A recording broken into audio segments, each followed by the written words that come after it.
Yo, what's up, everybody? Happy New Year, and welcome to the gym. Thank you so much for being here. Hopefully, you had a great New Year.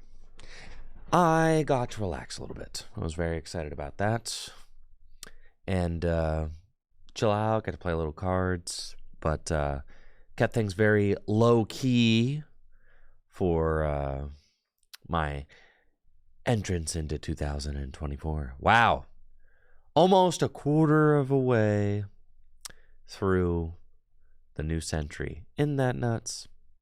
Man, oh man. And yes, I'm rocking my Ravens shirt because the Baltimore Ravens got that #1 seed. Let's go. The playoffs going through Baltimore this year in the AFC. You love to see it. Absolutely love to see it. We're able to beat the Dolphins over the weekend. Fantastic. Now just got to get fresh, stay ready. You know, Steelers next weekend, but that game doesn't really matter. Just need to not get hurt. Hopefully go through some reps and just kind of stay sharp. That's all the Ravens need to do. And then bring another Super Bowl home to Baltimore. That'd be fantastic.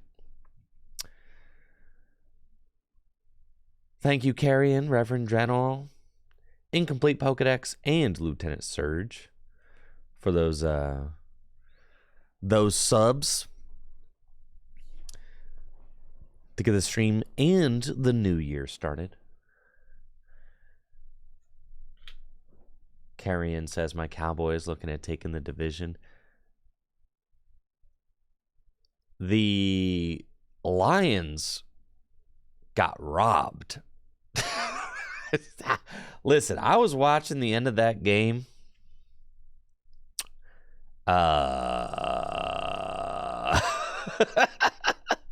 Those referees need to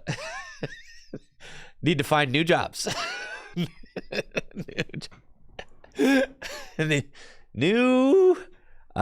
New place of employment is where they need to. I don't know if I saw the penalty before that. I did see the final drive though. Well, there was definitely a pass interference as the Lions were driving down that wasn't called, and it's like that's fine.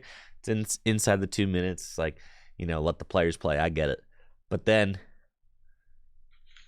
they called tripping on the wrong team. Oh wow. Yeah, I remember the tripping call, but I didn't look into it further because all the discussion was about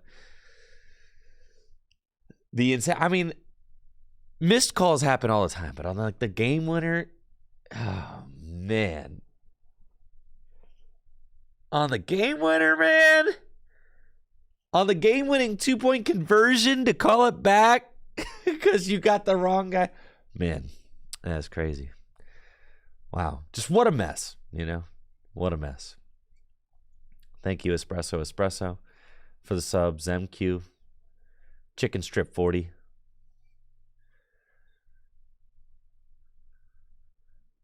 Oh, yeah. You never want to win like that, right? Mr. Mountain Dew asks, how many copies of older cards do I keep? Currently going through a bunch of old bulk and trying to figure out what to keep for collecting binder, GLC, and the potential cards that will get reprints. That's a good question. So, like, I keep everything now. So, like, pretty much everything. Okay, so, like, I'm not going to keep every copy of, like, that's a really good question, actually. I like that question, Mr. Mountain Dew. Because, like, as you play for, like, years and years, cards add up, right? And space is often limited. And you don't want to be just drowning in Pokemon cards. Thank you, Alex P, for that sub. I appreciate it. Thank you. Thank you. So let's talk about that. I think that's a really good question.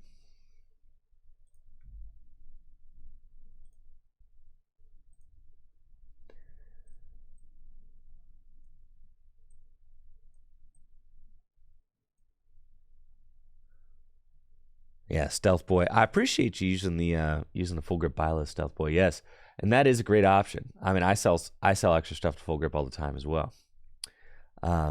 So yeah, if you do got extra cards you're looking to get rid of, Full Grip Games is always buying cards, and it's a great way to help support the channel. I mean, just like if you've got cards, don't have space for them at your place, looking to kind of thin out, you can turn your bulk into store credit.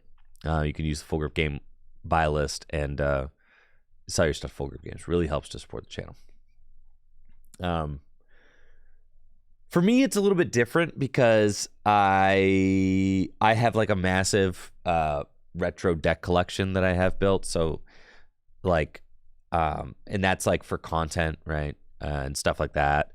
I'm going to get back into doing retro tabletop again here eventually. It's just, it's on the to-do list. But, I'm not going to keep many copies of, what's the freaking item card that you flip a coin, and if heads, you get an evolution. If tails, you get a basic. Yeah, I'm not going to keep a lot of that, okay? I'll probably keep one play set of that card. Like, yeah, maybe 4 to, yeah, Capturing Aroma. Right? Like, I'm not going to keep all my Capturing Aromas, right?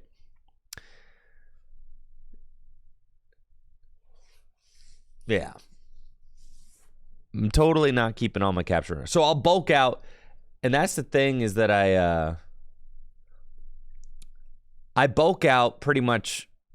Yeah, it is a good question, because I don't keep everything. You're right.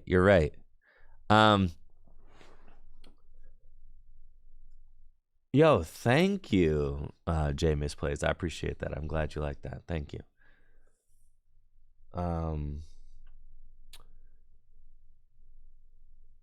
So when going through my bulk, right? Actually, I was thinking, like, how do I want like a visual, right?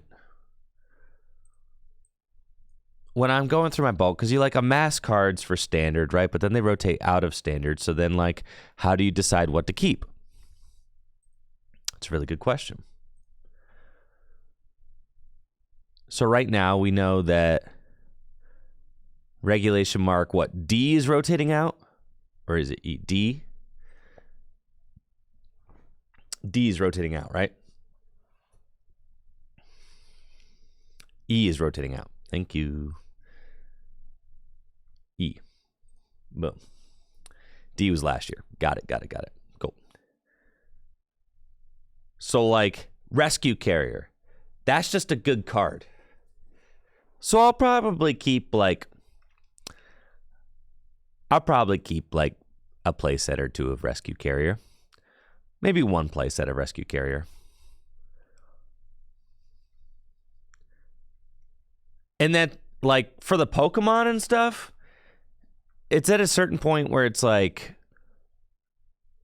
I have to ask myself, with Mew VMAX, like, is it worth bulking out my Mew VMAXs? And that's the thing, is expanded format's pretty much dead, right? So you have to ask yourself, you're like, expanded format's dead. Mew VMAX is no longer standard. So, like, are you ever going to look back and be like, dang, I want to revisit, 2023, standard format? You have to ask yourself, right?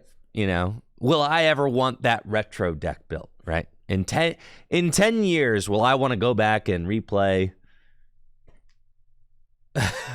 2023? Dunk says 2020 to 2023 are non-retroable. And I kind of agree with that. I don't know that I'll ever look back and be like, dang, I'm trying to play some VMAX format. Yeah, for sure, right? I think I'm good. Like, I think I'm cool on all that. So then, yeah, you just bulk them out to collect. Or if you like them in your binder, then just keep them, right? Or bulk them out to fullgripgames.com. I mean, that's just like, honestly. And, now is probably the best time. If you want to get in, you want to get in on selling your cards a little bit before rotation, because then they have as much of their value as possible, right? But if you wait until after rotation, then, I mean, whoop. Yeah, ain't nobody. I mean, the price of a Mew VMAX is already if you look up the price, I mean, the price of standard cards is already almost nothing, right? Price of Mew VMAX $250. I mean, it almost can't get lower than that. $3-4.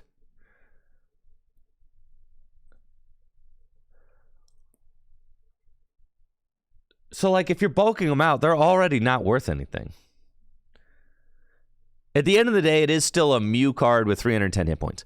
So it's possible the cards like this Rainbow Mew and this Alt Art Mew, those cards will they'll dip for a little while, and then in a year or so, they'll go back. In a few years they'll go back up.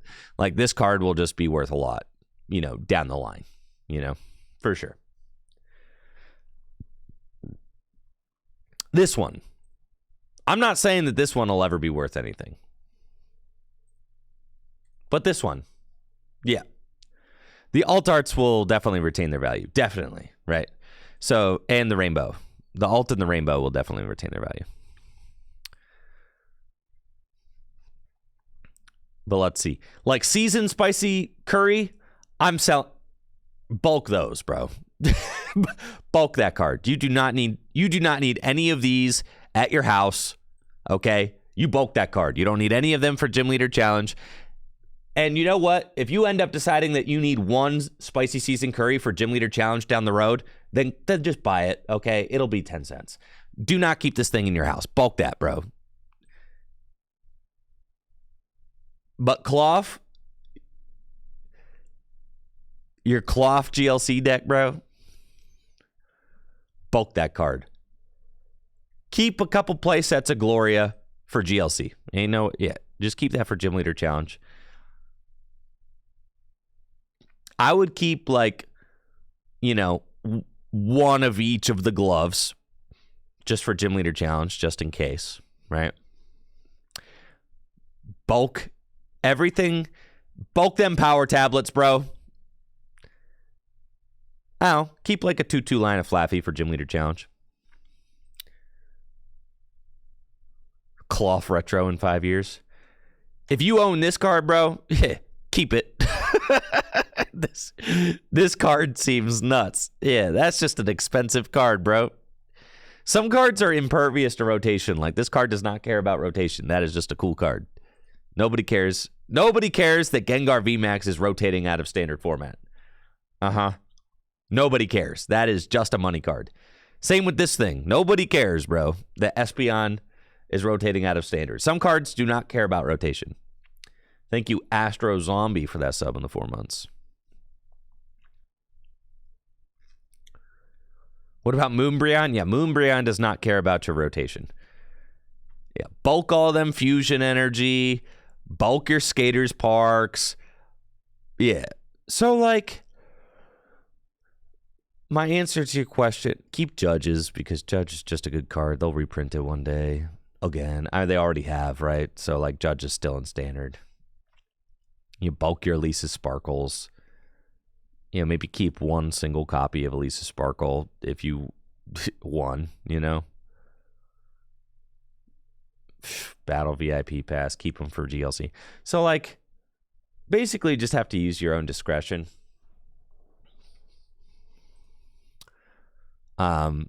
for me personally, Natalie and I will go through our collections. Thank you, Lamberto. Natalie and I will go through our... thank you, Lamberto, for the sub and the 44 months. We'll go through our collection, and we've kind of already started doing this, is like, you basically, you trim it out, right? You're going to go through the standard box, right? Go through your standard box and say, like, all right, you know, we don't need all of these cards. We don't need all of these cards. We don't need all of these cards. And then you kind of just bulk those out. And we bulk them out to full grip games, right? We'll bring them to full grip. We'll get bulk rates for them. And basically, they're just like not worth keeping around the house anymore because a lot of them aren't going to see any use. They're either not good in Gym Leader Challenge, not interesting for retro, right? Like Professor Burnett. That card, bulk it. That card, it does not matter, right? You bulk that card because Battle Compressor exists for Gym Leader Challenge and Expanded. Professor Burnett's just a worse version of that. Just get rid of it.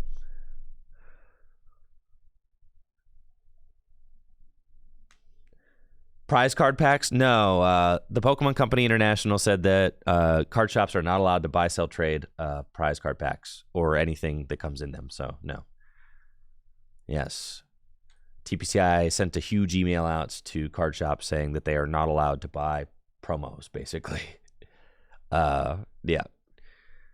They cracked down on that for, like, some reason. I mean, probably to try and combat shops that were, like, not giving the prize packs to their players, which is, like, obviously not something that Full Grip does. But it is just a disservice to the players because then players open their prize packs and then their prize cards are worth like almost, they have to sell them on eBay, right? That's the only way to get rid of them.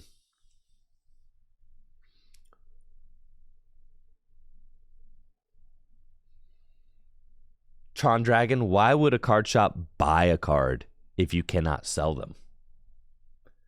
Isn't that just losing money? Sure, okay, Full Grip could buy your cards. But if we cannot sell them, then we will not buy them. Sure.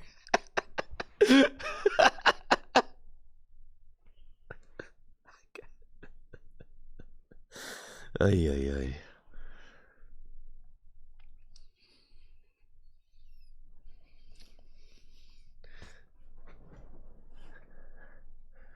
Buy them to put them on the wall. Yeah, buy them to burn them as fire fuel. But yeah, most cards, honestly, a lot of cards are not going to survive the mass bulking that is going to occur, right? Like, I'll keep some Stormy Mountains. I'll keep some Raihans. I'll keep some Rescue Carriers. Like, cards that are good, right? Cards that are bad, Ribbon Badge, bulk it. Snowleaf Badge, bulk it. Toy Catcher, bulk it. You probably should have already bulked your Toy Catchers. Bulk them again. Bulk your Switch Cups. The way that I like to operate is like, I'll kind of over bulk stuff. I'll kind of over bulk stuff, and then, like, I know this seems silly, but, like, if I decide down the line that I need one copy of Boo Shake, I'll just go buy it again. Like, whatever, dude. I just let the shop hang on to all my bulk. I just say, yep, I trade in all my bulk, and then, like, if I need a Boo Shake again, I'll just grab a Boo Shake. That or I'll keep one copy of Boo Shake lying around. But it's like, odds are I won't ever need the Boo Shake, right? Odds are, but you never know. But I like to err on the side of bulking because I already got way too many cards in my house. Mr. Mountain Dew, I probably won't make a video on this, to be honest. I appreciate the thought, though. Thank you for the sub and the 32 months. Because everybody's organization is different, right? So, like, how I organize my cards, like, everybody has their own ideas of what's organized and, like, what makes sense. And And like I probably have like way more cards than most people. But like, and then also I have different intentions with my cards because like I keep a massive retro deck collection, so it's not something that everybody does.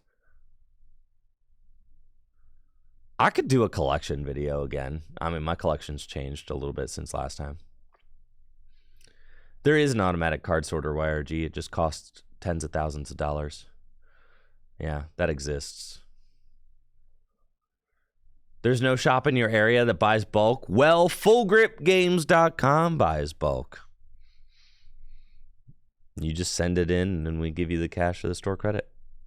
Yes, tens of thousands. I think the card sorters cost about $30K. Like, yeah. And they like, they have like a camera built in, and they, you know, they can literally detect what the card is, and then they sort it. They detect like the exact card that it is. Like that is a Carvana from Evolving Skies, right? Like they could, like, down to that. Like they know exactly.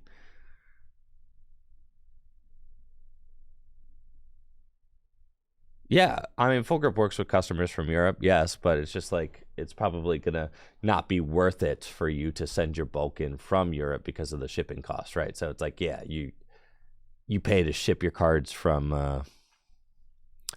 Europe, but it's like, you know, it probably is not going to be cost effective for you to do that.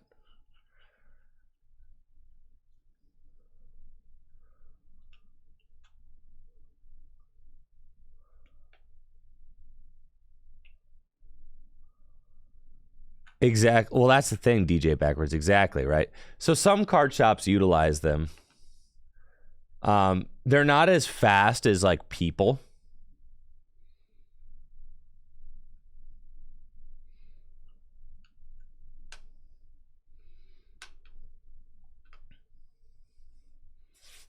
Oh yeah, well, Mr. Mountain Dew, if you're looking to bulk out like that many cards, then it might just be worth the drive for sure. But yes, most people use flat rate shipping boxes because you just like you pack the flat rate shipping boxes and you do it in a way that like the cards are safe and will arrive safely, and then like, you know, that's the exactly. So people work faster than the card sorting machines, but the card sorting machine works 24/7. Yeah, that's the trade-off, right?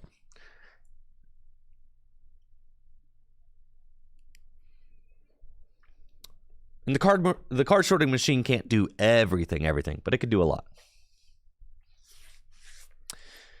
Thank you, Deshelle, for the sub and the 26 months. Appreciate it. Thank you. When did I cut my hair? About a week ago. Because I dyed my hair blonde for Halloween so that I could dress up as Ken. And then had to cut all the blonde out, right? So that I could... It was either I was going to dye my hair again, which I didn't really feel like doing, or I just shave it off. So I just decided to shave it off, start over. Yep. That is what? That is what we did. Path to the Peak, like, it's funny because Path to the Peak is such a good card, right? But there's like no reason to keep it. Isn't that strange? It's like expanded format's dead and like has zero support. Thank you, Mr. Mountain Dew, for those 5 gifted subs. I appreciate it. Thank you. Was Power Plant? Yeah, Power Plant was really good, for sure. Yeah, you got it, Mr. Mountain Dew, of course. Thank you for the gifted subs. Thank you, Kamehamehas, for that sub as well. You think it'll be reprinted? Why would they reprint it? It says V and GX on it. Oh, no, never mind. It was rule box Pokemon. I take it back. But if they did reprint it, it would say like Pokemon EX and Pokemon. Yeah. It says rule box, right? Yeah, Path to the Peak's like a rule box card. But it'll say like they probably just changed the parentheses, right?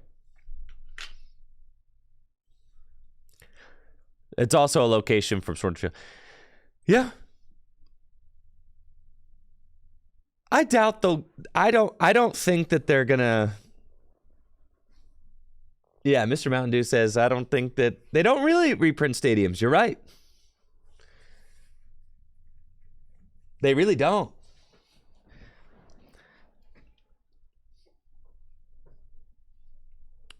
Yeah, Beach Court's just Sky Arrow, right? And they didn't reprint Sky Arrow. They called it Beach Court.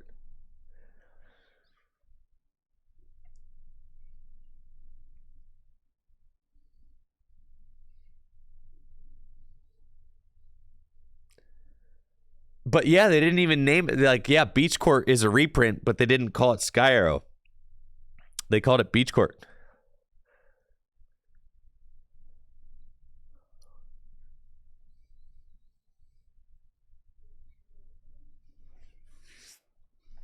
Yeah.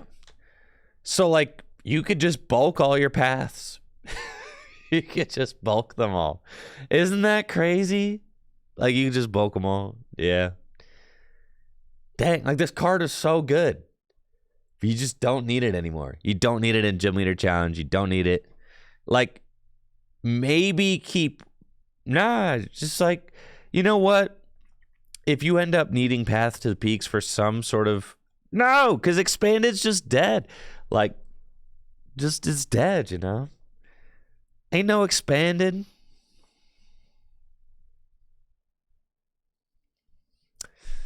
Just bulk it. Bulk them, baby. Bulk them.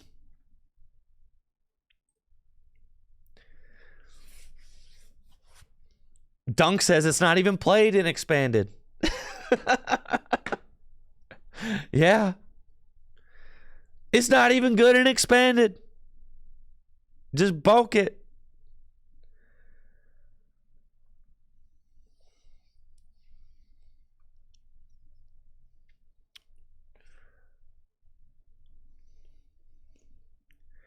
Sure, I mean, some card shops do Expanded. I've heard of some card shops doing Expanded, but the format has zero official support. There's not even Expanded side events or anything, like at regionals and stuff.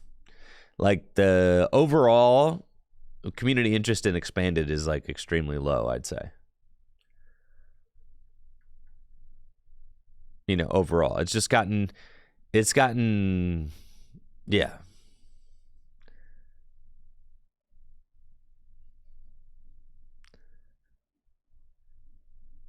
You know, miss theme decks and PTCGO. I think we all miss PTCGO. But she's never coming back, okay?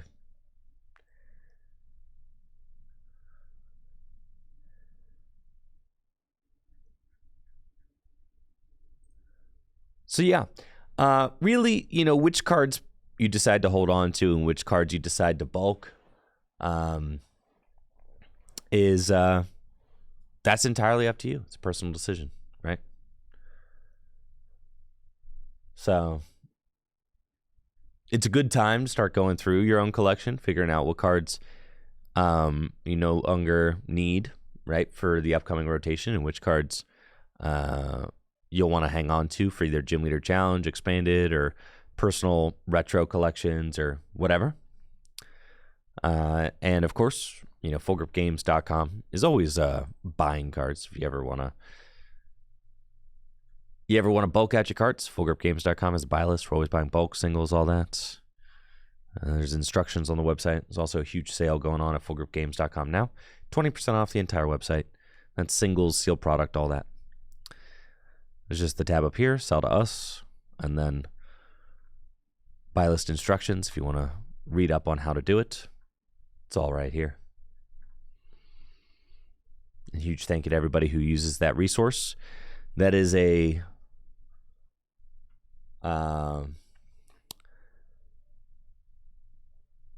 large chunk of, I mean, that is like how I maintain my position at Full Grip Games. People using the buy list, you know, buying from Full Grip, all that. That's how I keep my sponsorship. So thank you guys for utilizing that and helping me to keep doing what I'm doing to provide the content for you all. Over the last week, Natalie and I made some big updates to gymleaderchallenge.com. Very excited about that as well. There are over 30 decks, 30 new updated decks on the Getting Started guide. So if you've thought about building your first Gym Leader Challenge deck, now is a great time to do so. Also, for all of the deck lists, we are including the month and year that they were last updated. So if you're looking to build a Gym Leader Challenge deck, you can easily take a look and read about some of my picks as favorite decks in Gym Leader Challenge. There are over 30 decks here on the website, little descriptions of them that I typed up, updated lists through the latest set, and, you know, all these lists have dates that they've been updated. So now, if you're building a deck, you know when the last time it was looked at and updated. We've got lots of community contributions here as well. So not just my personal lists, but also lists from around the Gym Leader Challenge community, which is very cool.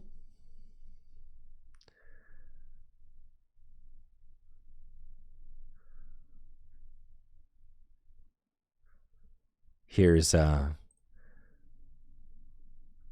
John's very cool Frog and Toad water deck that he won our last Full Grip Games Gym Leader Challenge tournament with. Seismitoad, Greninja from Detective Pikachu, Palafin, some really cool attackers in here. There's no like Rain Dance Energy Accelerator. It's all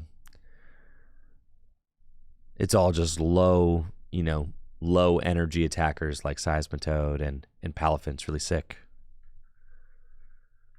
Dunk says, check out the second to last Psychic deck.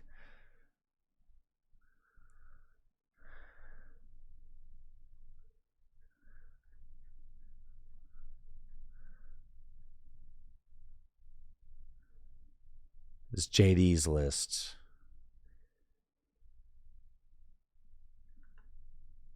And this is Jamie's list. And then here's Watto's list.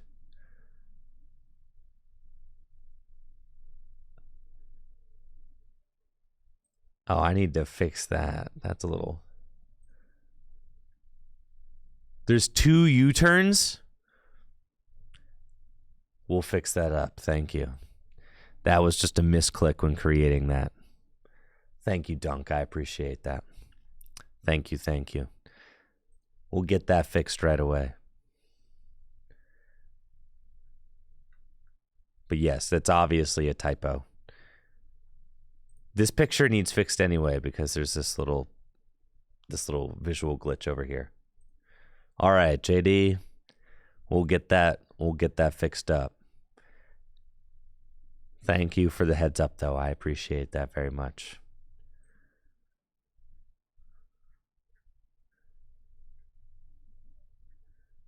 But yeah, over 30 Gym Leader Challenge decks on the GLC website, and I'm really stoked about it. I'm just excited about how the website looks, feels, the resource that it is, all of that. I love these visuals for each type, honestly. Like, yeah, it's just, I feel like they're so freaking cool. Yes, Mr. Mountain Dew, that's pkmncards.com. pkmncards.com. That's it. Boop. Yeah, I use this website for all of my... Yeah, this is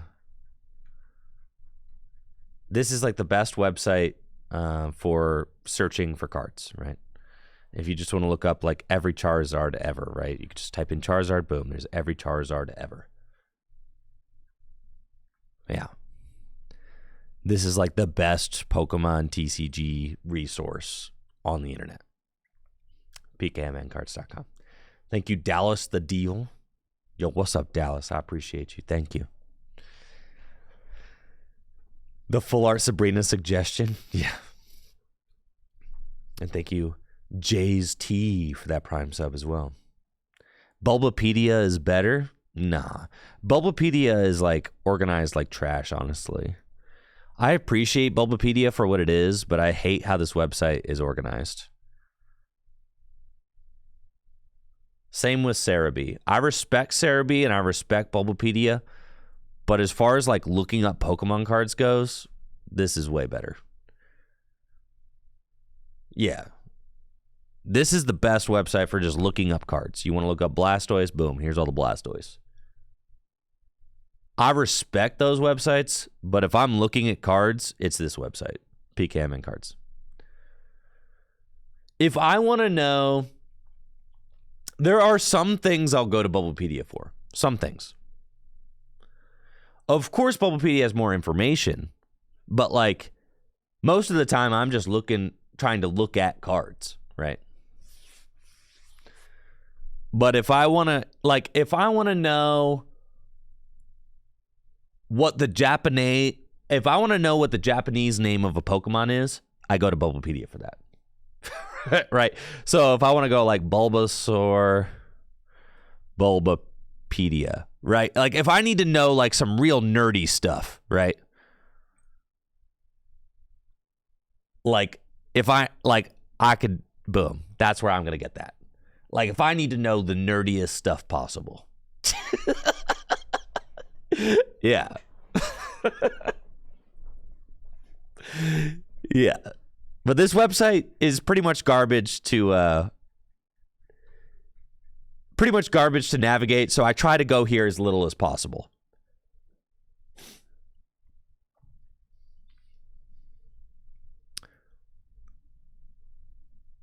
Yeah.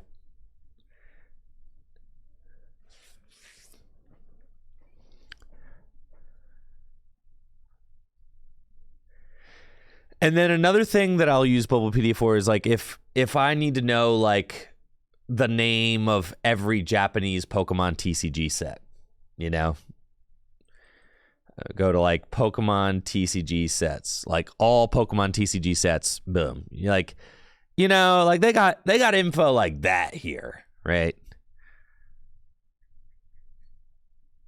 Stuff like that, and that can be useful. I'll tell you how many cards, you know, all that. Exactly. Dunk's correct. Like, if I'm I have never tried to use Bulbapedia's browsing functions because they're terrible. So I use Google to browse Bulbapedia. That's a testament to how bad of a website Bulbapedia is, though, right? It's like, I don't actually try to use Bulbapedia's.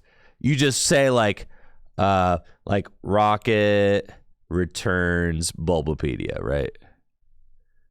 Or you say like say I want to look up like I don't know what Japanese set a card was in or something like that, right?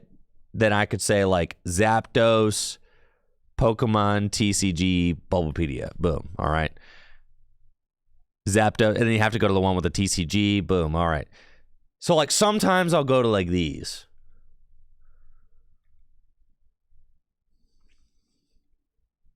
Thank you, Cargomatic, for the Prime sub in 6 months. And then you can have like all these different Zapdoses, right? And then you can see like exactly what set they're in, and you can see which Japanese expansion they're in. And that can be useful information sometimes. Only sometimes, though. I very rarely go to Bulbapedia. Most of the time, it's just pkmncards.com. Boom. They got everything that you need. It's all right here. And it's so easy. I mean, like, look how smooth the website's just so nice. My goodness. Like, I'm working on my cube again right now. I'm switching my cube over to be entirely singleton. So I'm like looking at cards. So lately I've been like, all right, I'm building, you know, like a single prize cube through like the Sun and Moon XY era, you know, and into the Sword and Shield era too. So like in order to find cards that might be good in my cube, I'm looking at I'm looking for Pokemon, and then I could just go here and be like, all right, I want all the uncommons, rares, and rare hollows, search. Right? And then you're just like, okay, here's like all of the uncommon, rare, and hollow rare Pokemon ever. boom, and then you just start scrolling. And it's awesome. Like this is like exactly what I want, right? This is exactly what I want. It's just to be able to just scroll, just read all the cards, compare them to each other. Boom, boom, boom.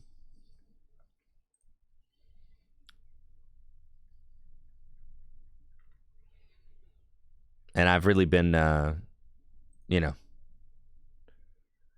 can you sort on type? Of course. Yeah, you go to advanced. Like, say I'm building a gym leader, and I use this for gym leader challenge all the time too, right? Because say I want to just look at like grass Pokemon for my GLC deck, then you go to like grass, and then you go to, I usually just do uncommon, rare, rare, hollow. Obviously, you're missing out on the commons, but I don't need to see a million Caterpies. Boom. And then you just scroll. Here's all the uncommon, rare, rare, hollow grass cards ever. Right? I mean, it's amazing.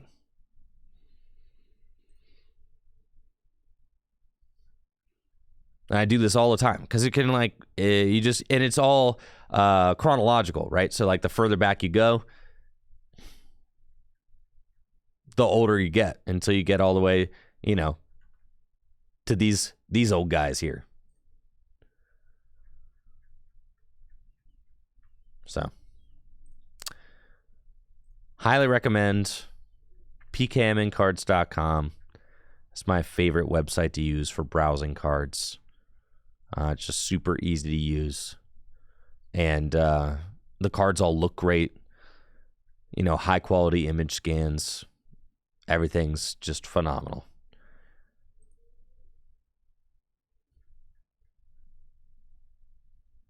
Love it. But yes, brand new decks added to gymleaderchallenge.com. Got over 30 decks now. Great time to check out the website. So all the decks are freshly updated. And there's lots of cool new ideas on the website as well. As well as all my personal lists. For the most part, I think every single type, like the list that I have built for a type and my personal favorite list for each type is going to be the first one. Credit Tricky Jim is going to be the first list. So like if you go to a type and you're wondering, what's Andrew's dark list look like? This is it, right? The first one. If you're wondering what's Andrew's grass list look like, this is it. It's the first one. Cool. Now, Fairy type will never be on the Gym Leader Challenge website because Fairy type has been discontinued by the Pokemon Company and is no longer supported.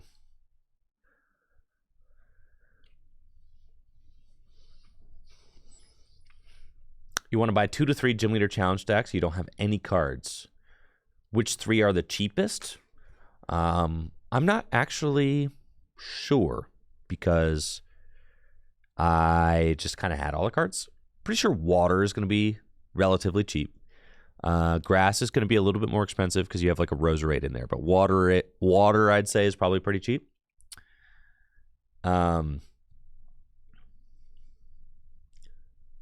And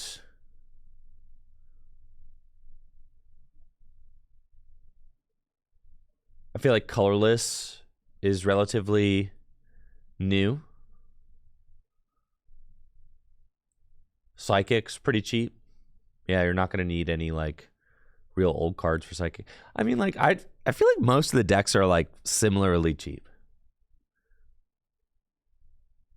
Right?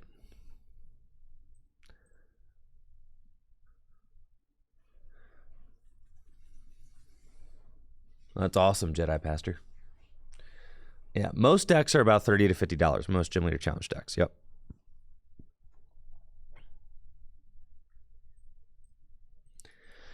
All right. Oh, yeah. I saw somebody posted. Yeah, Limitless does have Gym Leader Challenge decks, but since the game's not really supported online anymore. What types would I suggest to start GLC? I like grass and water as like good like first decks, as they have pretty identifiable strategies of like, okay, I'm going to set up my energy accelerator, get energy into play. Thank you, Rev Rob, for that Prime sub in the 13 months. I feel like Grass and Lightning's like a good matchup. That matchup feels like a classic matchup to me. I like that a lot. It's usually pretty close.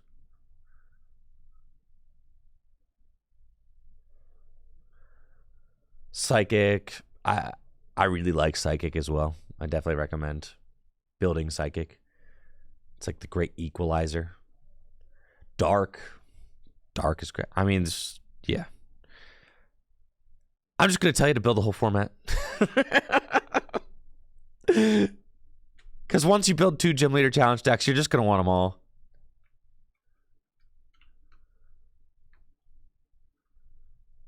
Yo, that's what's up. Jay says, I'm based in Tokyo. It's cool to see some guys play GLC. That rocks. Does Lost Zone Psychic work for GLC? It does. There are definitely some fans of Lost Zone Psychic out there. However, I think Special Energy Gallade Psychic is the best way to play Psychic, in my opinion. However, Lost Zone Psychic is an option.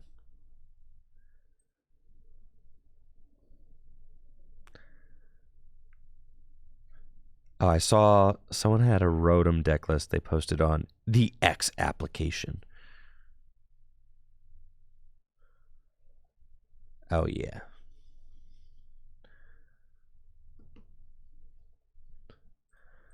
Rotom VSTAR.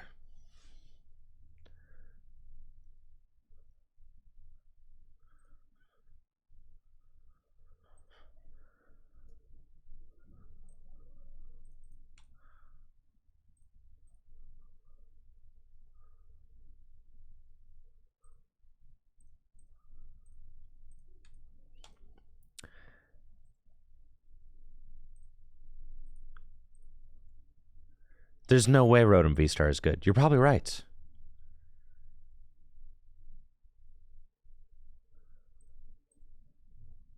Well, that's great, JT Latua. You have to start somewhere, right? Let's see. And I've seen some card shops host Gym Leader Challenge tournaments. I got to meet some Japanese Gym Leader Challenge event organizers when I was at the World Championships in Yokohama. So I know that there are some tournaments. I saw there's like a 10-player Gym Leader Challenge tournament. Like last week in Tokyo. So tournaments do exist. Maybe not huge ones, but there are some.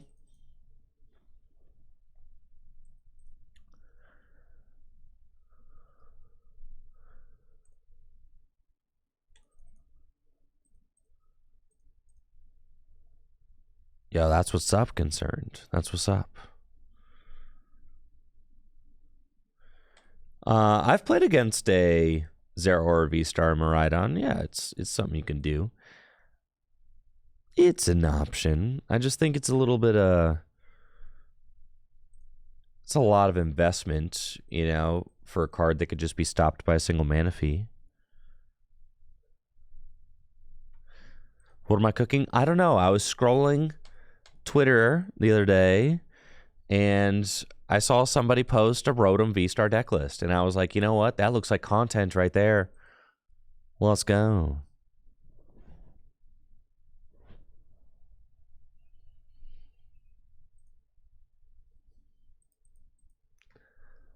Let's see. Who did I take this list from?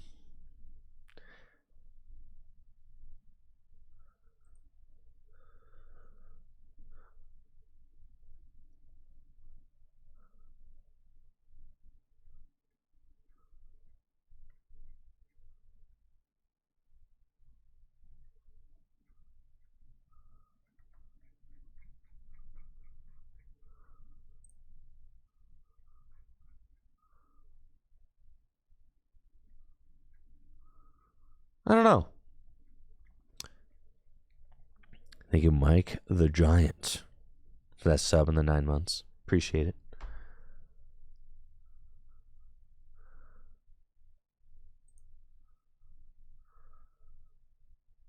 Okay, here we go. Okami Astra. This is their list. I don't know who they are. They're just somebody that I saw on Twitter.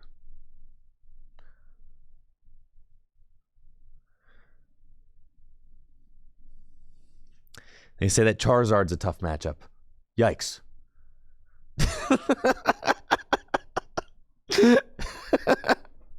What's the point? Charizard's a tough matchup. Then what is the point? I don't know, but...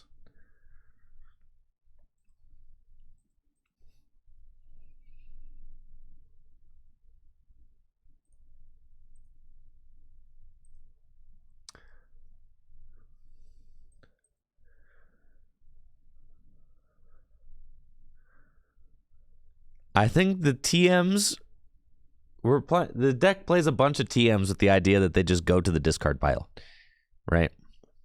I think that's the whole idea.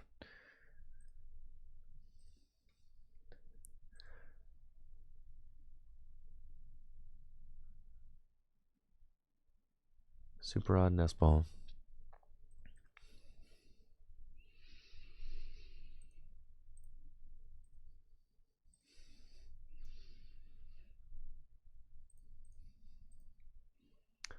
And then just a whole bunch of tools in a town store.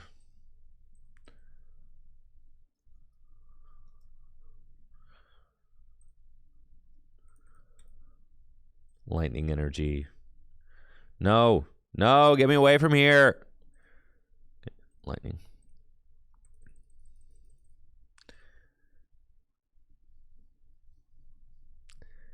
Thank you, F Surge, for those 5 months. Appreciate it. Okay, Turbo Energize.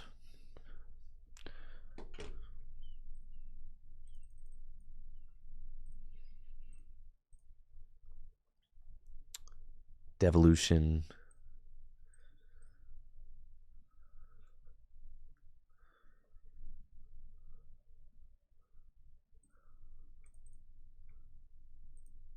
EXP share.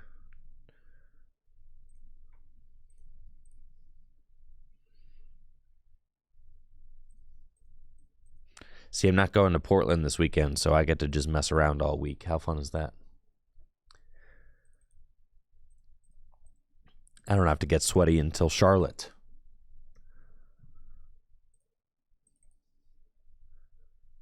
Blindside.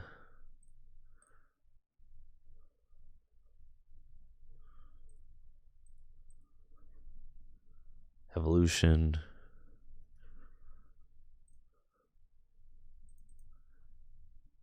Forest Sealstone, Box of Disaster.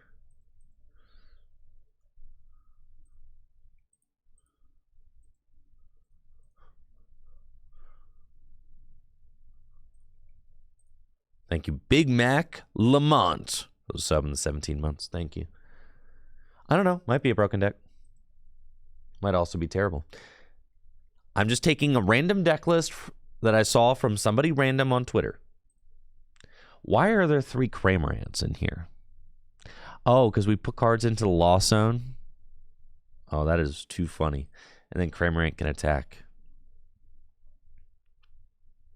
Got it.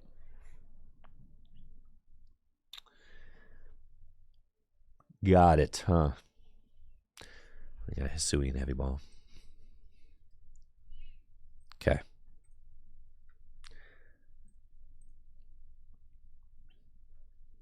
Cramorant can use that blindside attack too. I guess so. All right, let's try it. Decks I found on Twitter. All right, new year, new me. I'm naming my decks.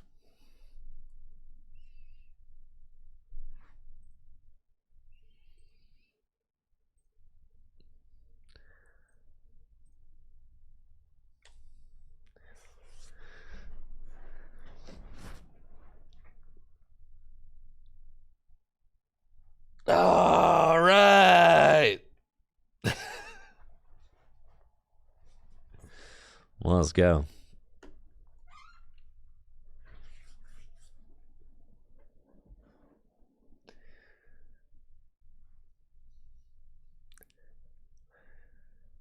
Not mentally prepared for the decks having actual names. I know. Things were starting to get a little out of hand, though. I have to say.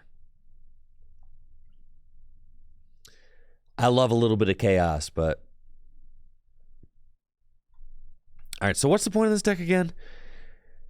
Any number of tool cards from your discard pile in the Lost Zone. So literally, Rotom V and I think Rotom VSTAR do the same exact thing. Right? They do the same exact thing. All right.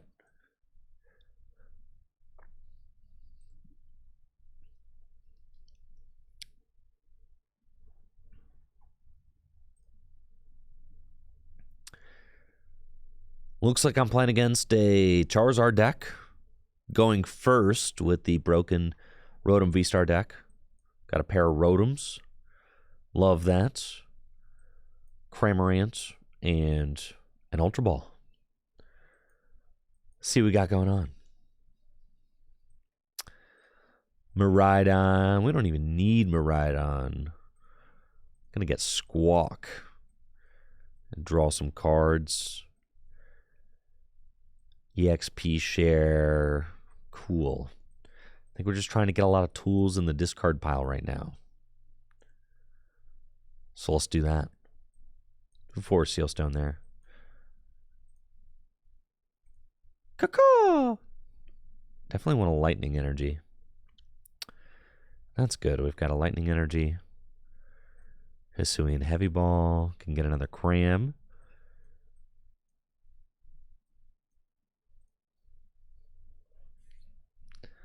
And then lightning energy to the active.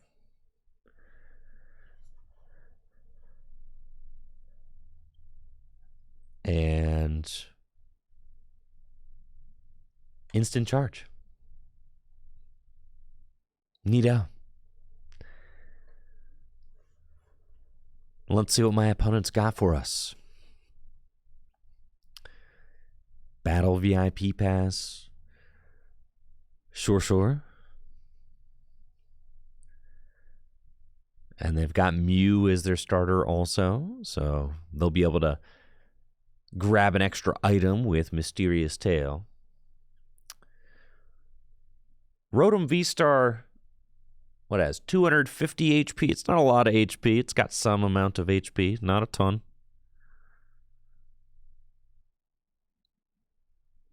That's fine.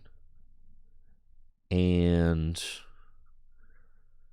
I could target down Pidgey. Maybe try and stop Pidgeot from coming into play. I do have a boss's orders in my hand. Yo, what's up, Dankus? The sub in the 53 months. Appreciate it, Dankus. Thank you. Gonna have to Lost Zone 7 tools to get rid of a Charizard. That's fine. That's fine. Yo, Luminion? Oh, we are in there, bro. We're in there. We're in there. We're chilling. Just gotta go get Luminion. But I need another lightning energy also. All right, now I just know that you've got Rare Candy and 4 Sealstone in your hand, though. Like, I know that. You can't hide that from me, dude. You cannot. I don't even necessarily want to give them the town store because they could just use that for 4 Sealstone next turn. So I think I'm not going to give them the town store. We're just going to go here. Get the Rotom VSTAR.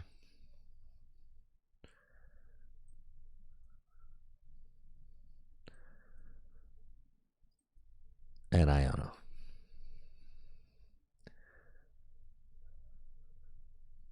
Cool.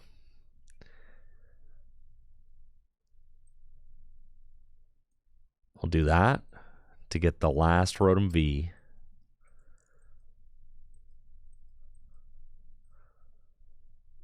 And then we'll do that.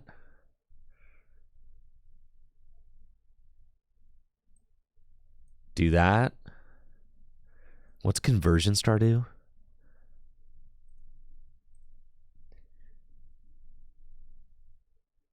Yeah, I don't think so. Okay. I think I used Star Alchemy, and then I pretty much... No, I guess it doesn't really matter. I was going to say, I guess I want an EXP share eventually, but that doesn't really... I don't need it this turn, though, because he shouldn't get knocked out. But he could get knocked. Yeah, it's fine. All right, here we go. Scrap Pulse. It's my first time with the deck. We're figuring it out.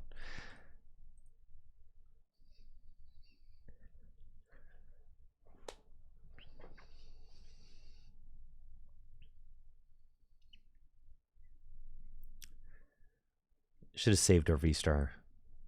Yeah, I was like afraid of Charizard, but I don't... Unless they play... I guess if they play Defiance Band, then this is correct, right? And I don't know for sure. They could play Defiance Band. Because what? If they do 210... No, they're still short with Defiance Band. 210, 240. So yeah.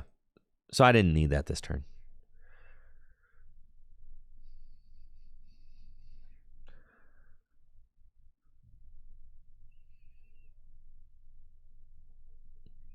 If they boss up my Rotom V, that's fine.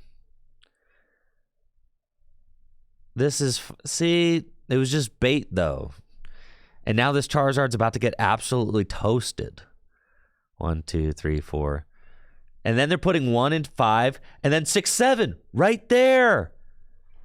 You see what I'm saying? This was all calculated, bro.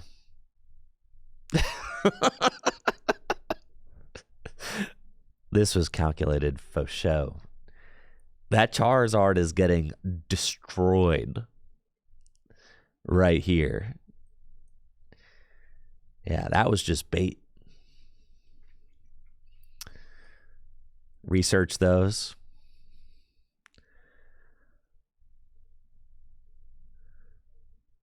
Then we got... Oh, I didn't get a lightning energy.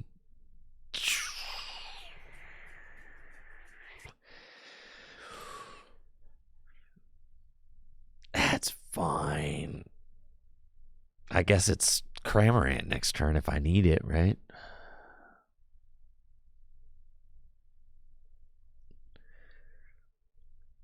And we just put these guys down. Oh, I guess I'll keep that. Yep. There we go. 360 damage.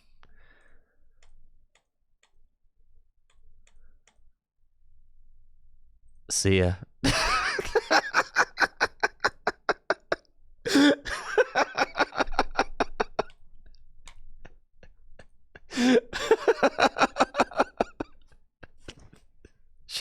Sure. All right. Yeah. Here we go. It's pretty sick. That was nice. All right. Iono to 3. Whiffing the Iono is fine. We're fine. Ain't no way they'd go Rare Candy Charizard here. No shot.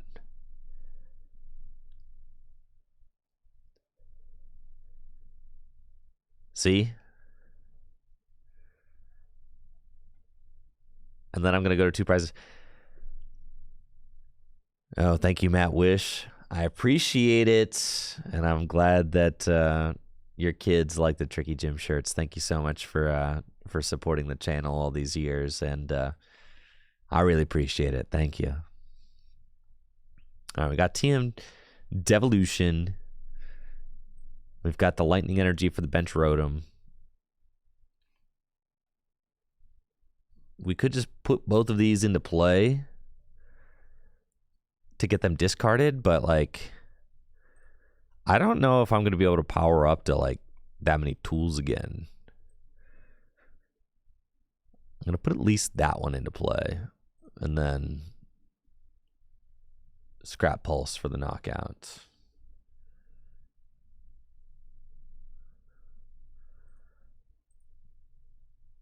I feel like I might want to use, like, next turn, if they take this knockout on Rotom VSTAR with a Charizard, I might go up with TM Devolution on Cram and Devolve, right? Well, I got 3 prizes left to take, so it's worth it for me to take that single prize.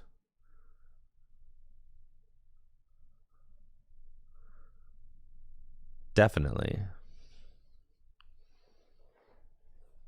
All right, now this hand stinks, but that's okay.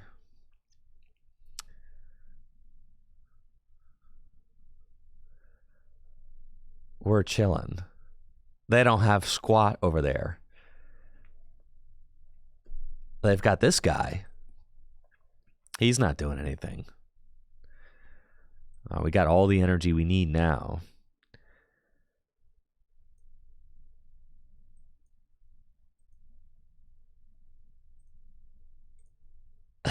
Cramorant time. Okay.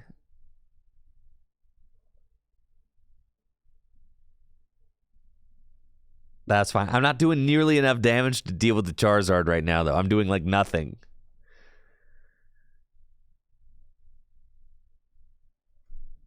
Does Devo not work with this? Prevent all effects of attacks? No, Devo would not work, actually.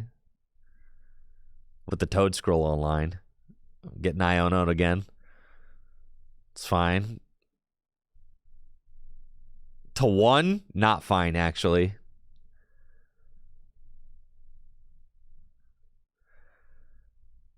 Looks like we're going to be chilling here for a hot second.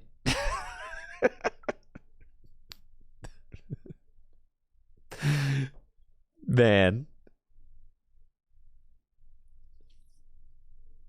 Into Toad Scroll?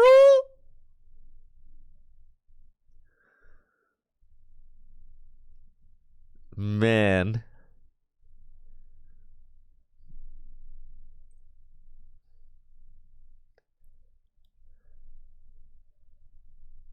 We're chilling. We're chilling. We're chilling.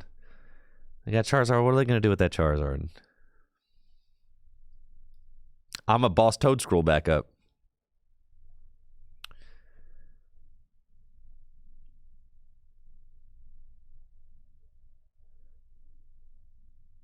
Yeah, see, they got nothing. But I don't win yet. Because... Oh, I do win right now, actually. Yep. GG's. Oh, I have 1 prize left. I guess, yeah. I knock that thing out too, all right? I felt like knocking out the Luminion. GG's.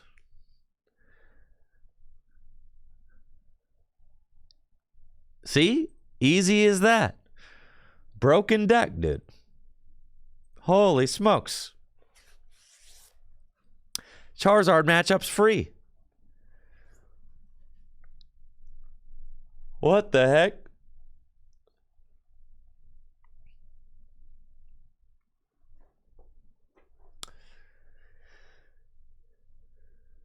That's 100% win rate right there.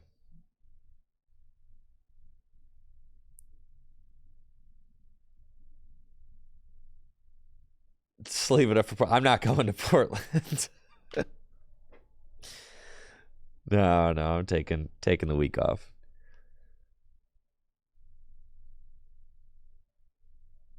I'll be at Charlotte and the other one, though.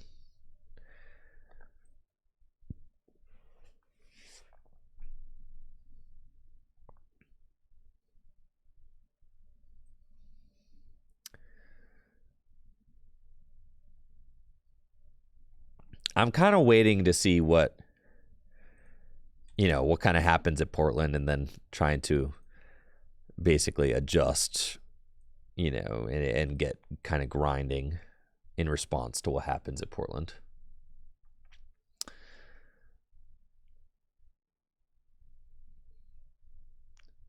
going first, and this opening hand is bad unless there's a Rotom or Miraidon in my prizes, and there isn't.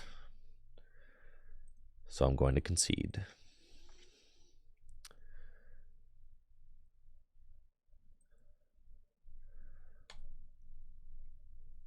That was just bad variance, though. 100% bad variance.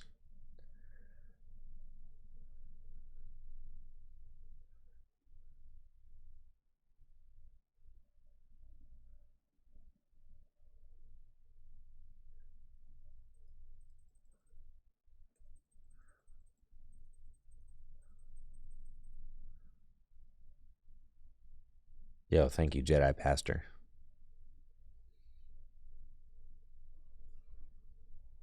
That was just bad variance. All right, this game's going to be something different. There we go. It's beautiful right there. It's weird that Cramorant's like not the lead.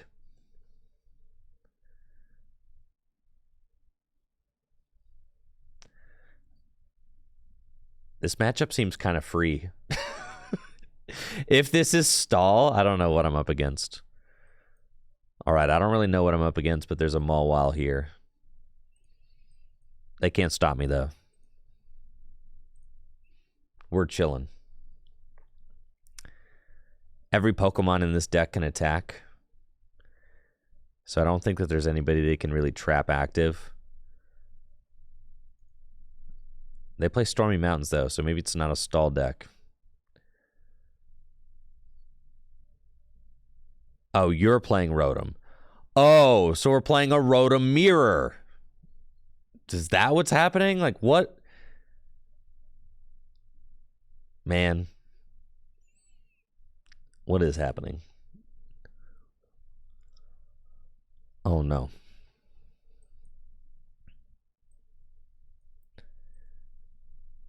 It's Pidgeot stall? Oh, well, that's easy.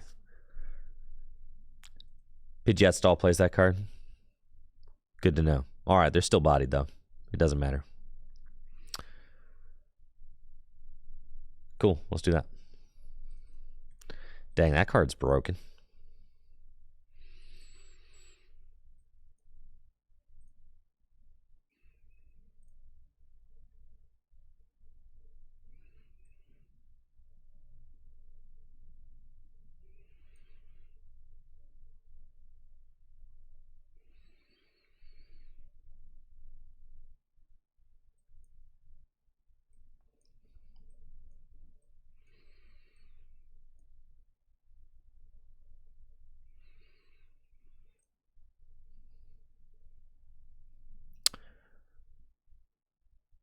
Okay.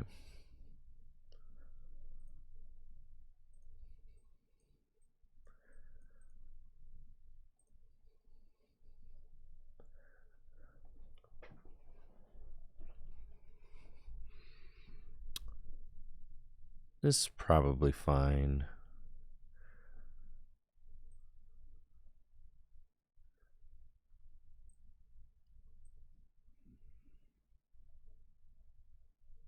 Just kind of run them off the table. Yeah.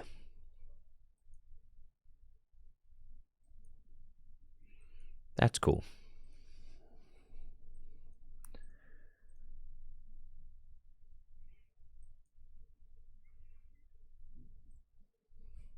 Okay, we've got 1, 2, 3 in the loss zone. I can put, or 3 in the discard. I can put more into the discard that way.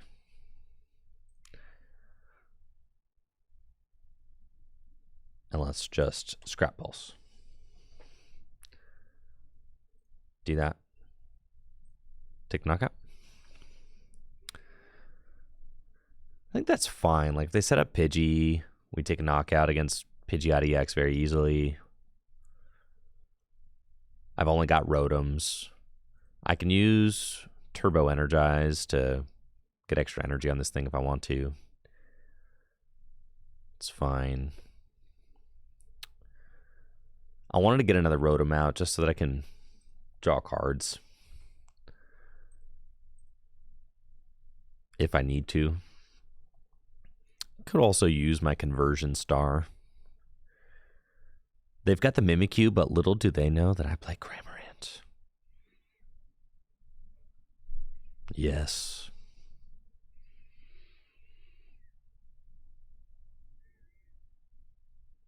Oh, I've got the Cram, dude.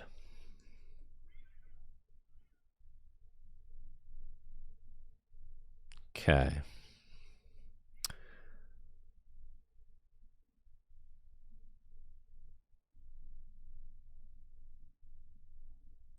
So let's just go instant charge. Attach instant charge.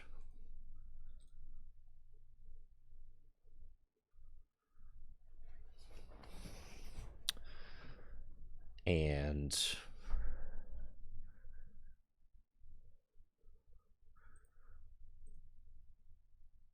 I need to get a few more tools into the Lost Zone in order to attack Cramorant. It's fine. List plays 2 bosses orders, so I could find one to get around the Mimikyu, which would be nice.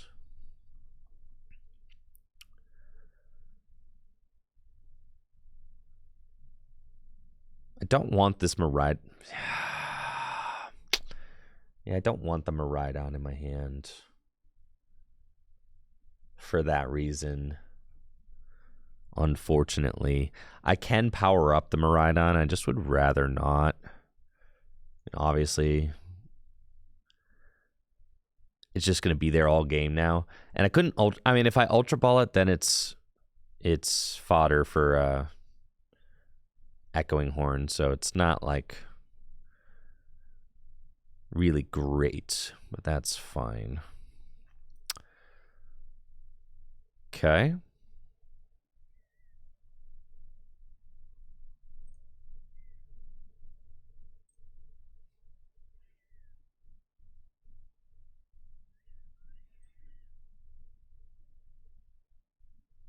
Just go here and instant charge.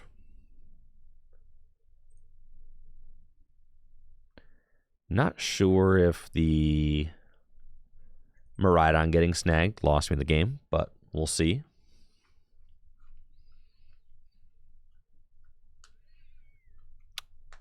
That is like the one between that and Squawkabilly. Squawkabilly's worse, definitely, but you know, I haven't found any of my other supporter cards yet, Iono, anything like that, so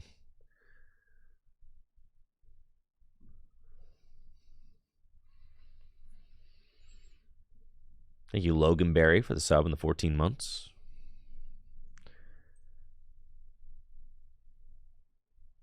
All right, and there's Pidgey. Misfortune Sisters, please don't hit my Rod or Switch. Rod, okay, great. Cool. It's fine.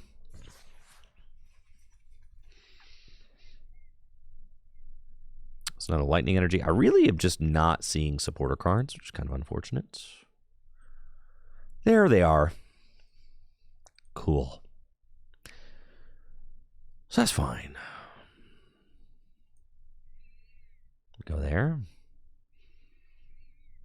Instant charge. Okay.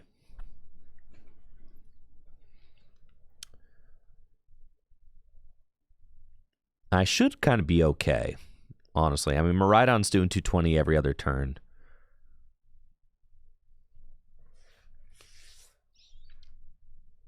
I need to find an Iono bad, though. Like, really bad.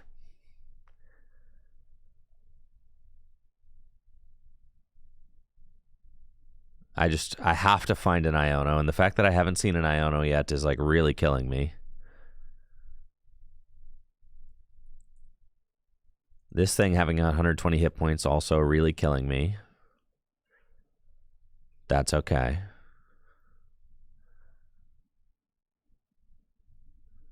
I just gotta find an Iono. But apparently, I am just not ever going to find one. Oh, man. Come on.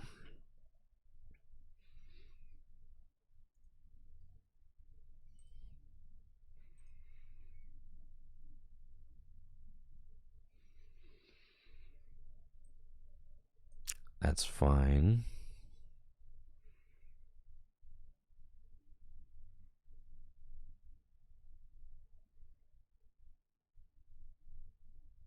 I could send a bunch of cards to the Lost Zone. We got 1, 2, 3, 4. I could just do that. I could like retreat, boss up Rotom, knock it out, right?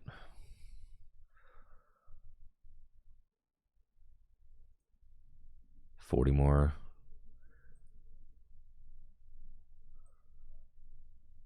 Attach that there so I can think. All right, so I've got 1, 2, 3, 4. 4 cards. 4 times 4 is 16. 16 plus 80 is 240. So I could knock out. Sure. I'm just gonna do that.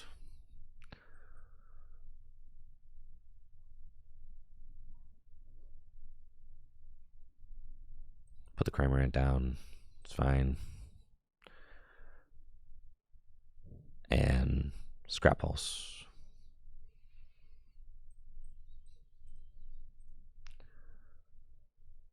Just take that knockout, the 2 prizes. Now I can attack with Cramorant. Got the 4 Seal Stone too, which is very good. That is good. Arven is the supportive return. It's also good. So I think I'm doing okay. I need to be very careful with my energy though, because they hit my rod. So that's tough.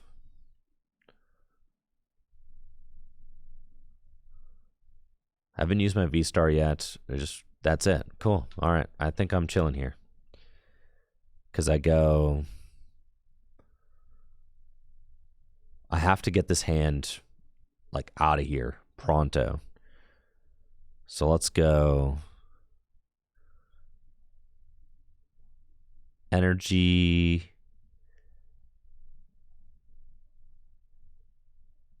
here. I guess I could just gust up the Luxray and knock it out. Can I knock it out? I've got 1, 2, 3, 4, 5. Yeah, it might just be correct to just do that. Right? Like, let's take a look. Because I've got another boss in the deck. And I've got a switch left in the deck, too.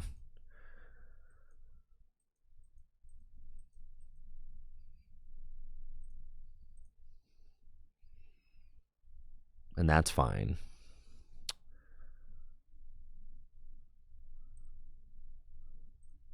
One, 2, 3, 4, 5.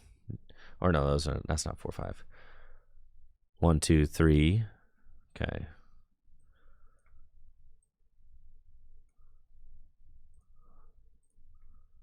Get another tool out. That one.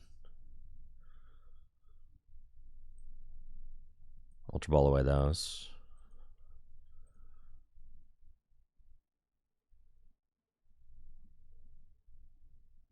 Fail it. Use that. Star Alchemy. Get the boss. Boss up that thing. And then... Am I doing enough?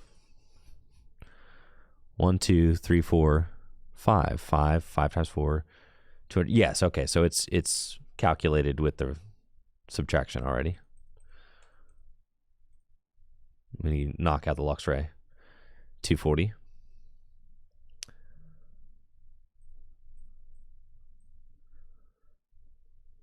And then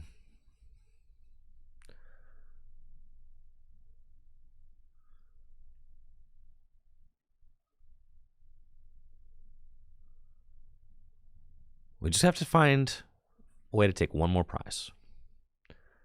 That's it.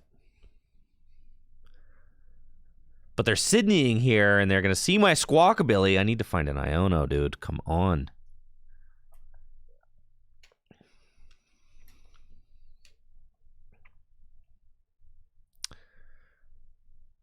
I need an Iono bad.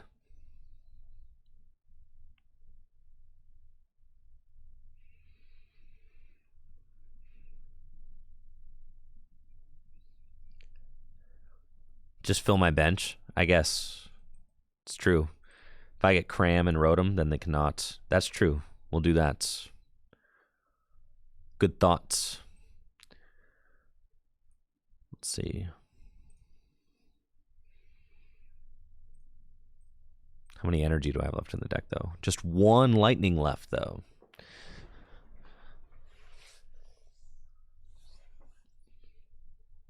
That's probably fine.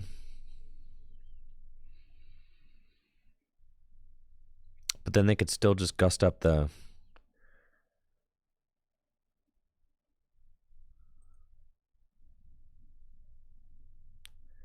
Like, this Rotom gets trapped just as easy as anything else.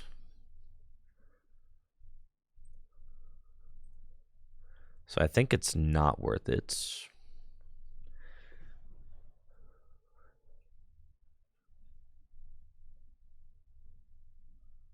Right, but the Rotom... I think I just have to hope that they don't do it, right?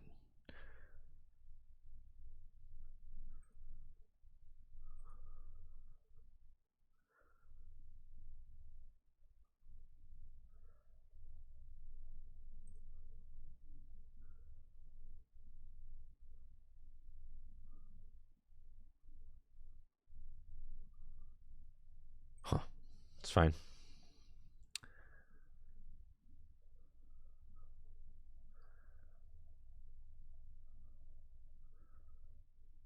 Because if they do have Erica's, like, they need to move the Mimikyu now, right? But if they go into Snorlax, then I need to find Switch. I still haven't played a single draw supporter yet this game. So, like, they're in there.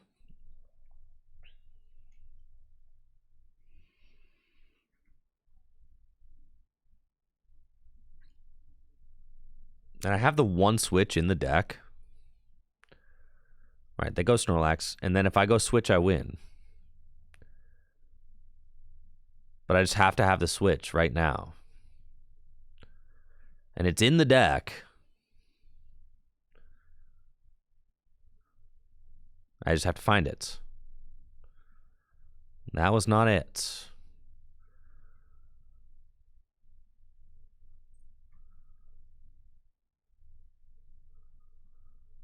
I could keep putting pressure on. I mean, if I hit the Snorlax, then they have to do something or they lose, right? They, like, have to Peonia.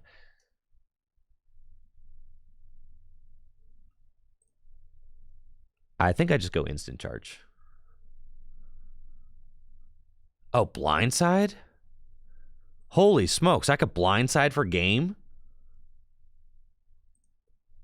That's nuts. I didn't think about that. I think both my blindsides are in the loss zone, but I didn't really think about that. Thank you, J-Con, for the sub.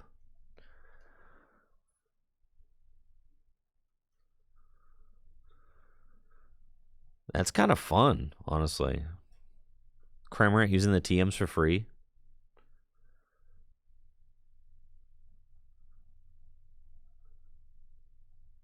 Yeah, that's kind of sick.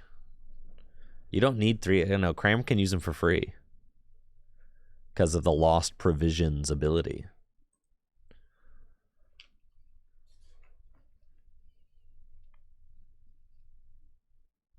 All right, and here, finally, Pidgeot is here.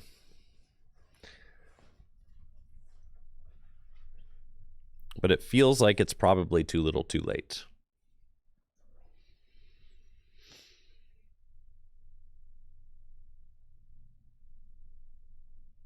Probably.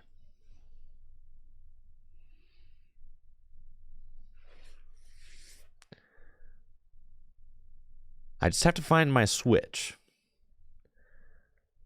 Come on, I'm not going to miss the switch, right?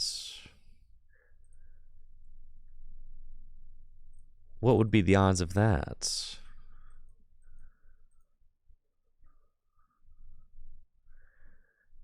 Ain't no way we missed the switch.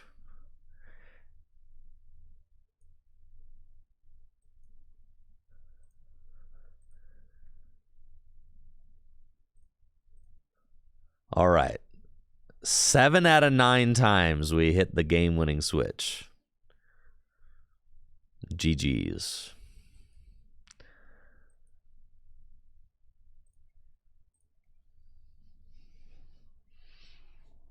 Okay, still much to learn here. Still much to learn. I feel like I am just getting used to the Rotom deck.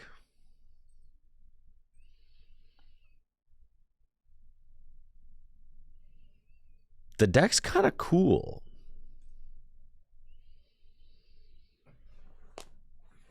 100% win rate if you don't count the dead hand I opened and scooped instantly. If you don't count that game, it's 100% wins. Yes.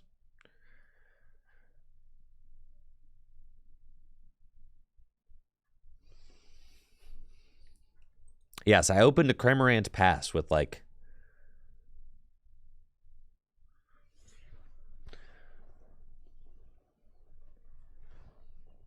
Thank you, Ruben, for the sub and the 30 months. Appreciate you, Ruben. Thank you.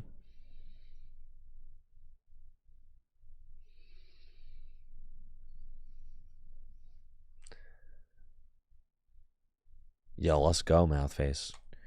You're abandoning your soon-to-be rotated deck. Feel that. I still got a couple of regionals left in this format, I think. Yes, 2 more regionals left. What's going to be the first big tournament post-rotation? I guess they haven't announced international rotation yet. So we have no idea when rotation's actually going to occur, which is kind of sweet. Not. EUIC.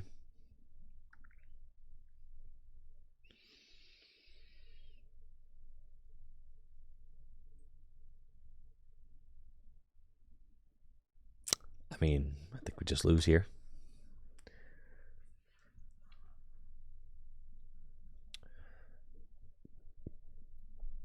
Save rotation for a big tournament like EUIC.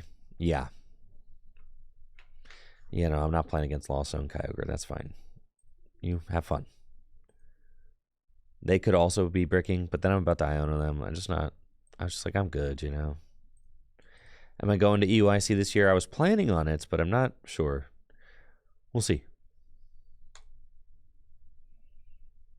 I think there's something else. Oh, there's the total eclipse is happening like in Cleveland the weekend of EUIC. You know that like once in 100 years, however many years, the eclipse thing? It's like happening in Cleveland, which is right up the road. And my parents wanted to come up for that. So I think I'm going to be entertaining them that weekend. So I think I'm going to skip EUIC to spend some time with mom and dad.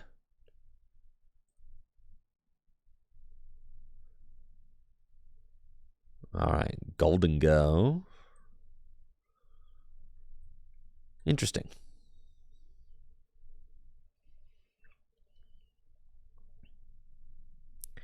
I'll gladly take my 3 mulligan.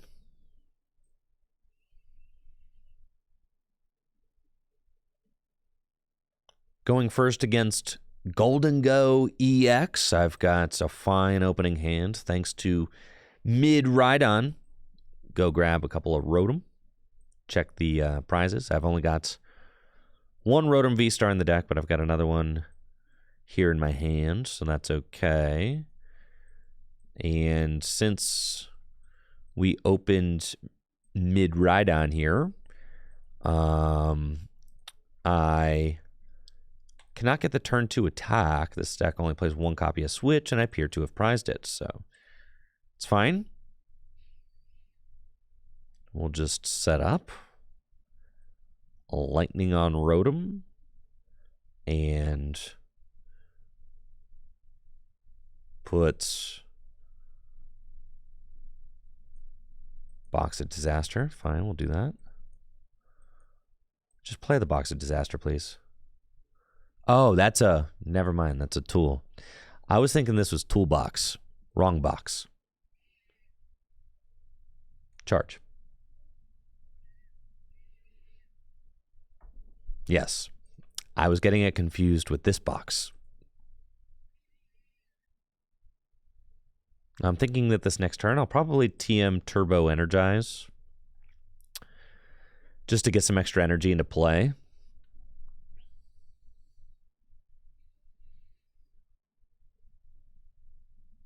That seems like the move for me.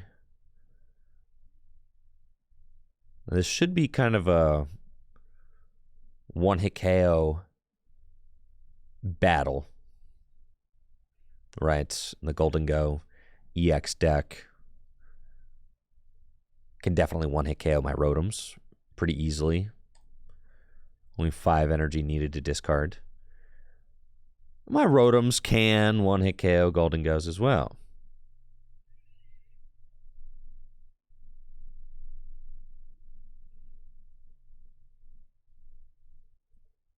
I've got Box of Disaster. Holy moly. They just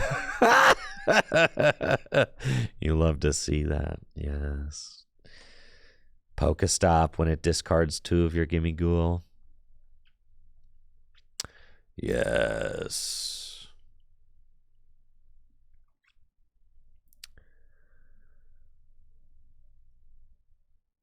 And they've got an Ultra Ball. Get rid of Canceling Clone. Canceling Clone. Probably play Palkia. Have to imagine. Is it just going to be Gimme Ghoul Pass? Yes. Okay. Toolbox. Wow. Gonna have a lot of tools in the discard pile. Turbo Energize. Like I said, I prized like all of my my one switch card I prized, so it's not an option for us. I'll put the 1/4 Seal Stone down, and then everything else is getting researched away. Nest Ball. Cramorant. And let's go Turbo Energize. I guess I should have tandem unit for one more Rotom. I did prize my other Rotom VSTAR.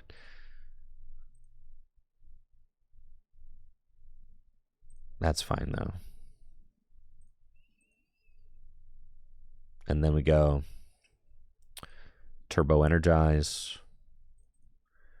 Get these energy online. And then next turn we're going.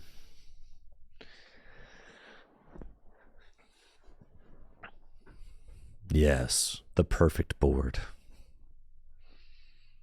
I've got my 4 Seal Stone as well. I've got how many tools? 1, 2, 3, 4, 5, 6, 7. 7 tools down. That's great.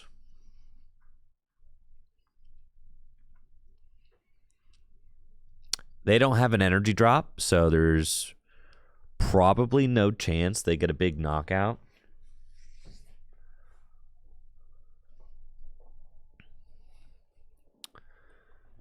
right? As they would have to have a switch card with the metal energy, bunch of energy in hand. So I think I'm going to have no problem taking the lead. I did find Earthen Vessel and Ultra Ball there off this Pokestop. Much better than their last one, which discarded 2 Gimme Ghoul. And Nest Ball for another Gimme Ghoul. In order for me to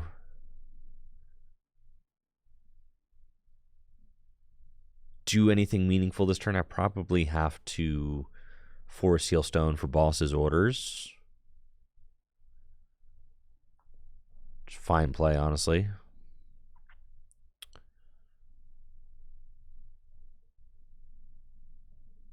The Palkia is going to be very easy to knock out.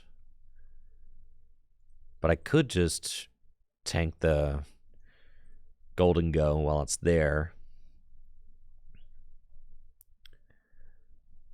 We do have plenty of tools in the discard pile. It would take a lot of those to take the KO, though.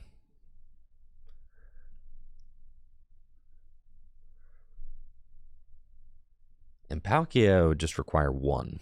So that feels pretty good. We're going to see a Rain Splash for 20. No Rain Splash? Misplay. Can't believe no Rain Splash. That's crazy. Ultra Ball away these. Let's get this guy.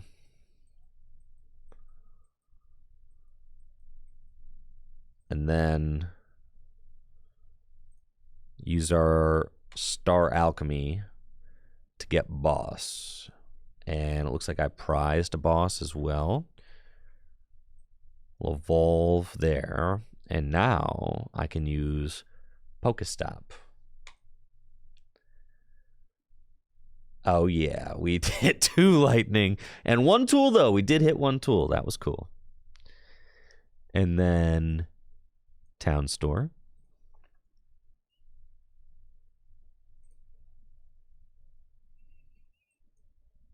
And get another tool.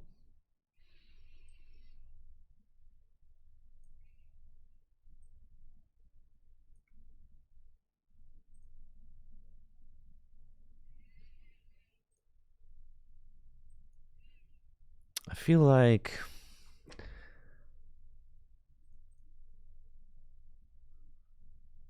see, I got both my EXP shares are in the discard pile. That's fine, because I'll get to manually attach next turn, hopefully.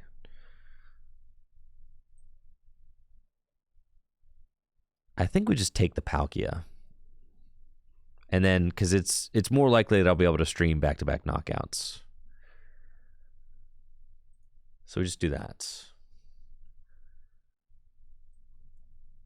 And we only need to get rid of 1 to take the KO. That's the thing. It's like I kind of have to gust up the Palkia because they're never going to send the Palkia my way. But next turn, they're going to send the Golden Go my way. So I know they send up Golden Go. They're going to take a knockout. Whereas, like, if I gust the Golden Go there, right, and then I kind of waste all my tools taking that knockout, then they can evolve into another Golden Go, bring that up, and then I whiff that knockout, right?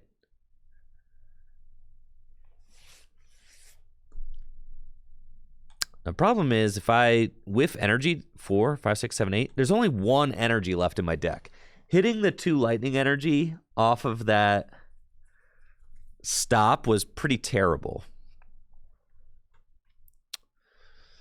That could be disastrous. But, yeah, we'll see. Rod is still alive. But the odds of me hitting Rod, I have to top deck Rod and then Iono into energy, right? Or I have to Iono into my last lightning this next turn. And then find Rod. And then power up my final Rotom. It's tough either way. I probably will have to Cramorant at some point. And hope that they don't have Gust.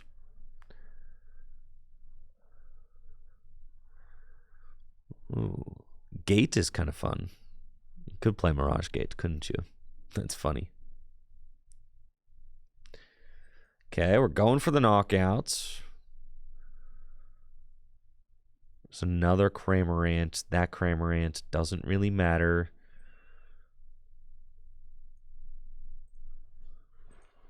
Town Store. Turbo Energize matters. Blindside, not so much. So we'll get rid of that one.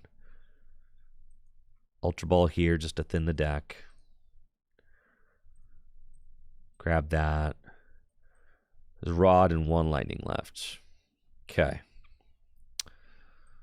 Evolve there and Iono.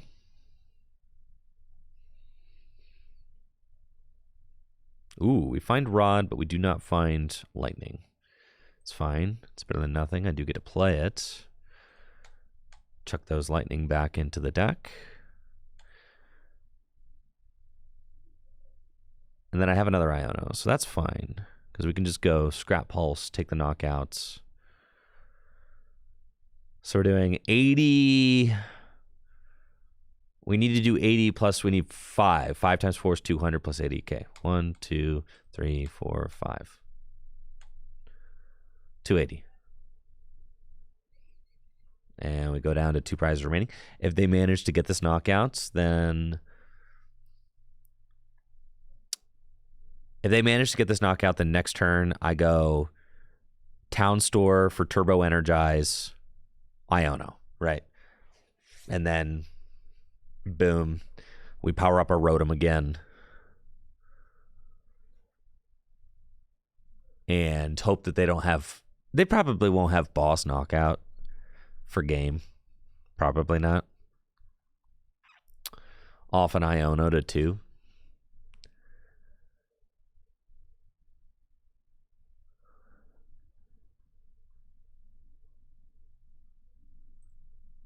Nest Ball for Palkia. You're going to Nest Ball for Palkia back?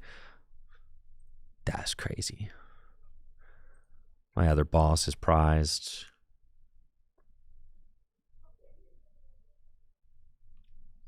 They do need to find 6 energy in order to take the KO. They need 1 on the Golden Go. 5 in hand.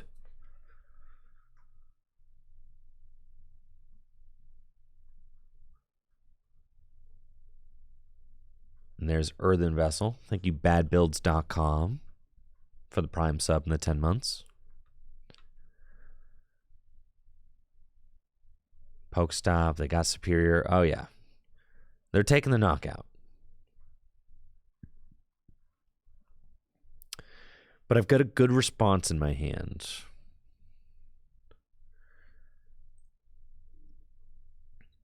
So that's fine.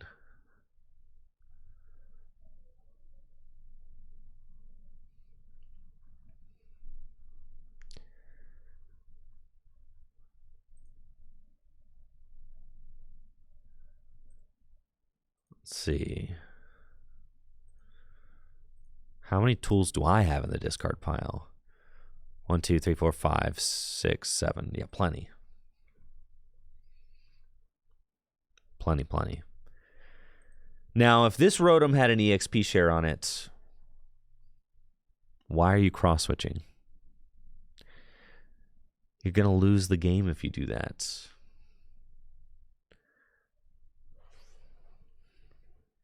Why are you doing this?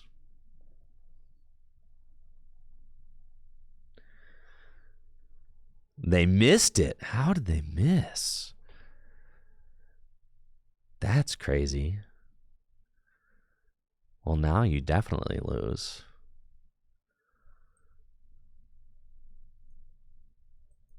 Switch here. Town Store. Town Store. Get that. Go there. Ultra Ball away these. Iono. Ooh, hopefully I don't draw into like all of my remaining 3 energy. No, I can't do that. There's only 2. So it's only 2. Yeah, I'm only drawing 2 cards. All right. Turbo Energize. We'll take those. Okay, now I've got 2 Rotom ready to go. Plenty of tools in the discard pile. So should be checkmate. Should be. I don't think that there's any way that they can deal with my 2 fully powered Rotom VSTARs. Right? Ain't no way.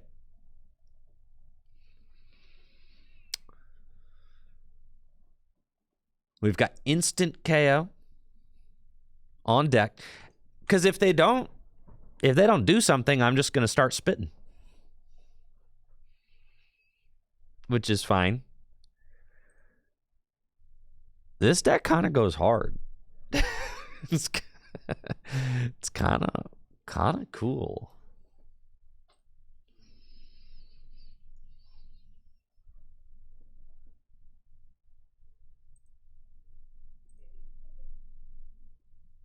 Yeah, this deck is content right here. Did I do I don't think I did a Rotom VSTAR deck video. No, I did not. This rocks. Okay. Cool. Fantastic. That's what I like to see.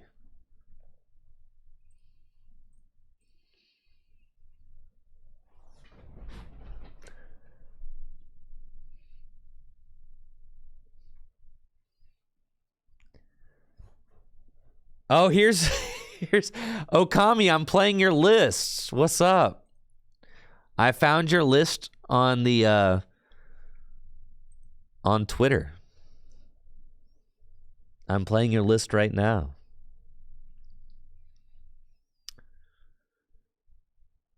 Shout out to Okami Astra in the chats. This is your deck. You thought this looked familiar? Oh, yeah, it does. Thank you, Snoopy, for that gifted sub. Appreciate it.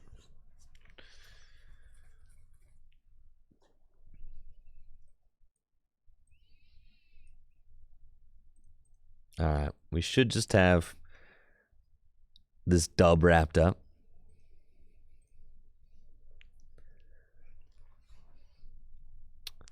I spit innocently with Cramorants.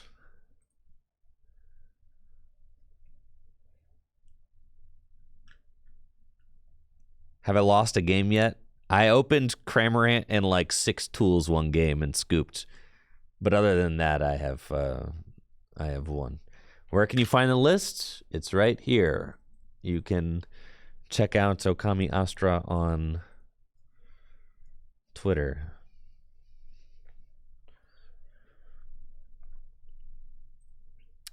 Now, since you're here, Okami, what inspired you to want to play the Rotom deck, or to build it, or to test it, for that matter? Did it just look fun? Are you a big fan of Rotom?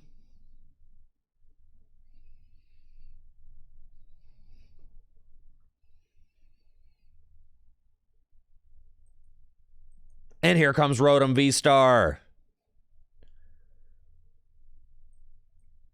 You don't even let me do it? It's messed up.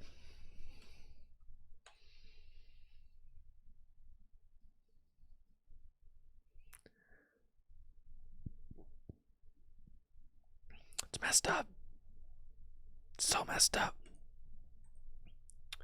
Dang, look at all my rewards. I'm feeling so rewarded. Dang, I sure hope they give me something good.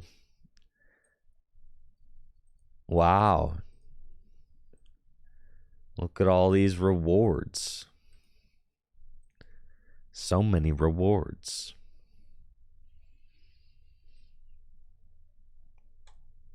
Let's keep it pushing.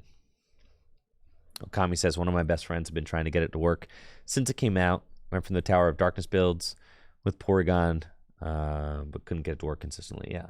I think the TMs seem really good for the deck, for sure.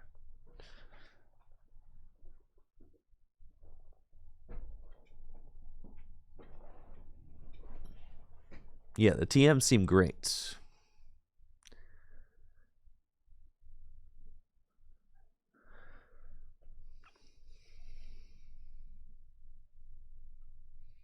And I like the innovation of pairing with Cramorant. That's fun.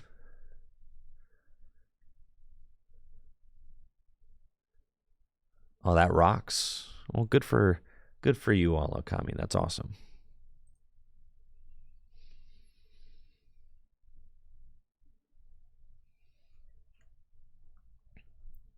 Not to mention you can just use all of the TMs as well, which is fun.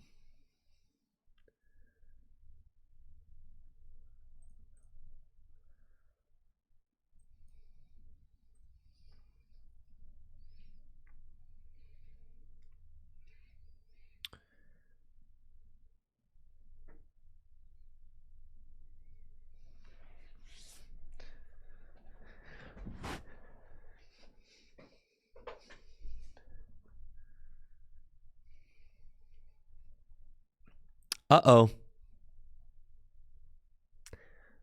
Looks like I might be up against a Roaring Moon deck. That would be bad.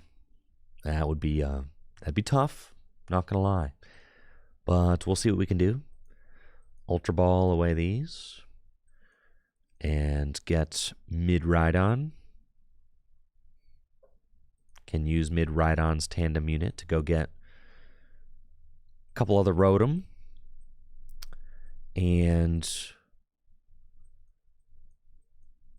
get an energy down and go from there.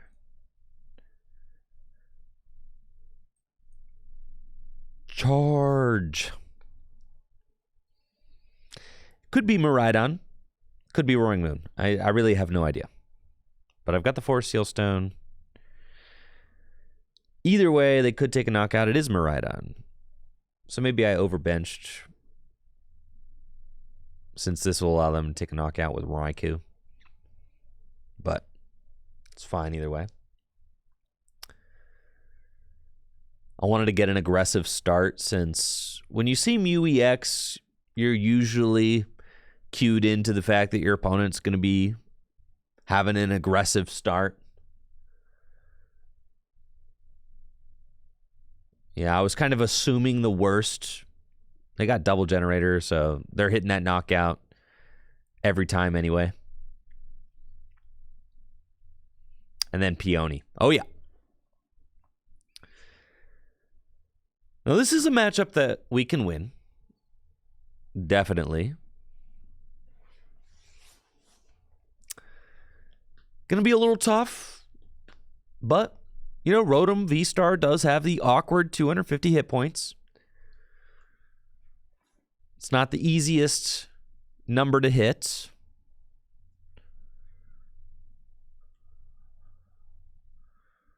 Oh, God.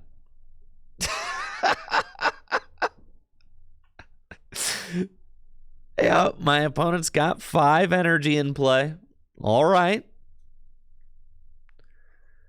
Okay, and they've got the bravery charm. Yep. Yep. All right. Okay. This is fine. No sweat. No sweat. I've only got 2 tools in the discard pile. No sweats. Oh boy. It's fine. We're fine. We're fine.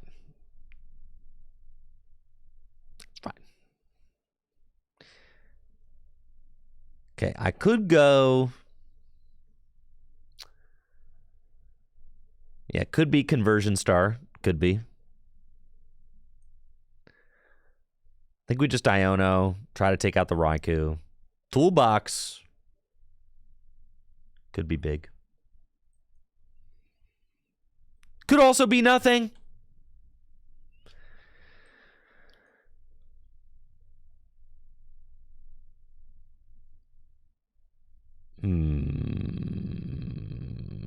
Yeah, we kind of have to Iono.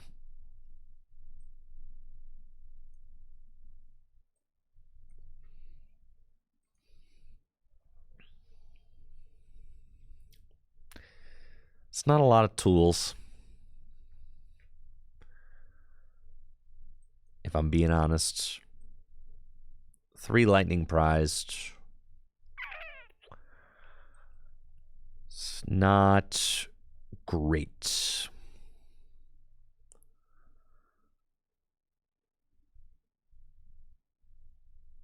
They can't knock me out.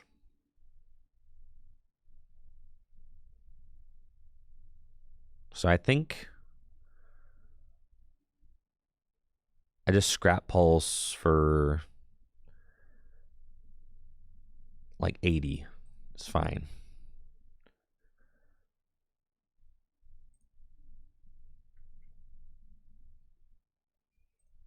Just swing for 80. Soften it up. And then hope that they don't do something crazy. And then I can theoretically win if I just stream attacks the next couple turns. But I have to stream attacks.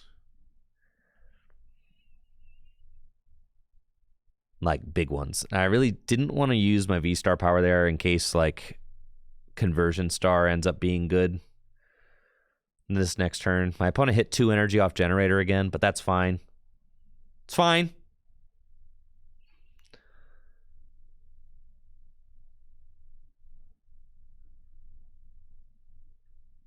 They need to just not boss this turn. If they boss this turn, I lose.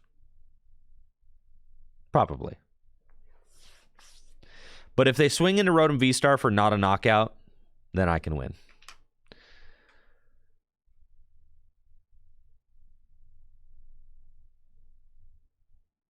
Okay. Now we're in there. Box of Disaster, huh? That card does not matter. No, we're just going to discard it. Goodbye.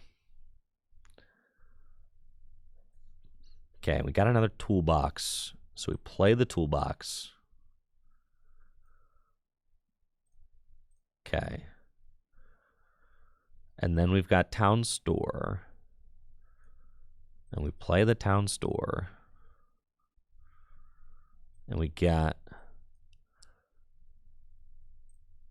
TM Evolution. Okay. And then we go Conversion Star.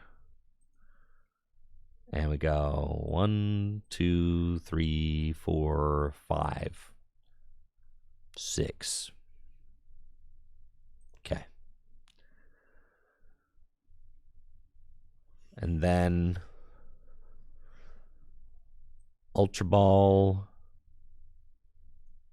Away that. And that. Get that. Go there. We save the counter catcher for next turn if they try to bring up Zapdos. And I need to do 200 damage. So we got to get rid of 3 tools. Okay. 1, 2, 3. Save those.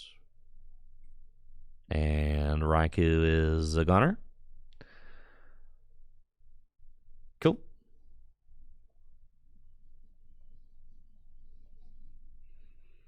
Then we'll take our 2 prizes.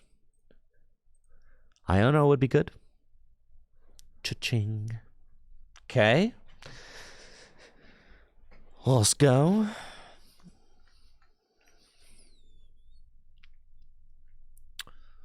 So probably going to try and finish me off with the Zapdos, but we've got the counter catcher. And we've got the lightning. So here, they do that. And now, they didn't do anything. They didn't really do anything. I would like to just maintain my boss's orders in hand, but then I also would like to disrupt. So it's kind of a tough call for me.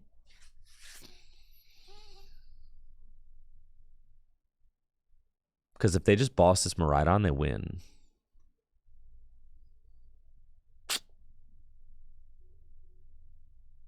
But they've got a big enough hand that I think it kind of just... So I think I gust the Mew and go... Yeah. So we catch her the Mew.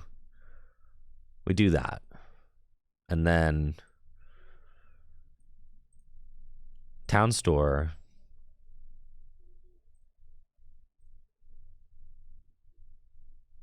Ultra Ball. We have to do this. Right, to just give us the strongest chance to, like, limit them. And then we have Diano. So we do that. And then...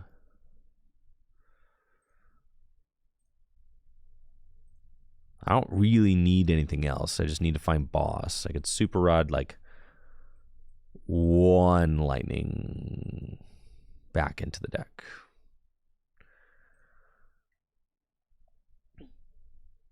And then put down TM Evolution, put down EXP Share, and Scrap Pulse. And we need to get rid of, we're doing 80, need to get rid of 3. Okay. Cool. Take the knockout. 200 damage. And we say, please don't have boss's orders for game, please. Please. Please. Please no boss, please.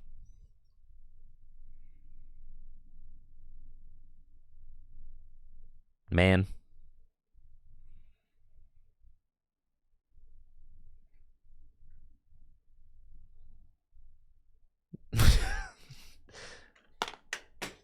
Man.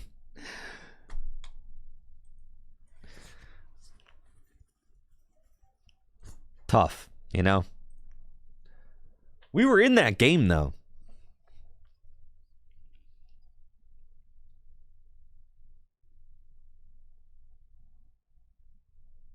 How many Bravery Charm are in here? 0.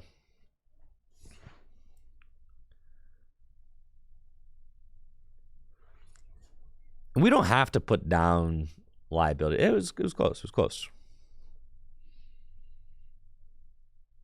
It was close. All right.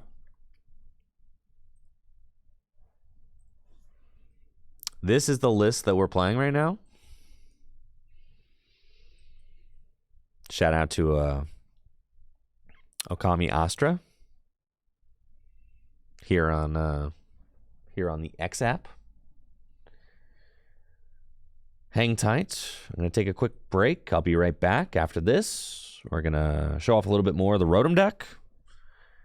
Make sure to check out fullgripgames.com. We've got a huge sale going on right now. 20% off everything on the entire website. Singles, sealed products. I will be right back after this.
Aye, we back.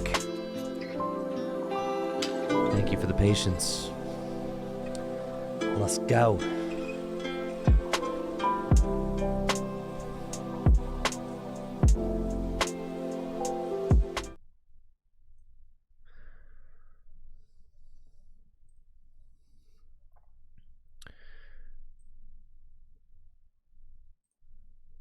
Pokemon TCG Live. I did see, apparently they're adding a game log to TCG Live. Cool.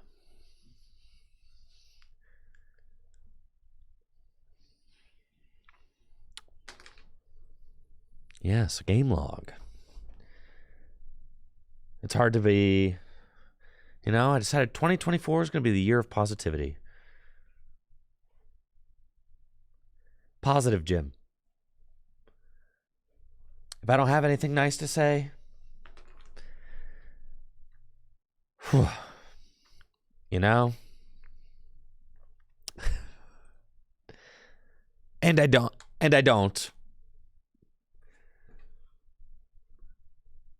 It's like, you know, I could say something like, well, you know, maybe there should have been a game log from the beginning. You know, I could say something like that. But I'm not gonna say that. Instead, I'm gonna be like, yay! Game log!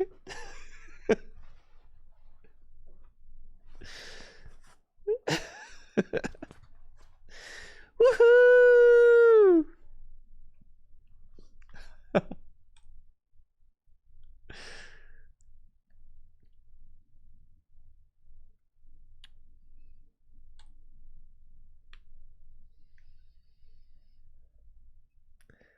In 2024, the year of positivity.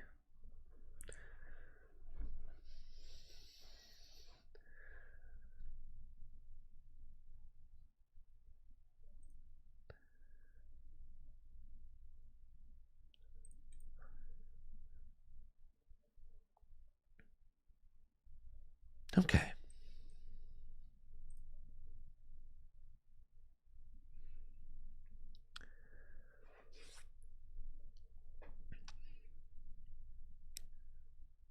Playing against a Charizard EX deck, and they are going first. I've got Cramorant, Squawkabilly, and Professor's Research.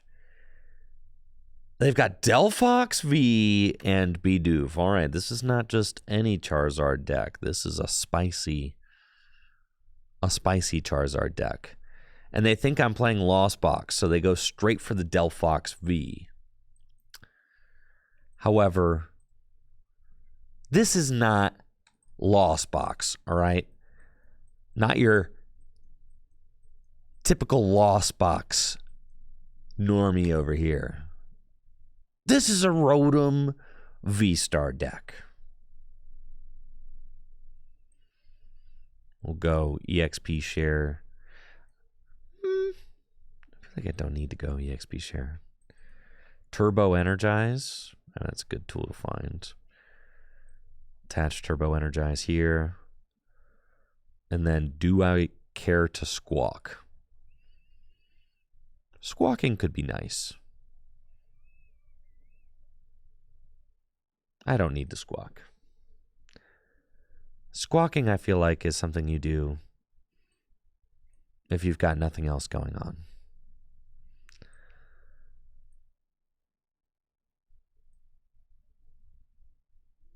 Energy. And then Ultra Ball away these. Gonna get a Rotom VSTAR. Gonna attach the Force Seal Stone. And Turbo Energize. It's a great way to get the game going.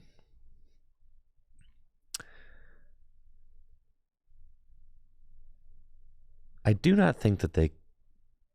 Yeah, the odds of them having Rare Candy, Charizard, Boss's Orders, Vitality Band are like almost none, so I think I can afford to do that. It's probably fine.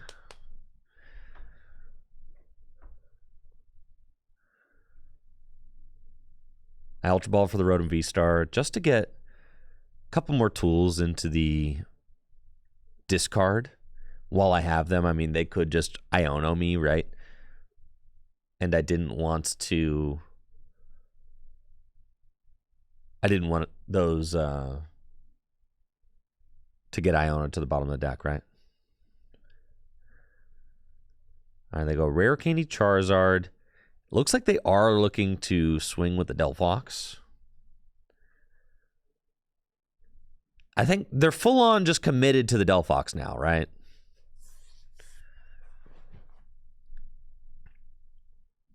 You can see they wanted the Delphox bad.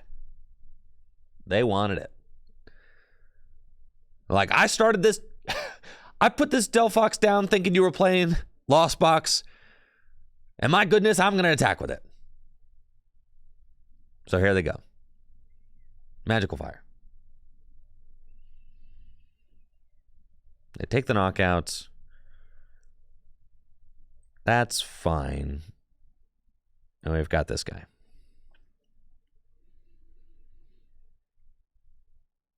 We don't want to put down another single prizer, so we're just going to go here and Iono. And hope that we find another Lightning Energy. And we do. Heavy Ball. There's Rod prized. A couple of tools prized. It's fine. So I think I do not need to use the V-Star power. Oh, I should have done this before I Iono'd, but I'm playing like a fool. So I did not. That's fine. I think we are not going to need to use the V-Star power. Star Alchemy. I think we're just going to let that go. Maybe save our V-Star for a conversion star later, which just seems good. I could put the town store down, get one more tool. I like that. EXP share. Something like that. Yeah. Cool. Do that. And then Scrap Pulse. In order to do 210, we need to get rid of 1, 2, 3, 4? Is it 4? Yeah. 160 plus 80, 240. It's kind of cringe, but yeah, sure. All right, we'll do that. Take our knockouts, and I do need to find that Rod. That would be good. Because if I find the Rod, then I could put a Rotom V-Star back into the deck. Pretty sure I prized one. Or maybe I just discarded one. Because I think there's only one left in the deck right now. So, yes, I discarded one. There's one here. There's one in the deck. So I need to find that Rod to put these two back into the deck, or else, you know, could get a little ugly. I suppose Rotom V can attack. I mean, certainly can. But the Rotom V-Star is just better. So I'd rather attack with that. Got another Rare Candy Charizard, so they're going to have energy. And we've only got one tool in the discard pile right now. That's tragic.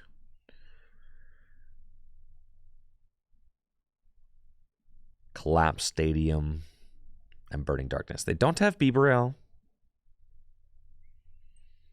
Pass that back. Yo, what's up, Mewtwo 286? Welcome to the stream. Thanks for being here. And let's see what we can do. Box of Disaster. I suppose Box of Disaster is not meaningless, but it probably is just better off in the discard pile. Yeah. Goodbye. Okay. We hit the V-Star. I've also got Toolbox. So we go Toolbox. We've got one. Then we go town store. Do that. And we get another. And there's only one tool left in my deck. So I actually don't know if we can win this matchup. I just don't think I can knock out 2 more Charizards. I don't think I've got the juice to do that. With no Pidgeot, I think I just do not have the juice.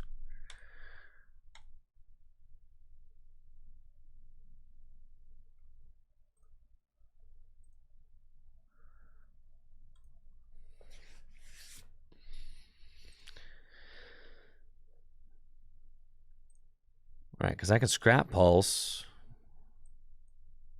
and get rid of 1. Oh!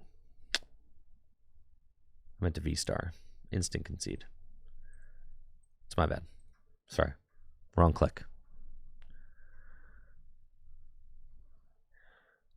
We could... I guess you could use TM Devo there. Yeah, that's probably the way to do it. It's fine. It's fine. I'm still learning. I'm learning the ways. Learning the ways. I meant to use the V-Star there and draw a few more cards. But yeah, probably if they go up through multiple rare candy like that.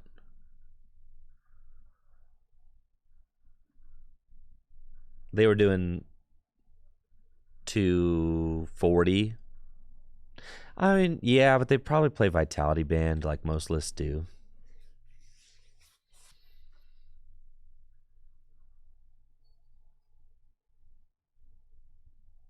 I've beat 1 Charizard today. It's easier if they play Pidgeot, right? Because you get like a free...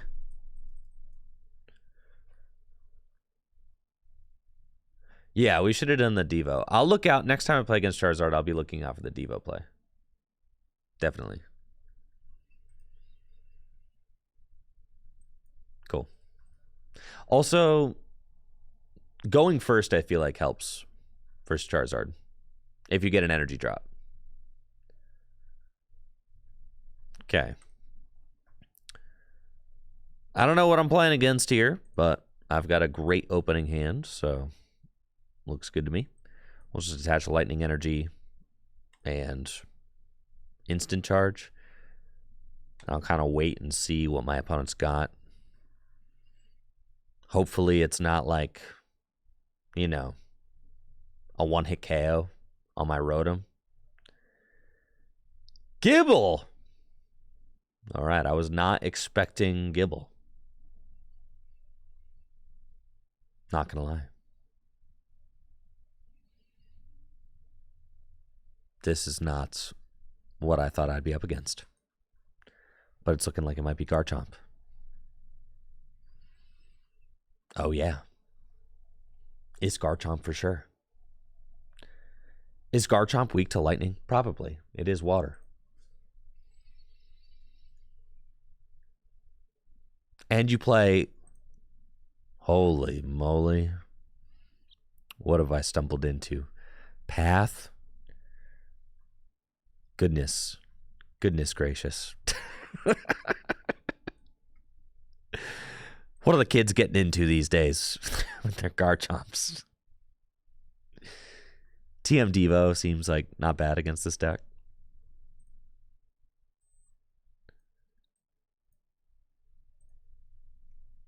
Get another Rotom. Do that. And I don't know.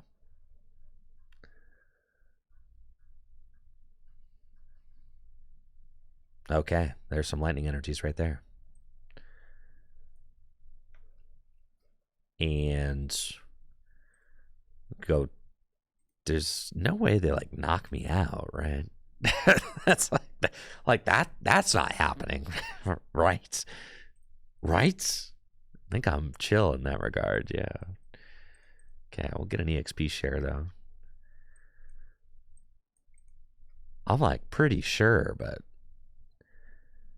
I guess I don't know. 160 damage to the Manaphy.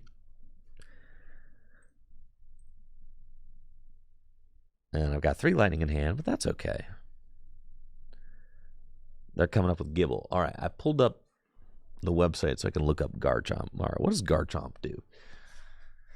Garchomp, Sonic Dive, 120 to any Pokemon, and then Hydrolander only does 160. Oh yeah, that's easy. All right, what about Lycanroc? I think that's... Yeah, Lycanroc is probably the card that I have to be worried about. Rockruff, whatever this Rockruff decides to turn into.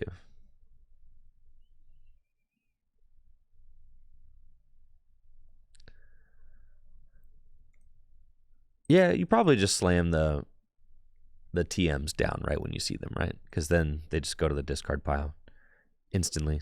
Probably.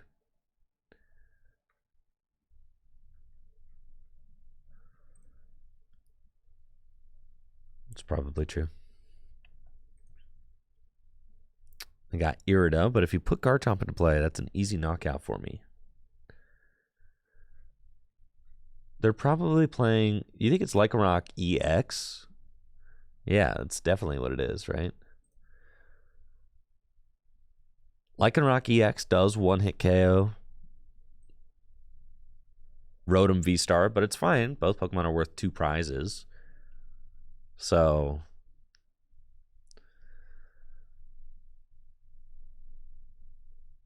Looks like they're going to go TM Evolution. And that's fine. Because, yeah, there's Lycanroc. Sure. And that's it. All they got's Lycanroc. No Beaverell. No. None of that. Sure. Go there. Lightning here.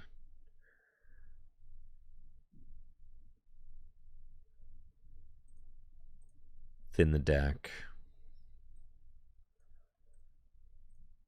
And just research. Nice switch rip there. We like that.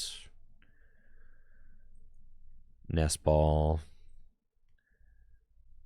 Get another cram. Toolbox. Love that. Wow, I'm going to have so many tools in the discard pile. Switch into Rotom VSTAR. And then, yeah, I'll just... Sure, we're just going to put all these into play. And then Scrap Pulse for 80. And all my tools go to the discard. And thank you, Ferdio, for the Prime sub and the 8 months. Happy New Year to you as well.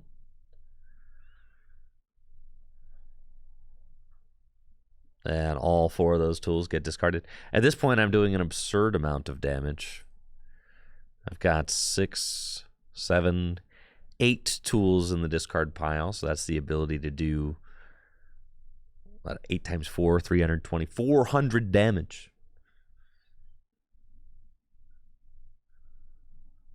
Yo, what's up, Tyler? I'm chilling. How about you? I'm going to bring up my Rotom. Dang it. And probably try to stick it.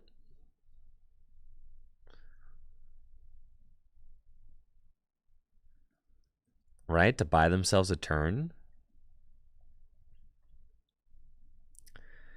I feel like there's one more Cramorant than is needed in this deck. But maybe...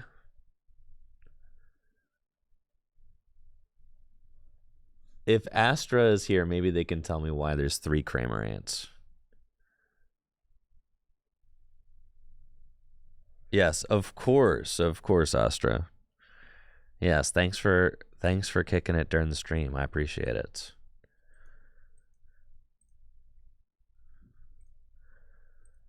We'll get this guy. And see if there's anything else to thin. Yes. Get that out. And research. Woof. Well, you know, we really wanted to find a lightning energy there. but we didn't. So we did get stuck. It's not cool. Oh, we still got our VSTAR power. That's true. I will use that.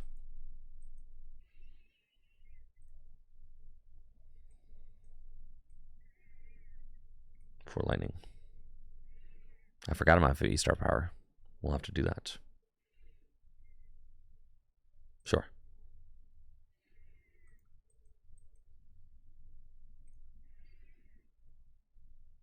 Let's go, baby. We did it.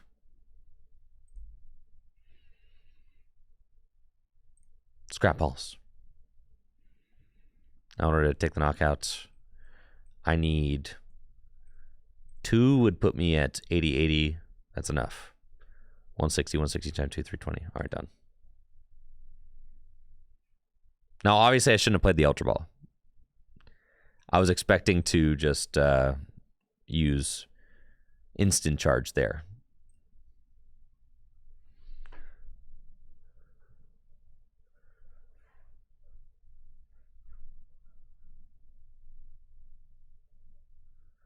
Probably right about the cramp count. I was wondering if there was like a matchup where you use all 3, and I just don't think there is.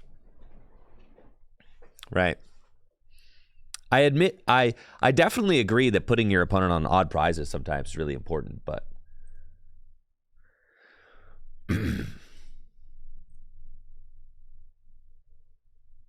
I think 2 cram is probably the perfect number. I think a rope would be good, like 1 escape rope.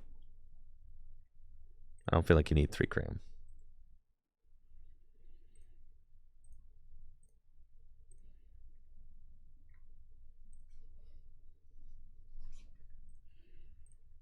Rope's probably chill. That's not a bad card.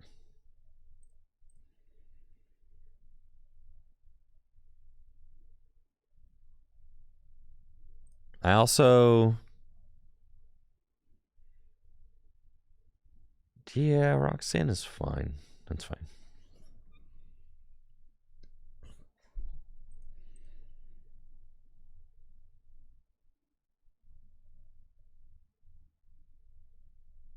Cool. Rock and roll.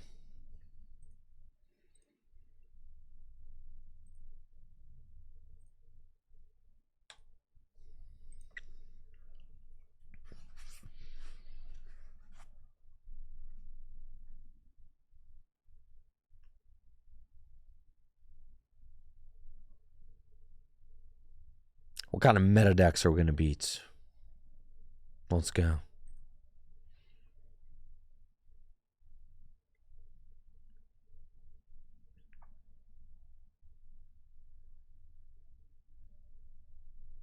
Easy dubs with the Rotom deck.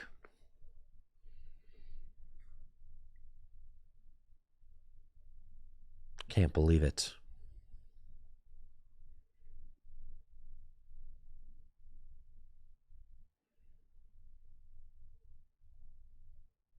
But yeah, rope is good. It's just a useful card. Being able to push something out of the active spots. It's like another gust in a way.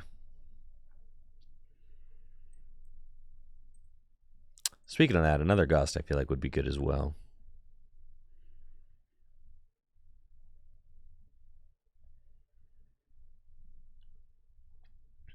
Uh-oh. Looks like I'm up against Roaring Moon EX. This could definitely be a tough matchup for me. Because, you know, that deck's kind of aggressive. But it's okay. We'll see what we can do. Got Ultra Ball. We got Squawk. I can Ultra Ball for Mid-Rhydon. And use Tandem Unit to go get a couple of Rotom. Lightning Energy to the Rotom. And Squawk can also seize. And then it's a handful of supporters. So we'll charge. Into 3 lightning energy. Okay. My opponent chose to go second, so they're probably looking at the turn 1 attack. And I am hoping that they don't. And sure enough, they do not. That's great. Wow. Love it when a plan comes together, you know? So, what am I doing? Rotoms are in the deck. I want to knock out this Moltres. I've got Switch. 1 experience share. Okay. Let's go get Rotom. Switch. Lightning. Research.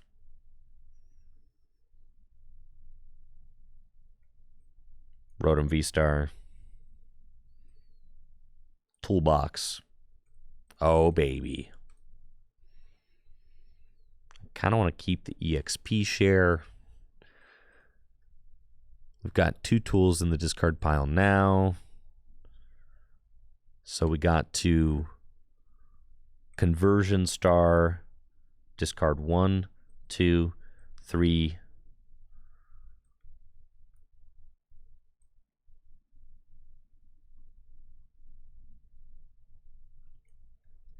Keep the rope. 4, 5. That's fine. Oh, yeah. And then EXP share here. And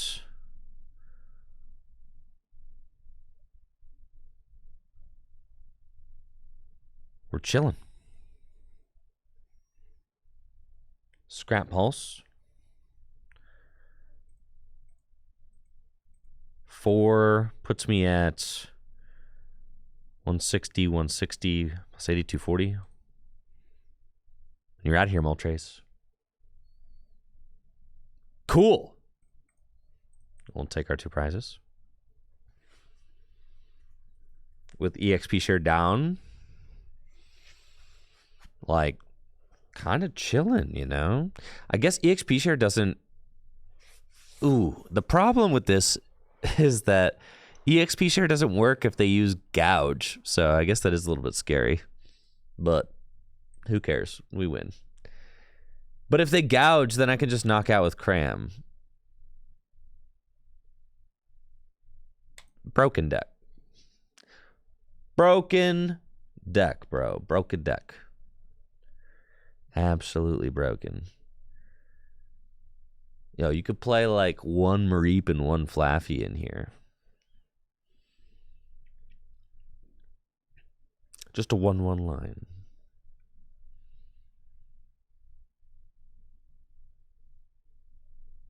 Just to put a couple extra energy into play. Could be a thing. Worth thinking about.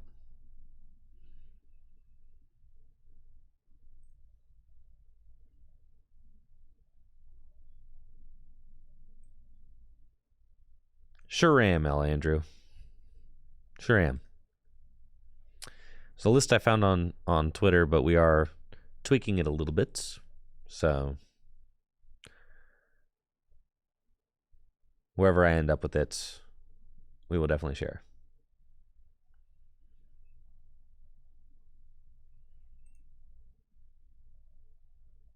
Unfortunate. The 2 dead hands I've opened have looked like this. Cramorant, Tools, pass.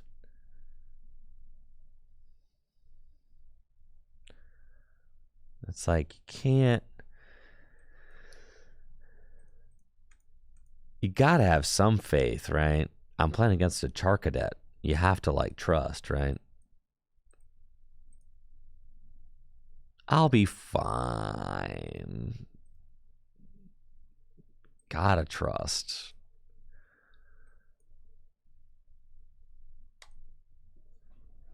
Trust in the top deck. Trust.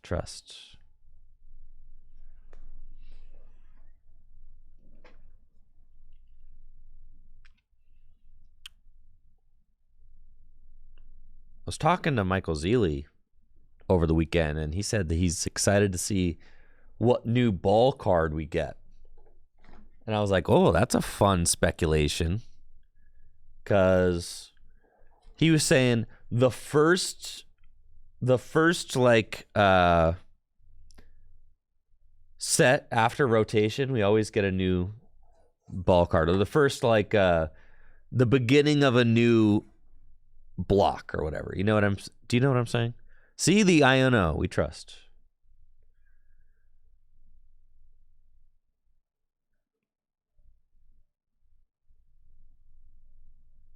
So like what? E cards are rotating out. So what letter are we going to get next? It's what we got. F, G. Are we getting H? We're getting H block cards.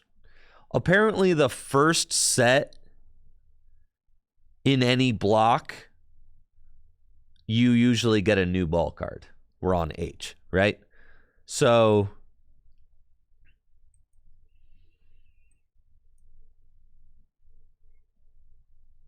I have to ask, what's it going to be? Which ball card will we get?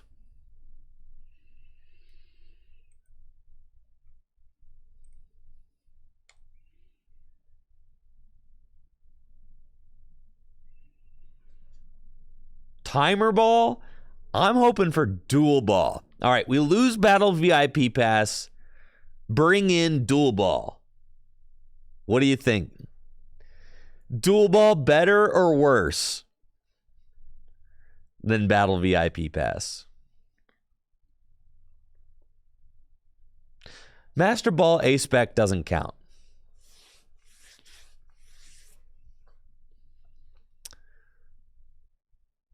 No, there's no way we're going back to Quick Ball Evo insets. No way. That just left.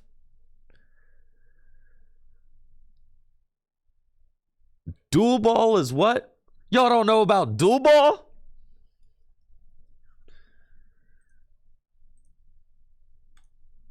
We haven't had dual ball since the Heart Gold Soul Silver age. Dual ball is timer ball, but for basics.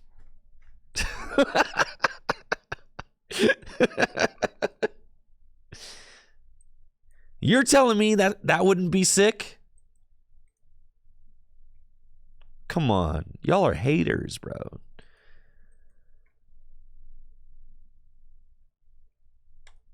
It would be awesome. Man, I can't believe the massive hater energy. You guys are huge haters.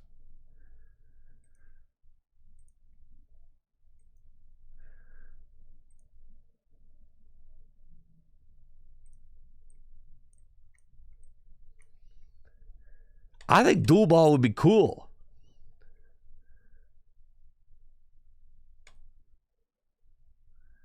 Thank you, Master Tech, for the sub in the 21 months. One of the main reasons that I want dual ball, it helps you set up. If you're behind on prizes, get any Pokemon you want. I would not like that card because when's the time you want to play a good ball card? Turn 1.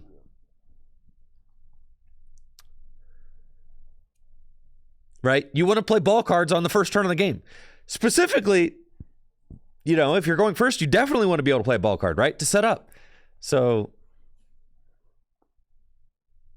I don't like the idea of conditional search. I would never play a card like that.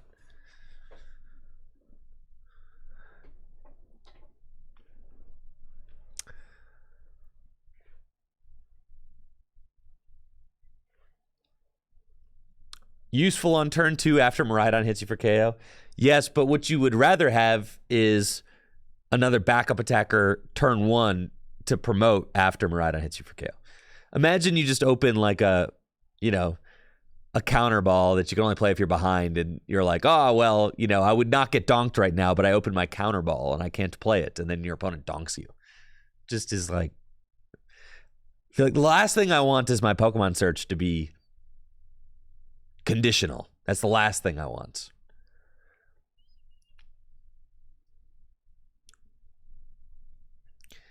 Any ball card's going to be something post first turn. We do already have Nest Ball. You're right. So it could be an evolution ball back. Timer ball. Timer ball. Timer ball. What is my opponent cooking over here? What are you doing? What's happening? VIP pass is conditional, and I hate that card.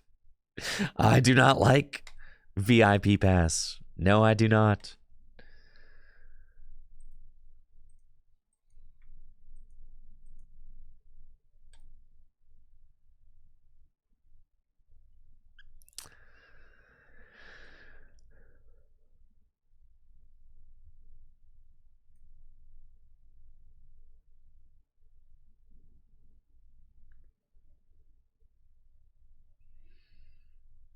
Last thing I want is to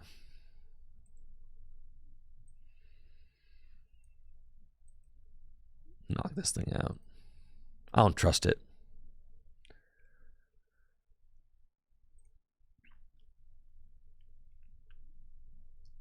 They've got like no draw power going on, so.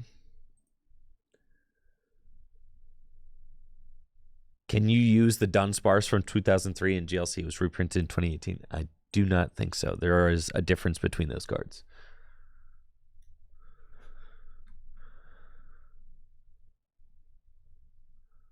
There's a difference. There is a difference between those cards. Yes, there's the one from Celestial Storm. 50 HP, 50 HP. Sudden Flash, Sudden Flash. All right, there's no difference between those cards. Knock yourself out. Sure. All right, they're the exact same card. Knock yourself out. Like what yeah, sure.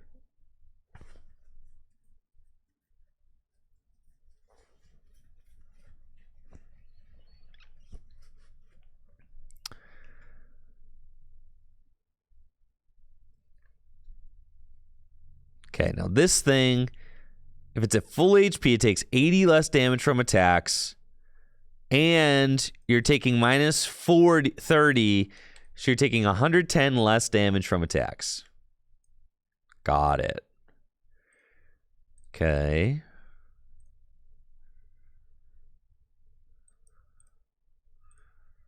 Town store. I've already used my VSTAR.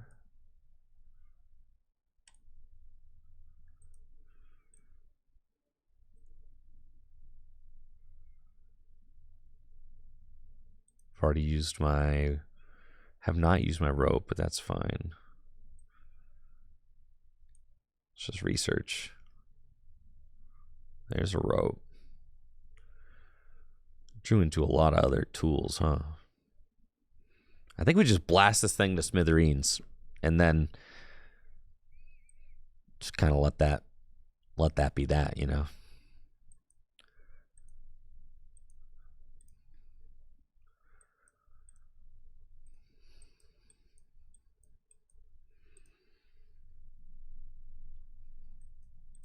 Okay. 1, 2, 3, 4, 5, 6, 7, 8, 9. All right. If we put like, there's like 10, right? If we put like 10 tools into the Lost Zone, 370 damage.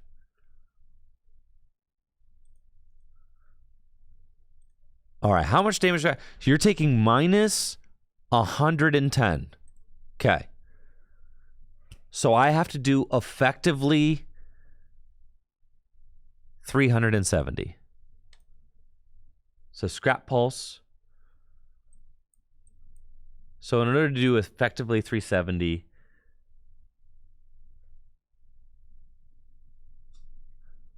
1, 2, 3, 4, 5, 6, 7, 8. 8 times 4 is 32.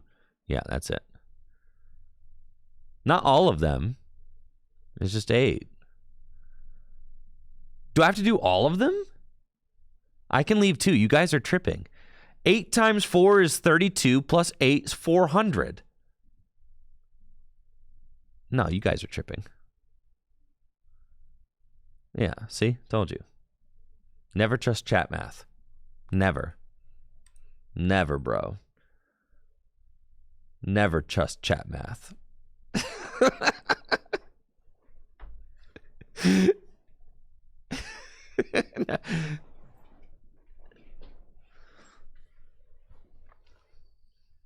Back to school chat. Stay in school chat. Yeah. How am I going to knock out the next one? Ain't going to be a next one. It was confusing when the attack said 370 max. You think I trust anything that this client tells me?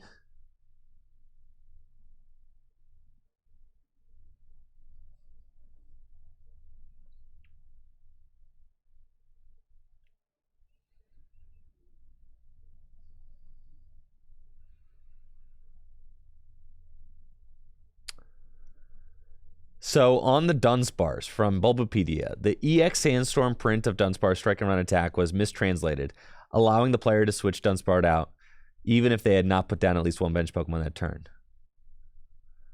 So Snoopy, what you're saying is that they are not the same Dunsparce.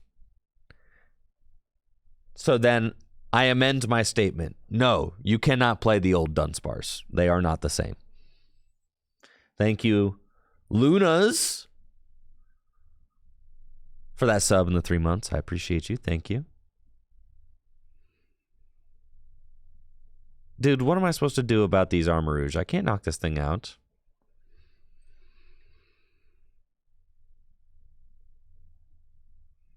And both my boss's orders are down.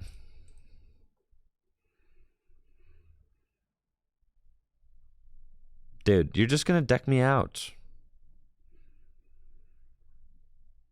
That's not fun.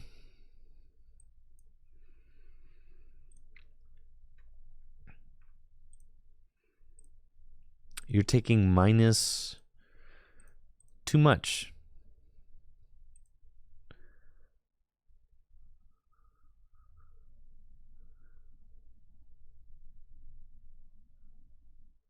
Why are both my boss's orders down? What do you do? Heal 20 damage from reactive. Oh my gosh, I'm destroyed.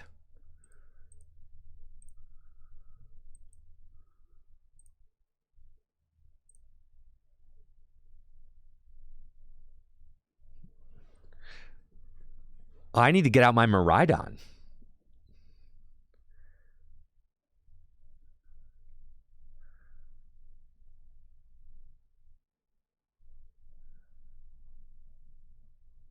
So if they're not the same in...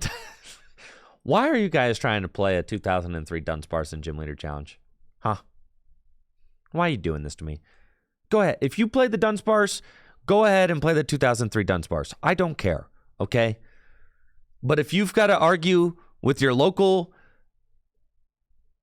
If you want to argue with your local, tournament organizer, okay? I'm not getting into it.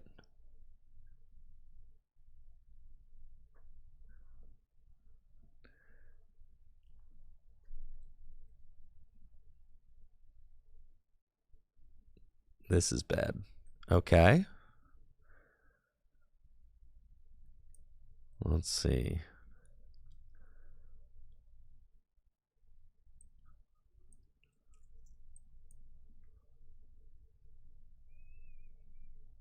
I've got rope. That's actually good.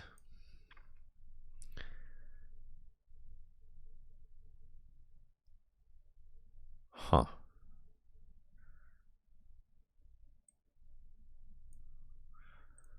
Town store.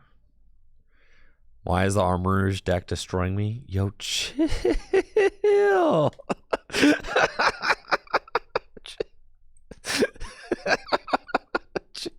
Chill, guys. Chill. What the heck, bro?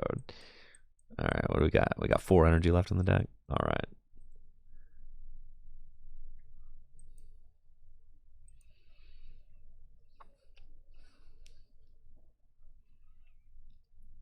I just got to figure out how to take these final 2 prizes, all right? I've got it. I've got this. I've got this.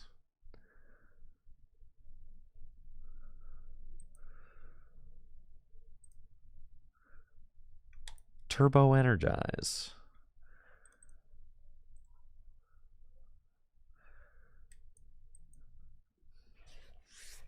All right, my mid Rhydon. Yeah, don't you do like no damage.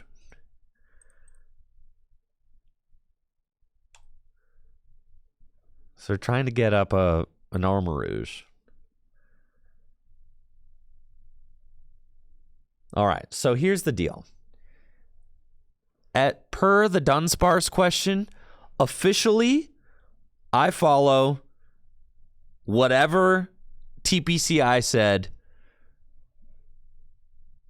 during Dunsparce's standard legality in 2018.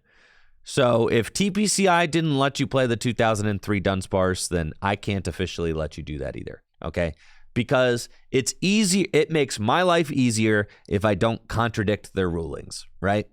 It just is going to make everybody's life easier if we just follow the same rulings, right? The coward's path. Yes. Yes. Yes. It's just going to make everybody's life easier if I don't make up my own rulings for things that don't matter, okay? Now, if you want to play your 2003 Dunsparce, everybody should just be cool with that, okay? And if you encounter anybody who's not being cool about that, then that's not my fault.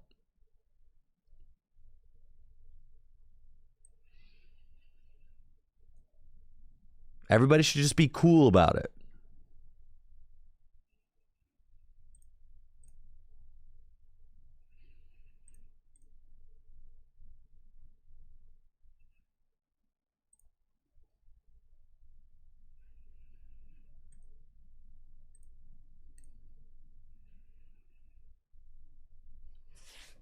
Okay. So how do we finish this game off, huh? I need like 8 tools to knock one of these things out. I think I've got 4. Best I can do is 4.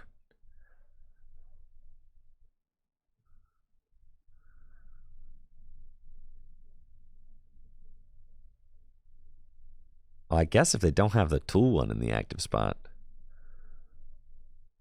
that's pretty good for me. Because then I need even less. Taking 80 less, I have to do 340. In order to hit 340, that's just like 5.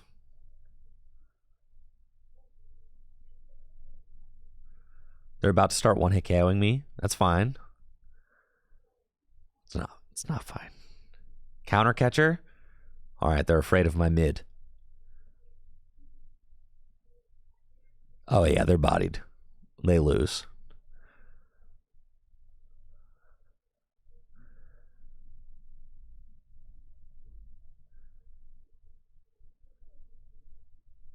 Oh, yeah.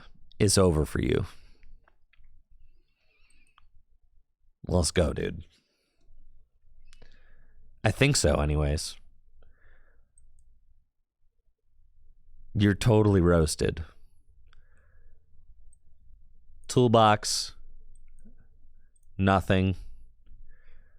Ultra Ball these. I'm pretty sure that's just enough.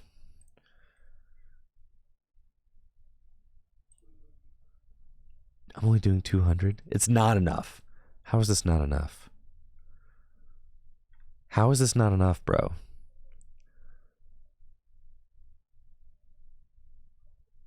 All right, I lose. All right, we can't beat the Armarouge deck.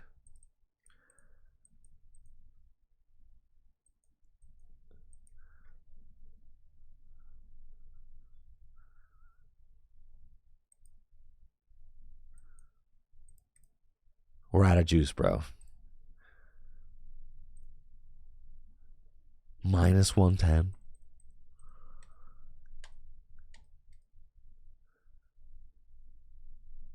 That's so sad.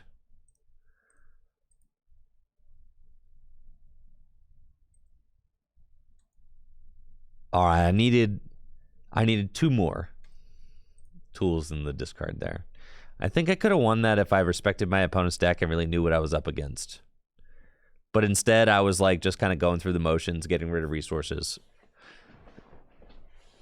I definitely did not respect my opponent's deck adequately. That's the situation I'm supposed to be putting my opponent in. Not respecting the Rotom deck.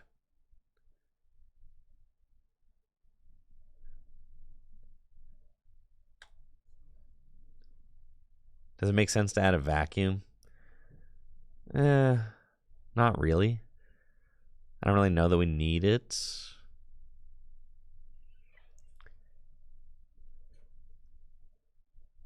Because vacuum sends tools, what? I mean, to remove tool from... It's like, do we need a vacuum to remove the tool from the Armarouge in the Armarouge deck? Probably not. Unless there's like another situation, in which case... But I don't really know there is. You can hit numbers versus most things. The Armarouge deck's just forcing us to do like 400 damage. Okay, this is a pretty bad matchup for us. Roaring Moon's not what we want. Yeah, not great. Not exactly sure how we win this, but we're going to do our best. Because that's all we can do. Squawk and Seize. And then...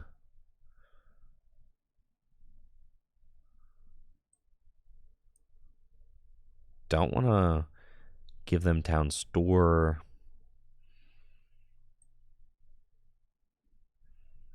Kind of just put these down. And then instant charge. All right.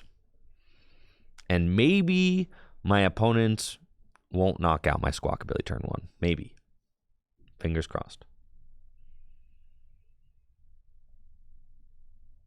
It's possible.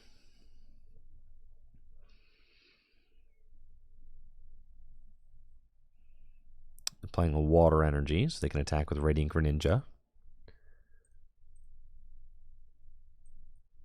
Sure.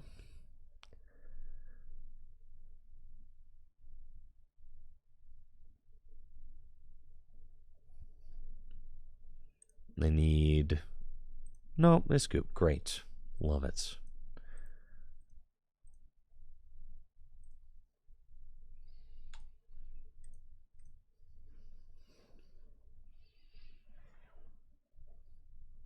Come on, just let me rank up the Rotom deck. That'd be nice.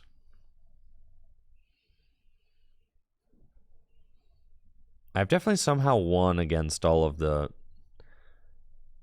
Roaring Moon decks we've played against today, but not because it's a good matchup. I think they just have been doing nothing.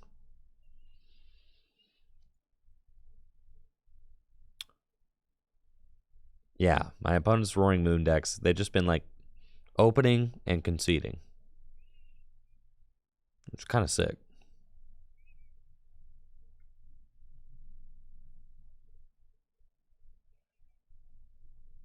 Okay.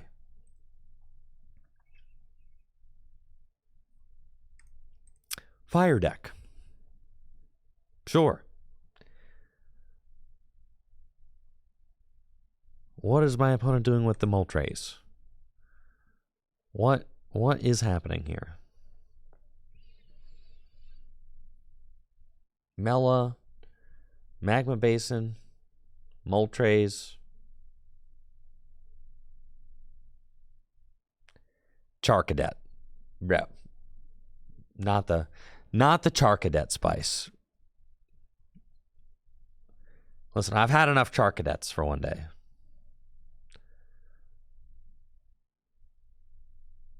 Way too many. All right, my opponent doesn't have anything, though, so that's fine.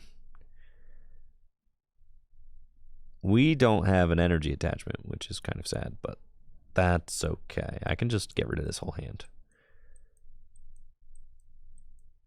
That's fine. Let's get rid of the whole hand. I don't need this stuff. I'm just going to squawk it all away.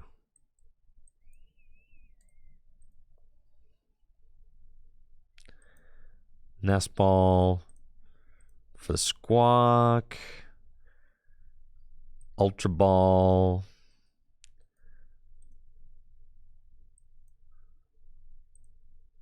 For the mid.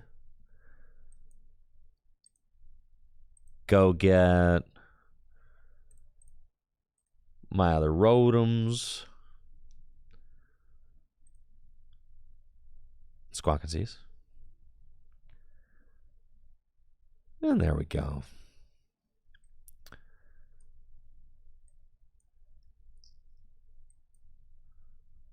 That's right, I already played a supporter. All right. Charge.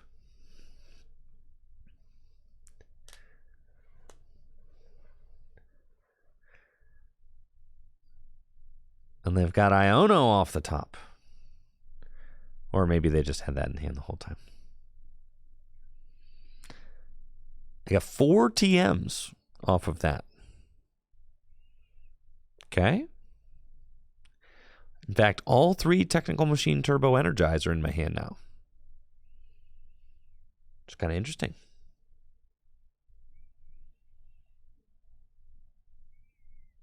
Yeah, I appreciate that sub earlier, Dave Rose. I think I missed you. But thank you.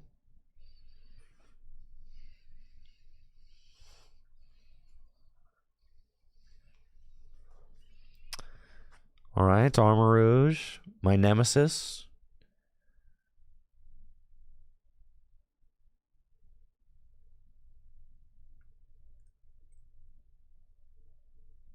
And are they going to Blazing Flight me? Sure. Suppose so. Let's turn to attack with Moltres. All right.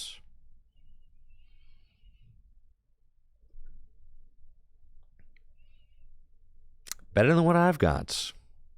I've got literally 6 TMs in my hands. I got so many TMs in my hand, I can't put them all in play.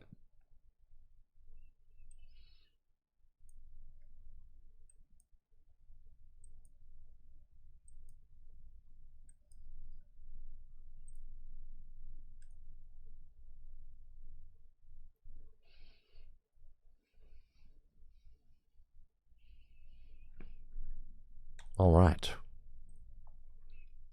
It's a lot of tools down, though.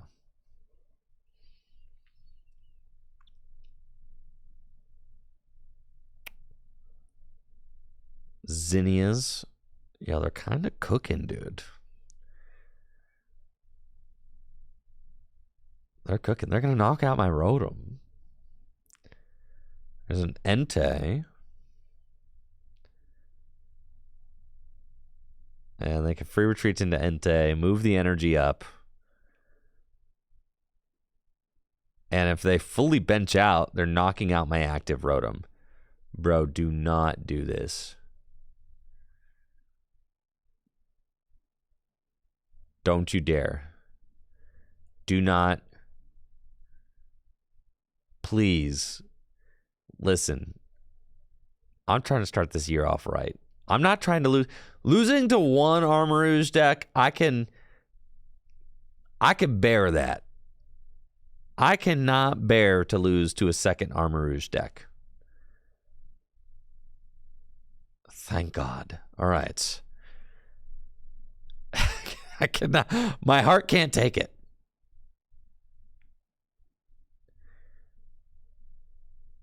If we lose to the second Armarouge deck, chat will never let me forget it.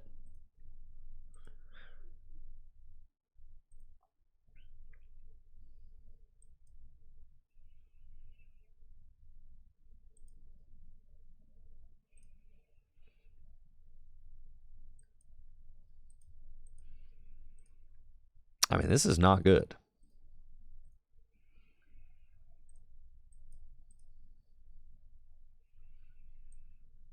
Because what? Like, what am I gonna... I guess I could have gotten the experience share. Am I gonna conversion star for 2? That's not what I'm about to do.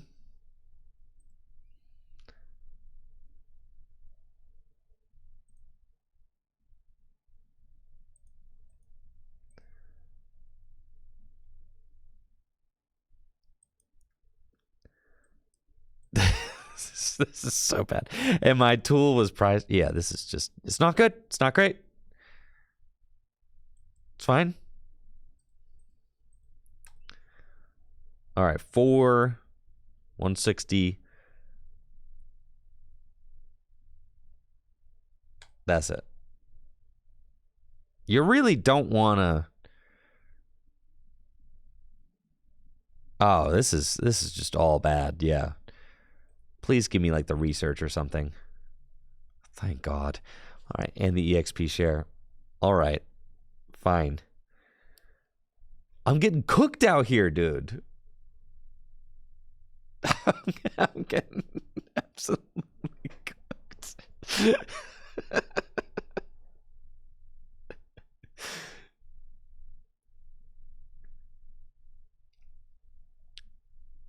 Please don't play a supporter. You do not deserve a supporter this turn.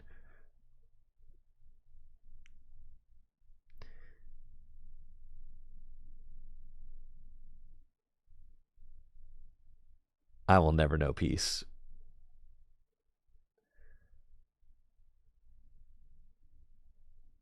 I do not want to build the Armarouge deck. I do not.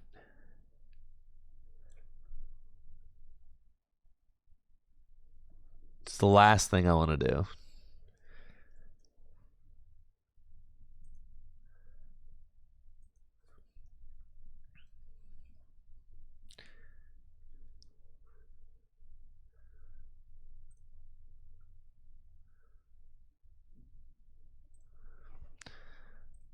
Man. I feel like I have to motivate.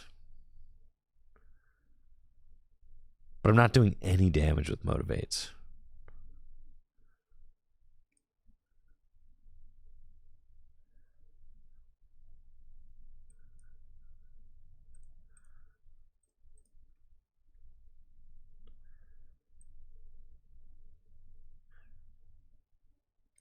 Okay, there. Just put that down. I don't know. The Rouge kind of give it to you. Yo, chill. Chill.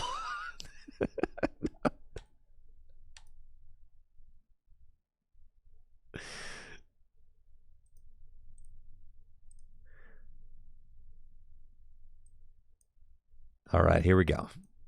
We've got everything set up just right. We got them exactly where we want them. Exactly. We got them precisely where we want them, chats. About to go Rotom VSTAR sweep.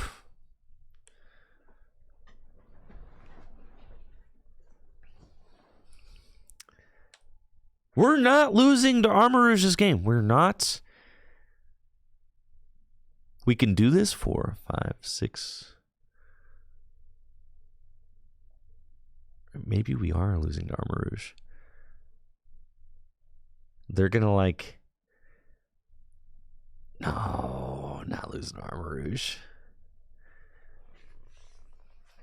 Not the Heatran, dude. Not the Heatran, man. Please.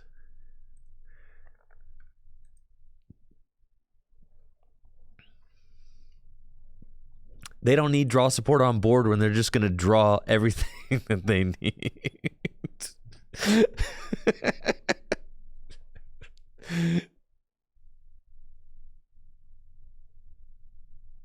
They don't need draw support on board when they just draw flawlessly.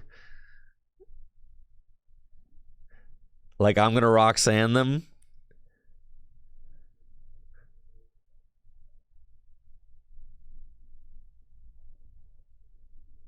All right, they're not going to have a free retreater after this.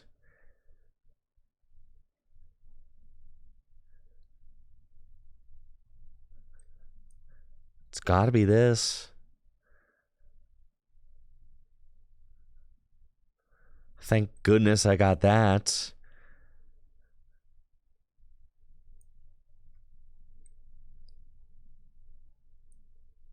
Okay.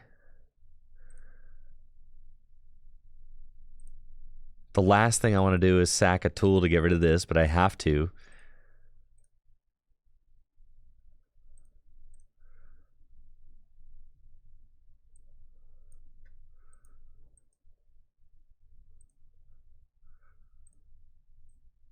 All right, I've got a single prizer left. I've got a boss and a rope left. Okay. We're chilling. Everything's fine. Scrap pulse. Got to get rid of one. Nope, you're weak to lightning. That's a misplay. It's weak to lightning! Lightning? It's weak to lightning. The bird's weak to lightning. It's messed up, man. The bird's supposed to be weak to water. All right. Everybody knows Moltres is weak to water. Everybody. You expect me to look at that?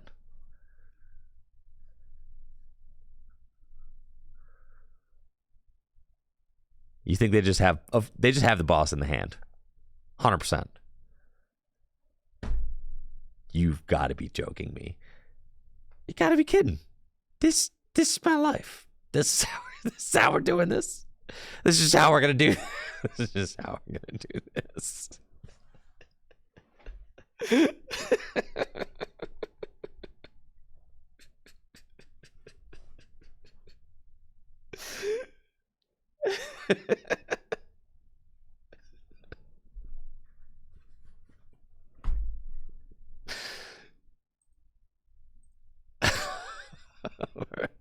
O2 against the Armarouge deck. All right, well, I gotta build the Armarouge deck, I guess.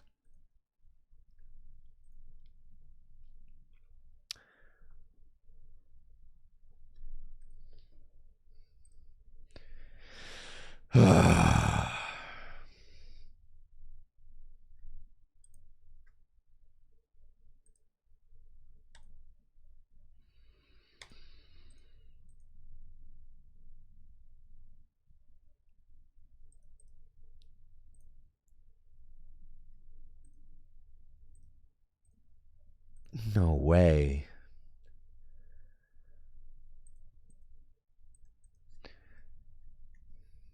Charcadats.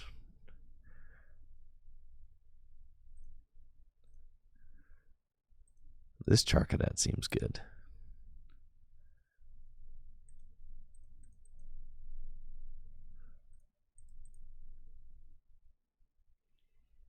I build this run into nothing but Chen Pao. I know. I know. Radiant Heatran, my goat.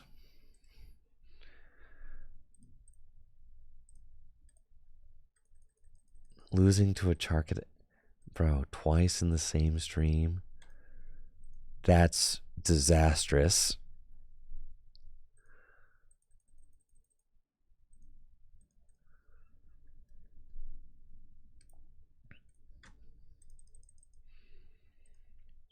Okay. We got Iono. We got Boss.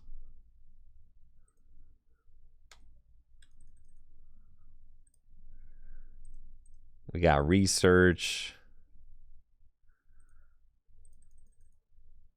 We got Magma Basin.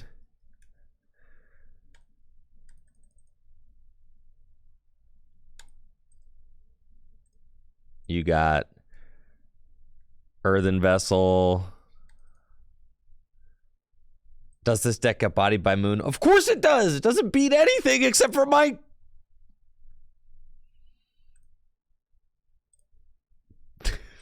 Rotom deck. I'm playing Rotom again. Double down, bro.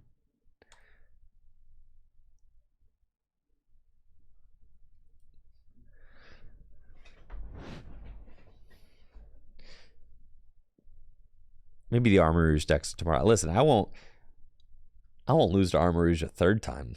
That was just bad variance. Twice.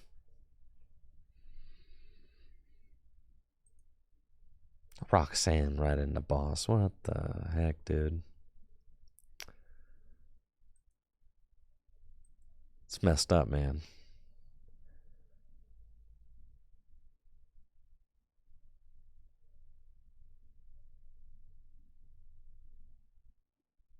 Well, I guess the Roaring Moon has to gout, but yeah, it doesn't matter.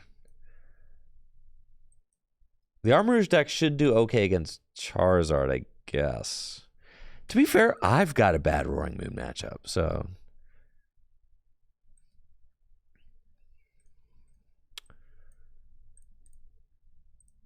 Yeah, the Rotom deck also has a bad Roaring Moon matchup. We haven't lost a Roaring Moon yet. Just Armarouge, actually.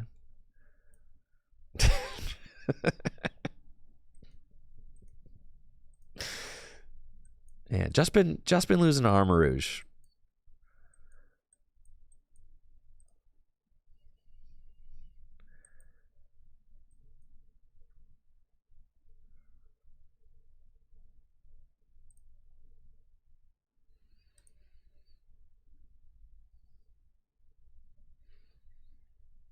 Nice.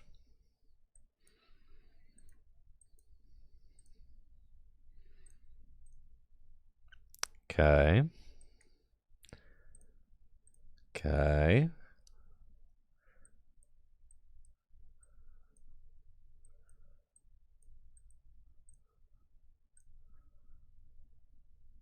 Just put that down.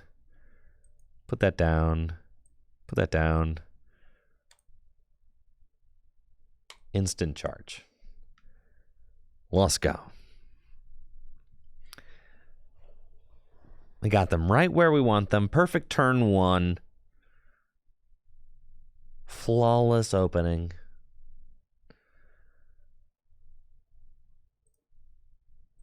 Got tools in the discard pile.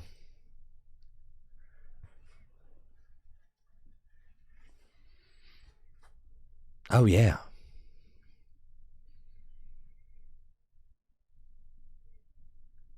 All right, so let's think about Armarouge though. All right, big guy, hard to KO. Does very little damage. That's okay. He's big guy, hard to KO.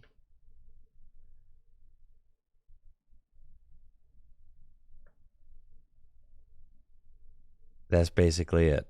Just big guy, kind of hard to KO.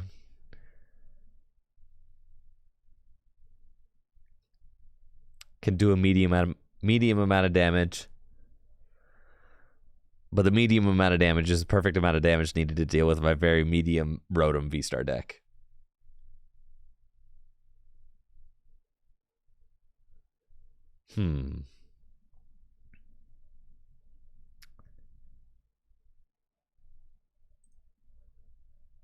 I haven't actually used the TM Blindside or the TM Evo yet.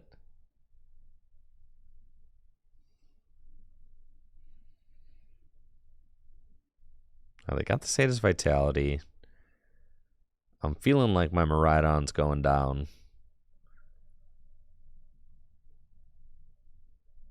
Definitely feels that way. I think if I were playing in Portland this weekend, I'd play Roaring Moon. I don't know if that's just because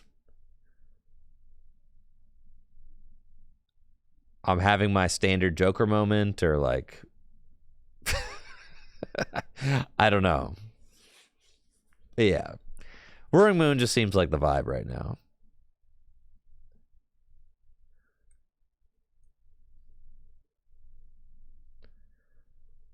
Okay, got to do a lot of damage here. Yes, sir. Yes, we do.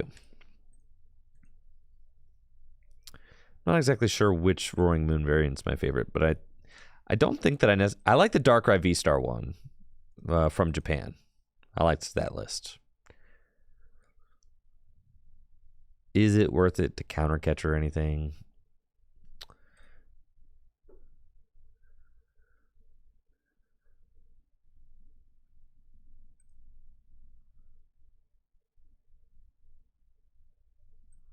Put the EXP share here.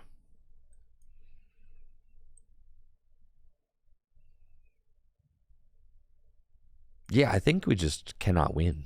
They took 2 prizes, so we're just like, nothing we could do here. Then they gouge that. Then I have to cram. If they gouge this, then I don't even pass the energy back, but then I have to cram. So I guess I should have gusted up something because I have to Lost Zone some stuff anyway. So it doesn't really matter. So I just have to go Scrap Pulse, but I like have to Lost Zone 4 tools, which is like so silly. So like I should have gusted up. Should have just knocked out the Roaring Moon. No, I have to do that, right?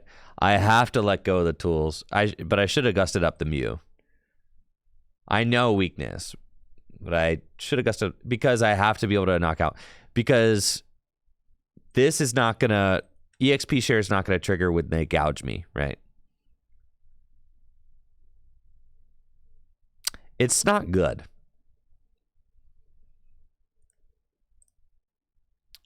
But it's what I have to do.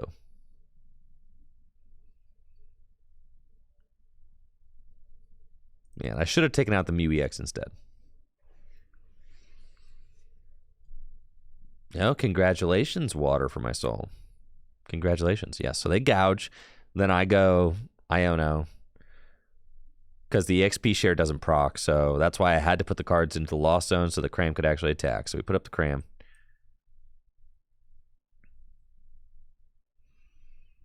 And then we go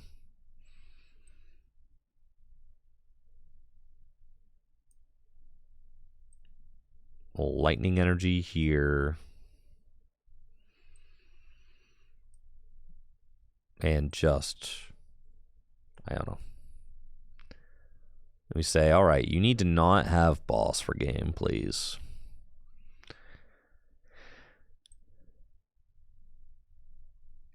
I mean, and I have boss for game, which is funny. So, I mean, you're saying there's a chance, bruh.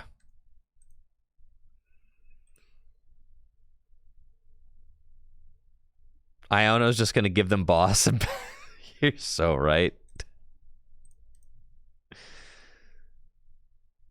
You're so right. I know. What's the point? They just go boss right here. Boss energy game. I know how this goes. And this is why we should have gusted the Mew EX, obviously, on the 1 turn, but I miscalculated. Bro.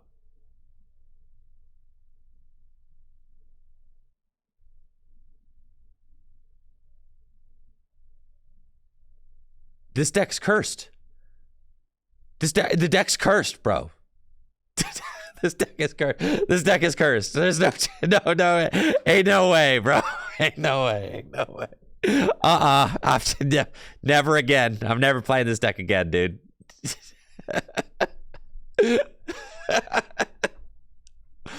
All 3 times, dude. All 3 times I go for like. Oh my god. All 3 times. I go to disrupt at the end of the game. There's no hope.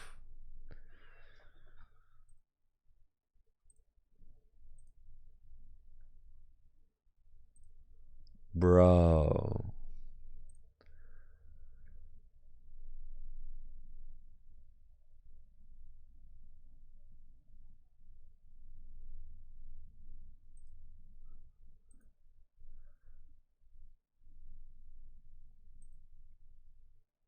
Dude, not cool, man. Play a good deck? Good deck. Man.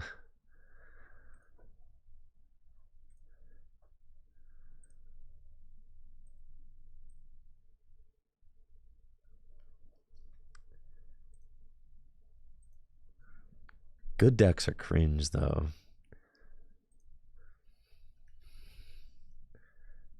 Trying in 2024? Miraidon's not even a good deck right now. Miraidon loses to Charizard and Roaring Moon, both of which are popular.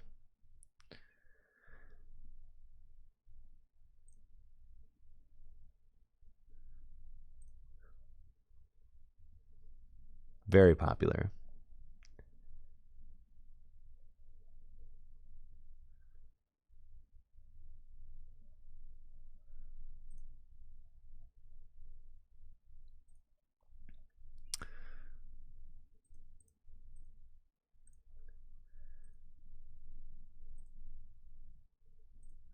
I'd rather play Lost Tina.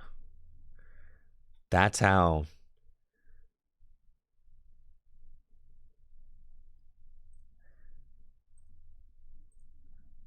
Like, is that really what you want?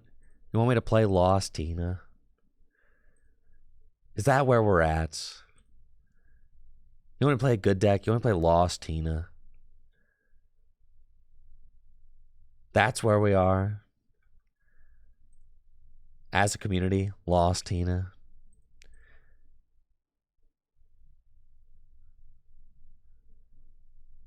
Lost Tina is a fine deck.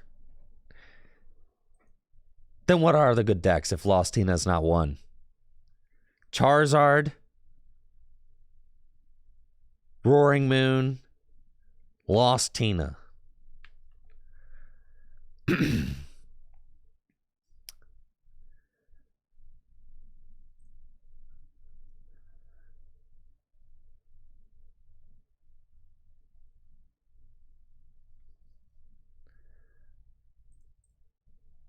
Deoxys Guardy.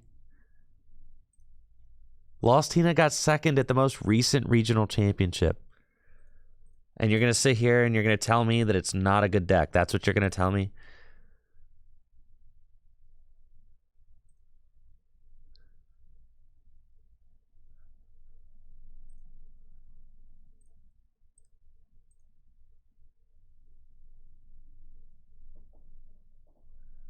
Meowscarada beats them all. Why are you lying?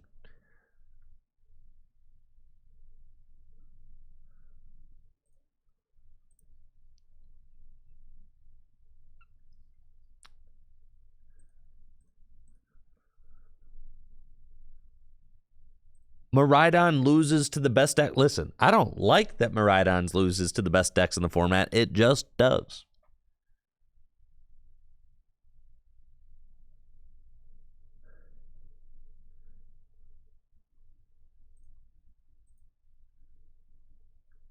Hisuian Samurott with Spinda.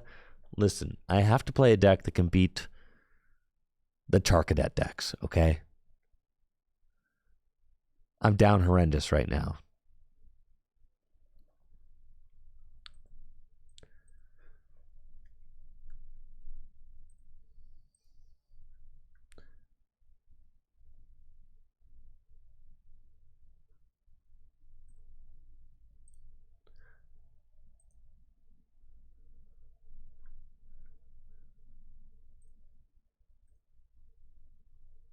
That's what you want. You want me to play a good deck.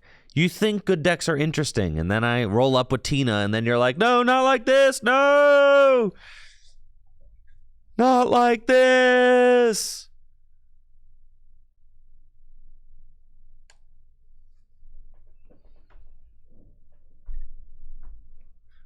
Play a good deck. No, not Lost Box. No!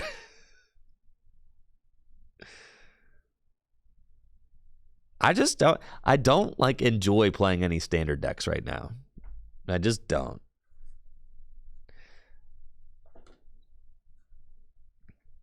I just don't. I don't like any of them. I don't like Charizard. Don't like the Lost Box decks. Don't like Guardy. I just don't like them. I don't.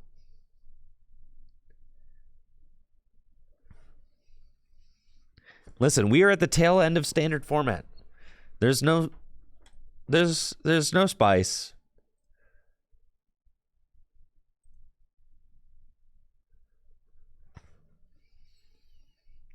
No, it's right before rotation. Like, I don't love these formats right before rotation, generally.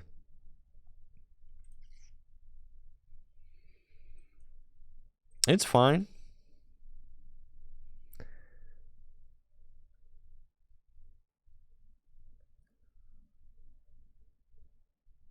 Cool.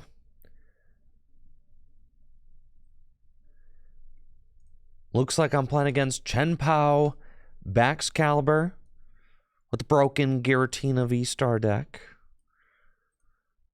They've got Manaphy. I've got a nice opening hand. With double battle VIP pass, you'll love to see it. I prized one Culverus, that's fine. And we got 2 water, 3 psychic, 2 grass. Cool. So we'll go get some fellas.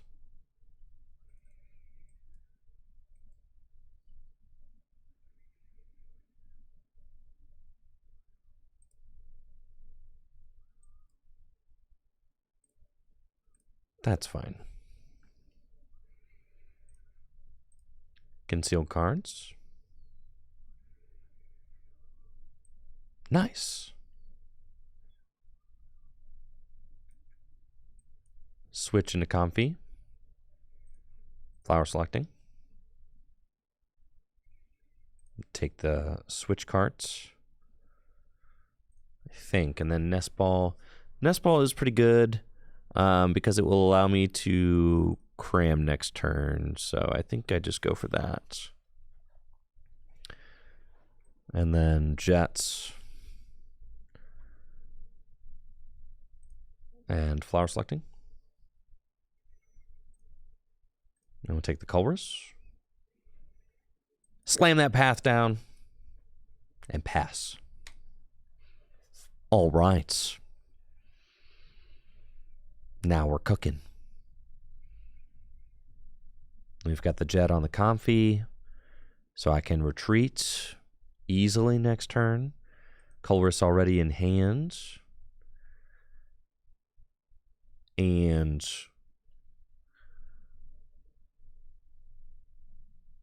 with Nest Ball, we can go and get Cramorant. If they don't move this Manaphy, then I can knock that thing out with the Cramorant. And while we're cooking, start to get these Giratinas built up, which is very good. We play a whole lot of Path in this deck. So let's Nest Ball for the Cram first.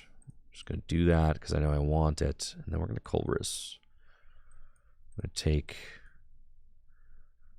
Yeah, they're just going to scoop. That's right. It's because I'm playing a broken deck now.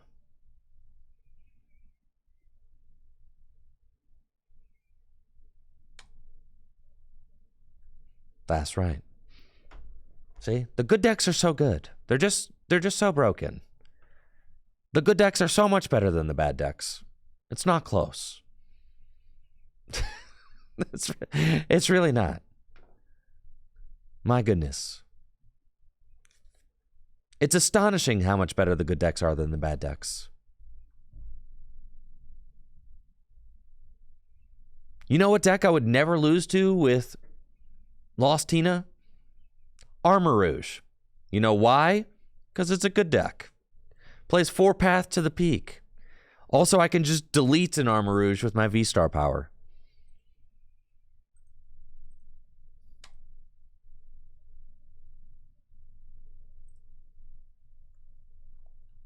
Broken deck.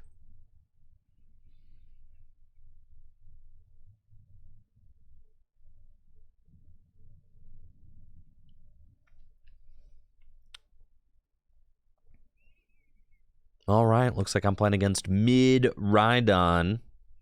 Unfortunately, I do not have an energy in my hand, but this hand is okay. Go get a Tina and a Comfey, and then I do wish that I could reach for a path, but we just cannot. Bench Radiant Greninja and just pass. And then let's see what they've got going on. Sure enough, there's the mid. Tandem unit.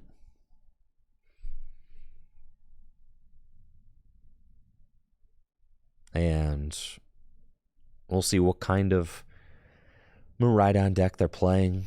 Whether it's the Turbo kind with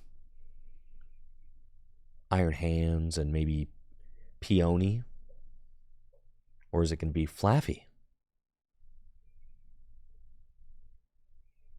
Here's Iron Hands. They've got another Miraidon, so they can Tandem Unit again. Haven't been seeing a lot of Flaffies in Miraidon decks lately. But there's Flaffy right there. My personal favorite version of Miraidon to play is the Flaffy variant. However, I think that Miraidon is in such a bad spot in the meta that you kind of have to play it super, super greedy and just hope that you high roll your opponent off the board. Because like, Miraidon doesn't have a good Charizard matchup. It doesn't have a good Roaring Moon matchup. You have to kind of just... you have to reach for those turn 1 attacks and just hope your opponent doesn't quite set up right.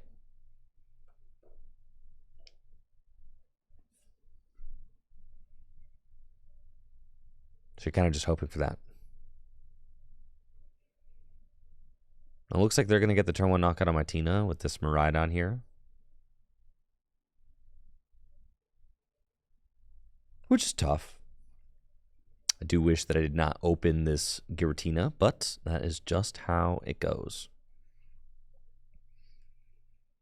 So maybe I can slow them down somewhat after this explosive start. Well, let's see.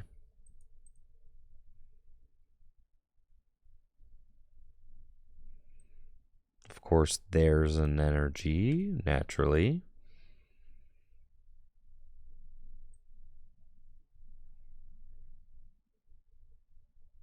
Colress. Take the Iono, take the path. And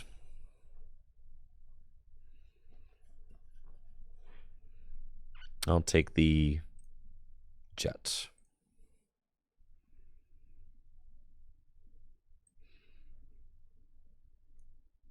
Definitely want that. Take that. Start using flower selecting. Bro. Not great. Take the rod. And then it's fine.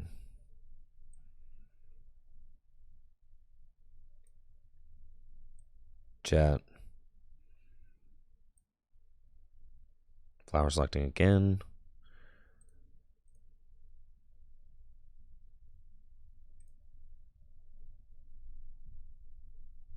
Take the Psychic.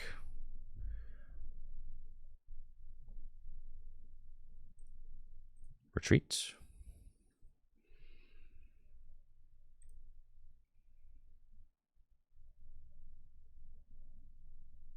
Okay. 4 cards in the Lost Zone. All right. Evolve here. Path down. Spit. And then that's okay. I mean, at this point, they're up. They're down 2 generators. They're down a vacuum, collapsed, and beach courts. So, I mean, they've got a decent amount of resources down. They do have their VSTAR power, which they can just play and kind of go get them what they want. But that's fine. You know, Tina's strength is using Iono at the end of the game. Here, if they do knock out the Cram, I can rot it back in, Iono, and then go from there. You know, evolving up the Tina.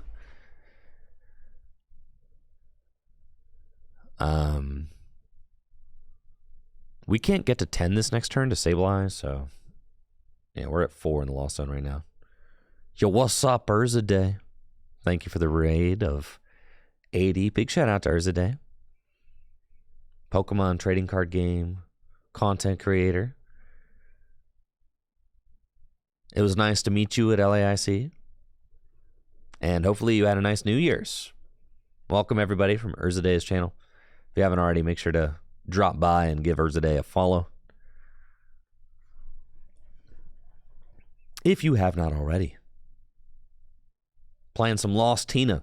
Was playing a goofy Rotom VSTAR deck a little bit earlier. But we decided we're going to start playing good decks. So I'm playing Lost Tina now. Good deck time.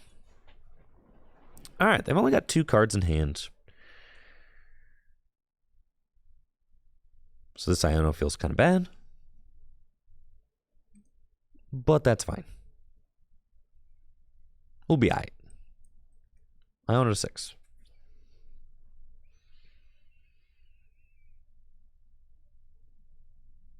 We were not all right. In fact, we are just getting absolutely bodied. just absolutely bodied. But that's fine. I'm going to bring this thing into the active and try to bide some time.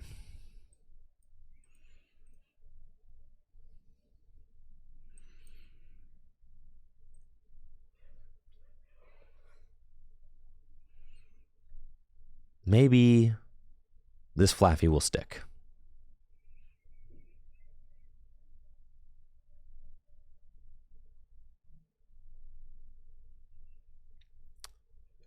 We're fine. I'm not even pressed right now. We're doing okay. This Flaffy goes nowhere. Absolutely nowhere.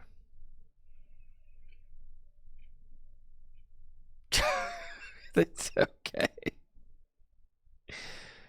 They got rope. All right, rope and a generator. Sure. They didn't play the counter stadium down. I guess they don't really care to counter it.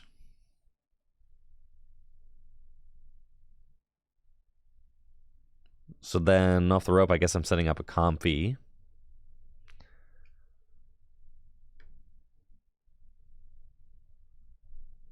That's fine. This thing is charmed. Yeah, and now they've got path out. They probably got, they got rope and so I know their whole hand. You know, they're going to get 1 prize, 1 top deck next turn, but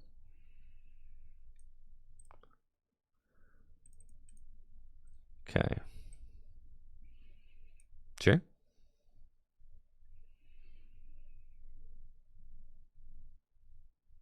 We're doing great.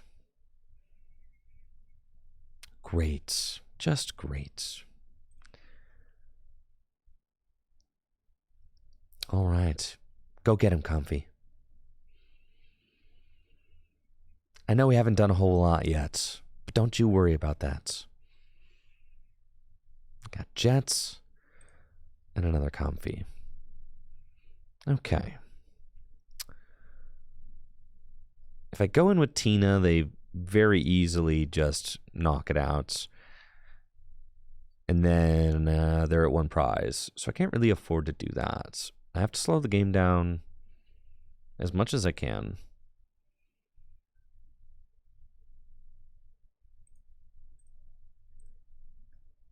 So let's just take that. We have to keep digging.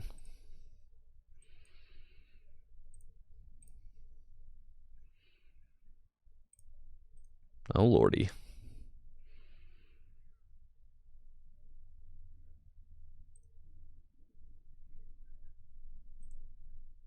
Well,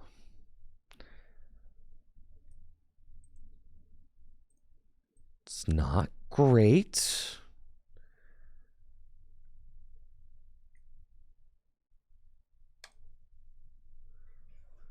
But there's still a shot.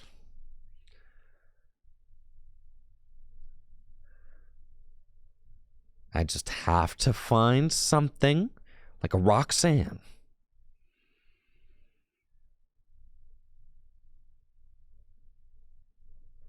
Go energy on a Flaffy, kind of identifying that that is one of their weak spots for sure. Rope, not helpful. Counter catcher, and then my final Sableye. Whew. Well, I'm nowhere close to 10 cards in the loss zone.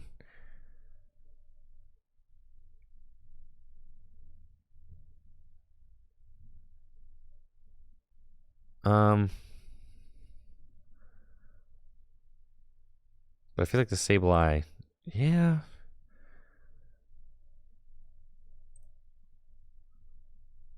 It's not great.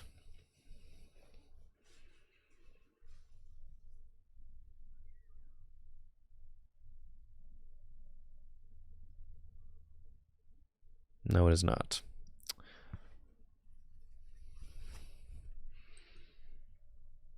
We could stick the hands. I think that's probably what we have to do. And just hope it stays for a couple turns. Okay.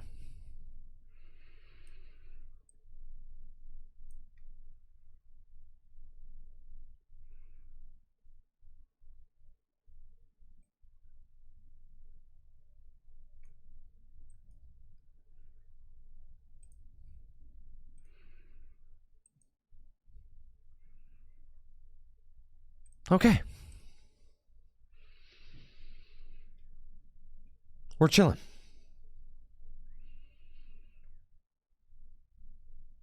No way they find their way out of this one. Well, they did. It's fine. Trust. We go Roxanne. Trust we get the big Roxanne sweep. I don't even think it's possible, but anything's possible. Okay.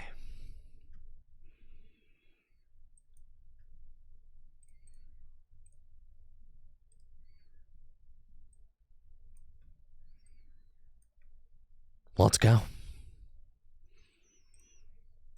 Roxanne. We've got a switch.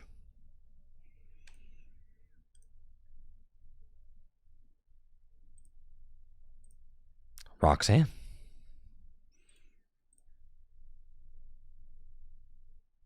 There it is. Okay. And then we go switch card. Roxanne.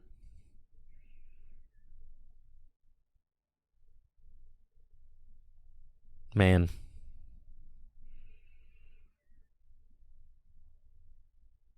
All right, we go next.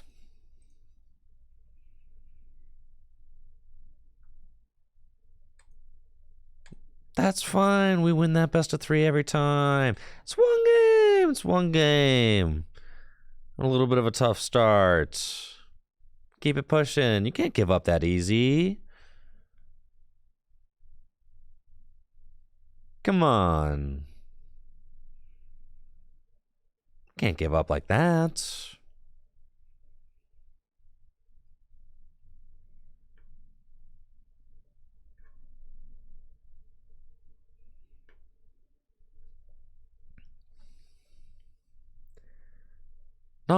was just a tough game. It's okay, it happens.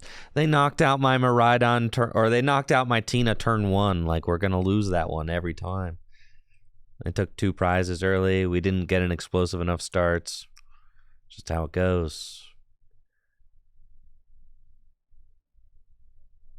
You know, if we go first, get the path turn 1, like, you know, or if we start Comfy or something. But we didn't even start an energy. Like, we couldn't do anything. With Tina, it's not necessarily about prizes taken. It's about board position, right? Like, you're trying to get yourself in a position where you can mount a comeback. So.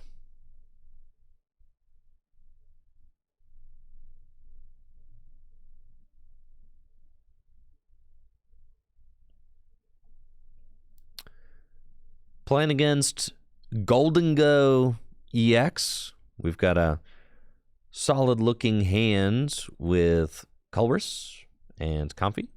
We're chilling. Just hope that Colress can net us a Battle VIP pass so I can get moving. It's interesting. This is Golden Go featuring Curlia, Pokestop, and there goes Supporter and a Golden Go EX. Sure. We've got Radiant Greninja off the top. Love to see it. And the game is frozen. Just like that. No more cards for us. Can't do anything. The game won't let me take any actions. The animations have stopped. But that's okay. That's fine. I'm not sweating it. That's just the Pokemon TCG Live.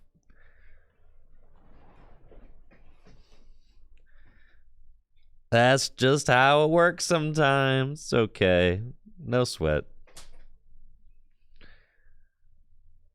New year, new attitude. New year, new me. I'm not pressed. No, that's okay.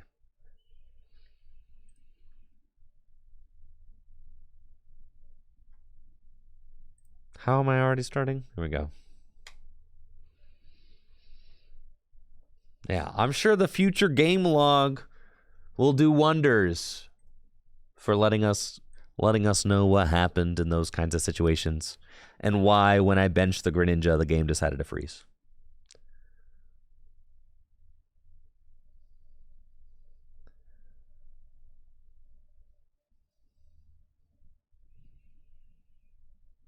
I'm sure.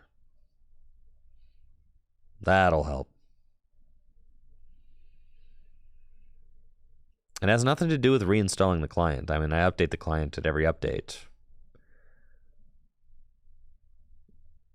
The client is, it's just not a very good client. It's just not developed very well and has lots of bugs. But that's okay. Games are hard to make, chat. Really, we just got to lower expectations. We take our expectations. If they're up here, that was your first mistake. They should be down here. Down really on the floor. Because this is just the Pokemon Company. So expectations, lower. And once we learn to really just collectively lower our expectations,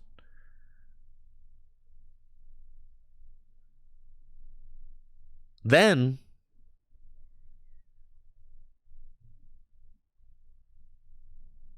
life just gets a lot easier.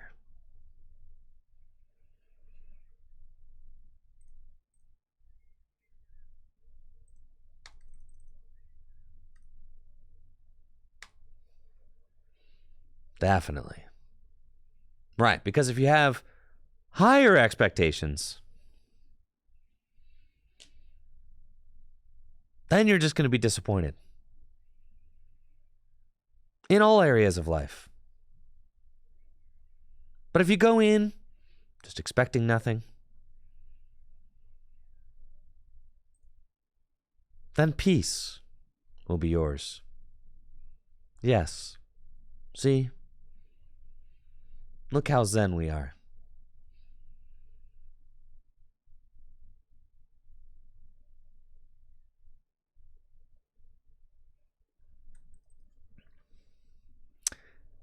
Icky says, what's a lower expectation than a digital TCG that consistently works?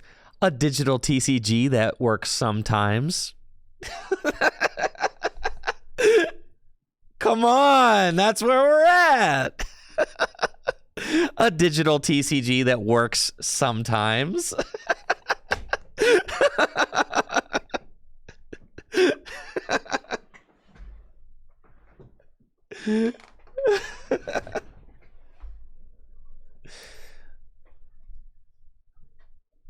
All right, let's go, baby.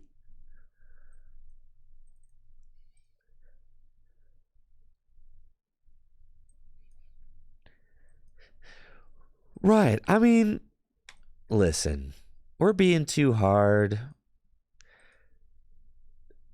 We're being too hard, too demanding.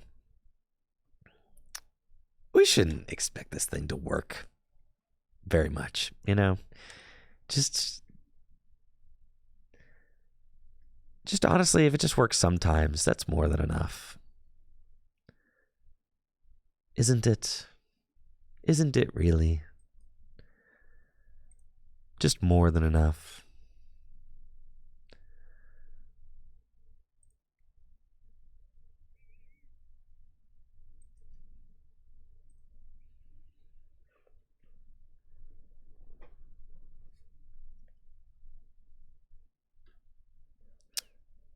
Oh, God. It's control. That's fine.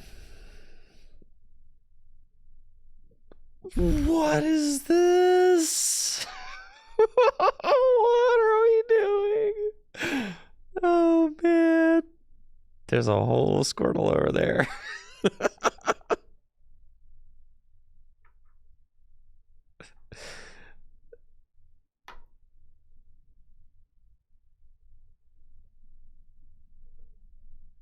Blastoise Wish Cache, huh?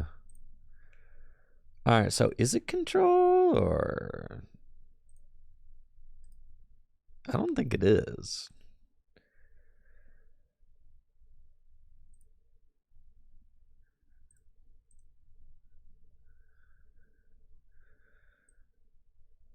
I think we're just going up and going to just start using Abyss Seeking. Yeah, this is an Abyss Seeking angle. Man.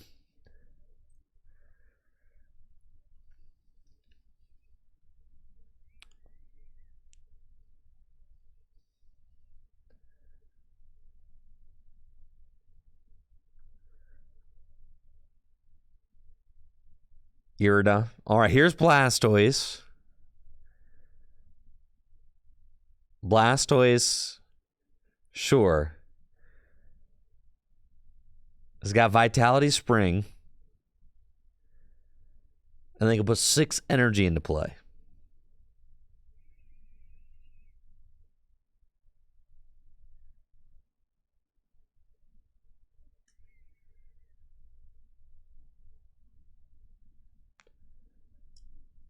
And who are you going to Vitality Spring to? Oh. You're going to Vitality Spring 1 energy to Rotom? That doesn't even make sense. What are you... Bro. 1 fighting energy to Rotom. That was the Vitality Spring? That's it?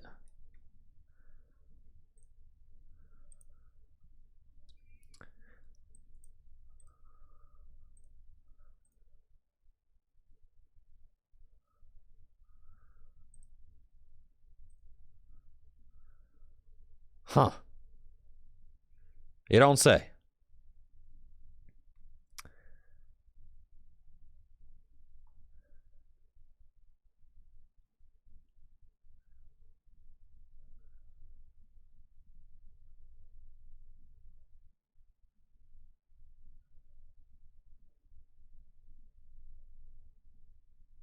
There's a Diancie. And we're going to retreat into Diancie. Who are they trying to power up right now? I still, like, who is the attacker? What do we think? There's Jirachi, there's Manaphy, there's Blastoise, there's Rotom. Like, who is the attacker?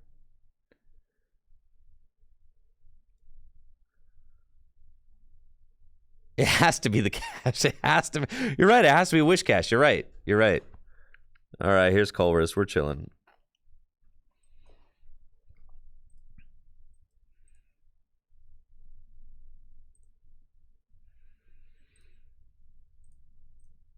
Okay, so I think I've got like every energy imaginable in my hand right now.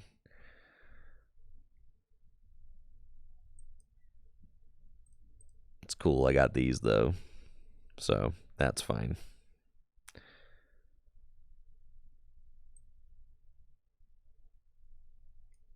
That there. And then we just start shredding, bro.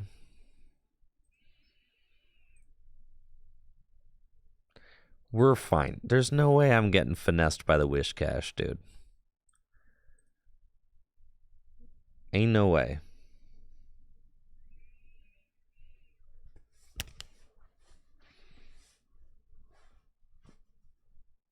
I don't know why we're talking about Arena, but yes, Arena does have a predatory economy. I will never defend Arena's economy. However, Arena as a client is very pretty and fun to play. So, yeah. It's got that going for it. I don't even like Magic for real. Like, but Arena is a very pretty game, and I'll play Arena. I've spent over $100 on Arena before, just playing because it's fun. It's just fun, right?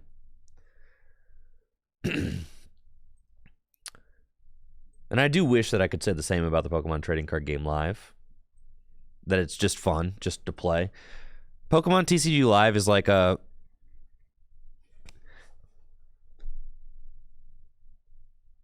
You know, if you are already invested in Pokemon cards and you love the Pokemon TCG, then like live is an adequate way to like test sometimes. For that, it gets the job done. You know, it doesn't do a lot of things well, but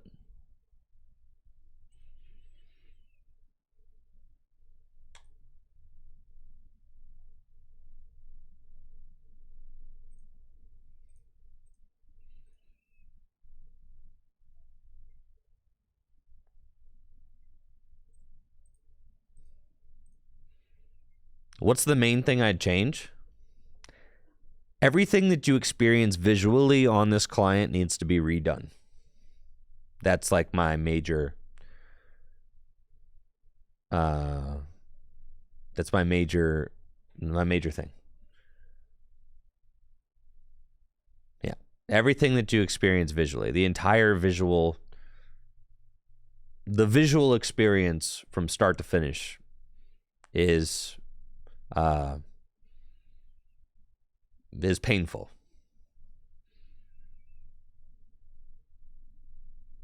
Yes.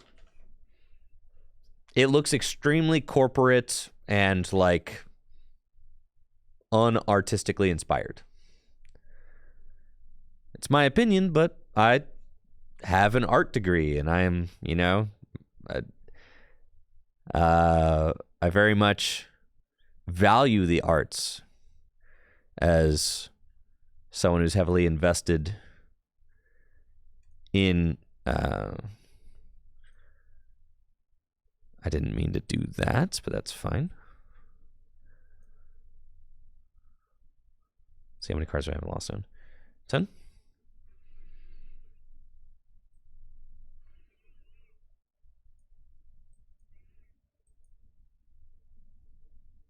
I have to Iono? Why would I have to Iono? They don't have a Wish Cash.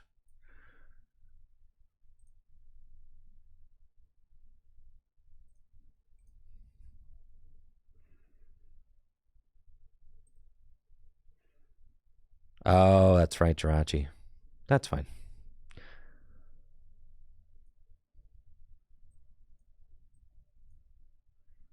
It's fine.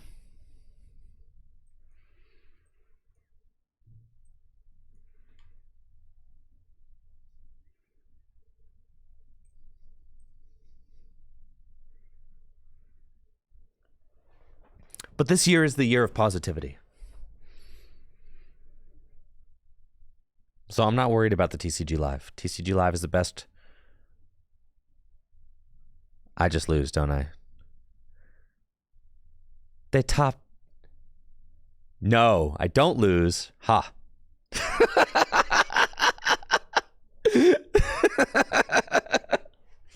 No. We're chilling. We're chilling. We're chilling, bruv. All right. So we're gonna.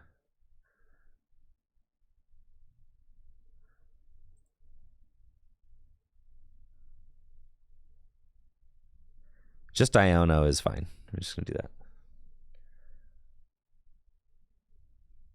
Of course, yeah, we Iono to prevent the deck out. Right? 3, 6, 9, 12. Yeah, we're chilling. Would I go back to PTCGO if I could? Of course I would. Yes. Yeah. Yes, I would. Of course.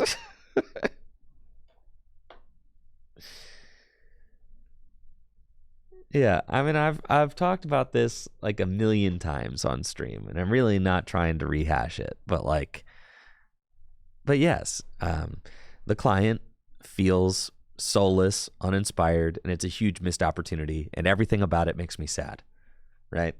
As someone who just loves Pokemon and loves Pokemon cards, I thought that this new TCG related, project would be something that was inspired or interesting or brought people in and made playing the game fun, but it has done nothing but disappoint and made me sad in its entire existence. It's ugly, it's uninspired, the rewards don't feel rewarding, the gameplay is dull. It makes the cards look boring. The fidelity of the cards is poor. I mean, it's yeah. I mean, that's just what it is. Yeah. I mean, like, I want it to be good. I desperately want it to be good. It's just not. Listen, it's not even fair to compare this to Pokemon Trading Card Game Online, because Pokemon Trading Card Game Online was like, that was a decade-old, like, browser game thing, right? And I think Baku kind of has it. It's a simulator more than an online client, right? It's like, it's not a game. I feel like they had an opportunity to make a really cool game, and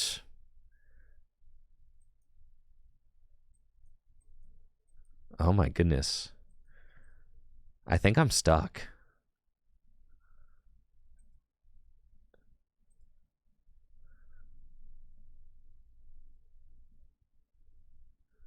Oh, Lordy.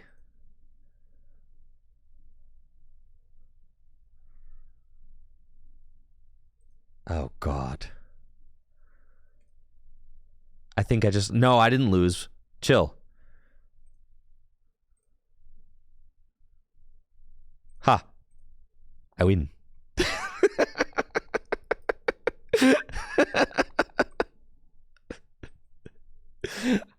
There we go. We're chilling.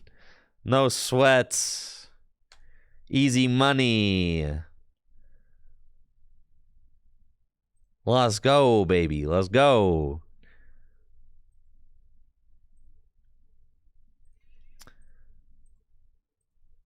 Did any of you guys watch the new...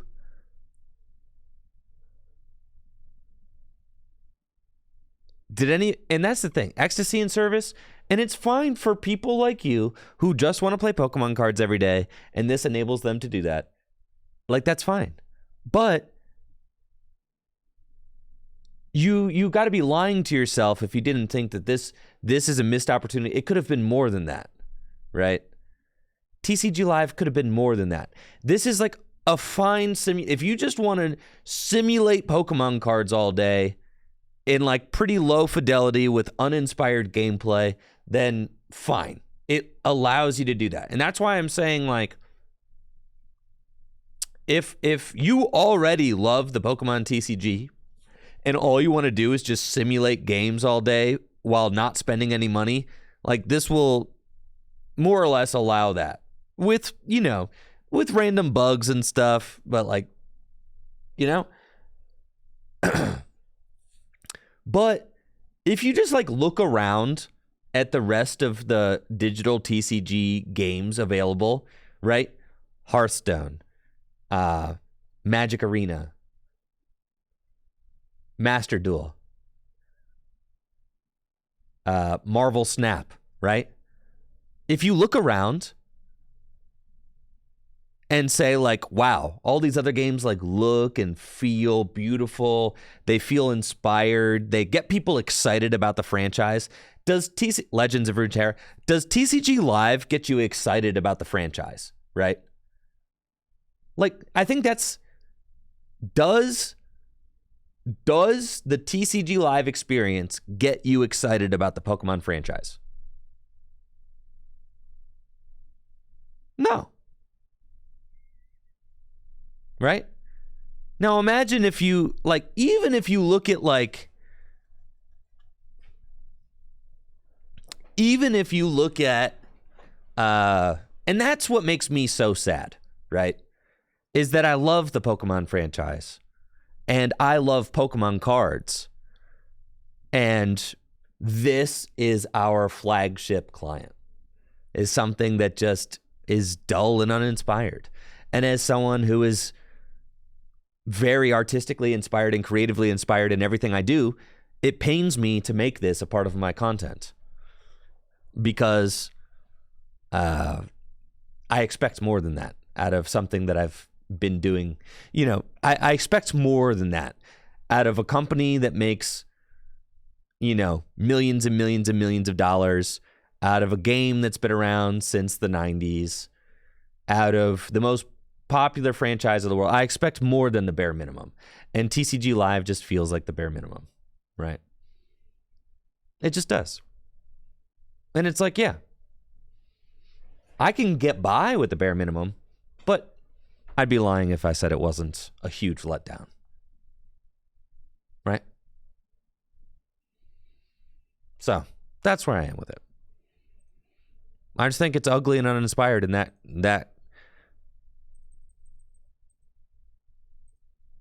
you know,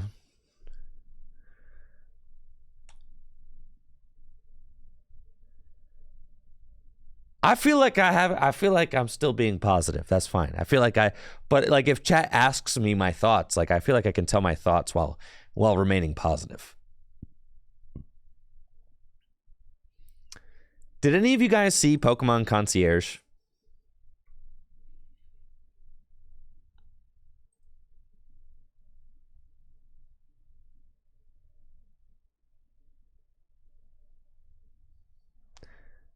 And that's kind of what I'm talking about. Like,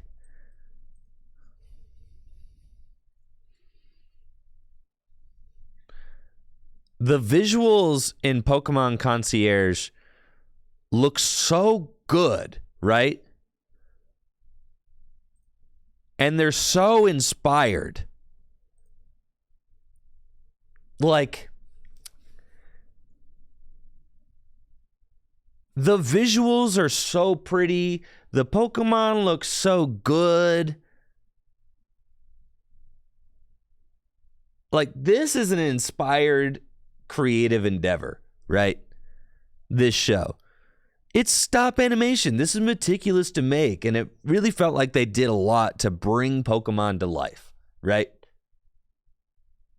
Now, however you feel about the story or whatever, I personally love the story. I'm not going to spoil too much. I've only seen the first 2 episodes, so don't spoil the end for me. I've only seen the first two. But the story is about an adult woman who like has just broken up with her boyfriend of like 6 years and is at a crossroads in her life where she's frustrated with her job, she's frustrated with her life, and she feels lost, and she ends up going to work at a Pokemon Island resort, right? But like, even just that's so inspired. It's like, it's so different. Like, wow, I'm getting like a different perspective on the Pokemon universe, right?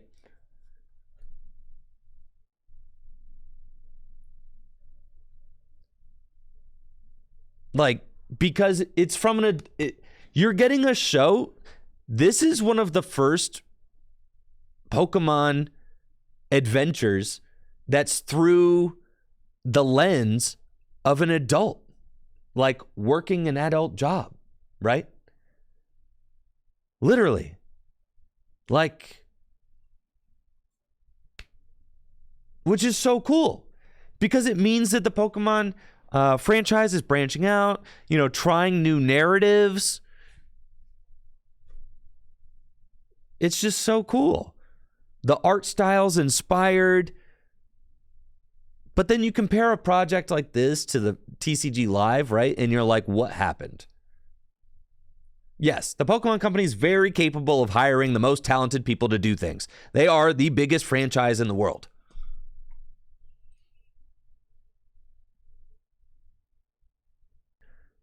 Formerly a career woman who had a job, was not happy about it.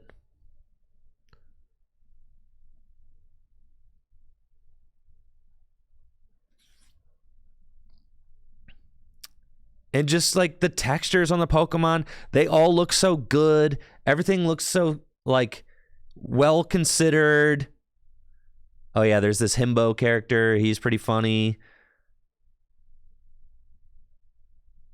Yeah, it's awesome.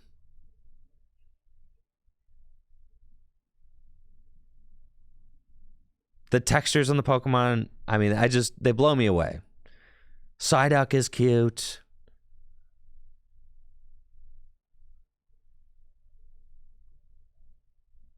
But this show gave me a lot of hope for the Pokemon franchise.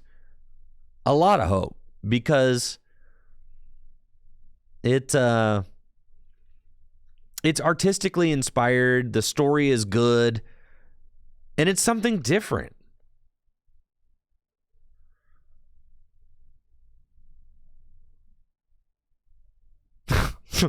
the Psyduck is so good. It's something different. And I feel like Pokemon as a franchise is in a place where they kind of need a serious mix-up, right? Like, they need to try new things. They need to evolve and adapt.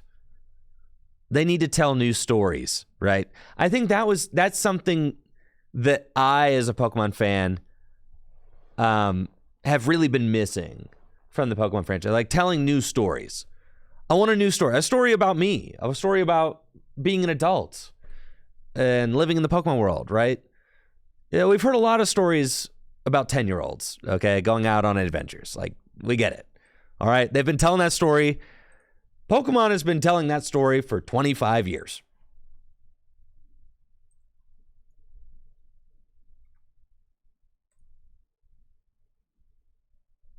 Right, and it's great. And I think that's a great story. But you can't just tell the same story for 25 years. You got to branch out and tell different stories, because there are so many possibilities of stories in the Pokemon world. Oh, thank you, Mythical Fate and Jaeger, for those subs. I appreciate it. So, Ecstasy, you say you're not sure you see what it has to do with TCG Live. What it has to do with TCG Live is, like, on one hand, you have one project which is inspired, artistically beautiful, and successful. On the other hand, you have a project which is dull, uninspired, looks extremely corporate, feels out of place in the Pokemon franchise. It's like, Yes, that's the. It's like Pokemon's capable of doing some really successful things. They're also capable of just farting stuff out that feels unconsidered and passionless. Why? I don't know.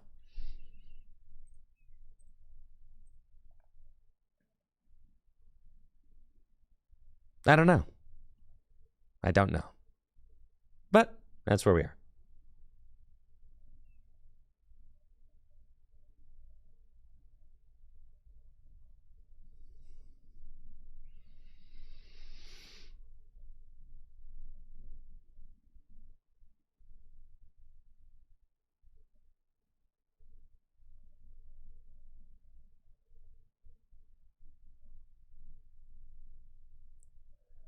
The thing that always... Well, and that's the thing. So this is created by the Pokemon Company International. Pokemon Concierge was created by the Pokemon Company Japan. That is obviously worth noting. What's also worth noting is that the Pokemon Company Japan does not acknowledge the existence of the Pokemon Trading Card Game Live. So, like, that's strange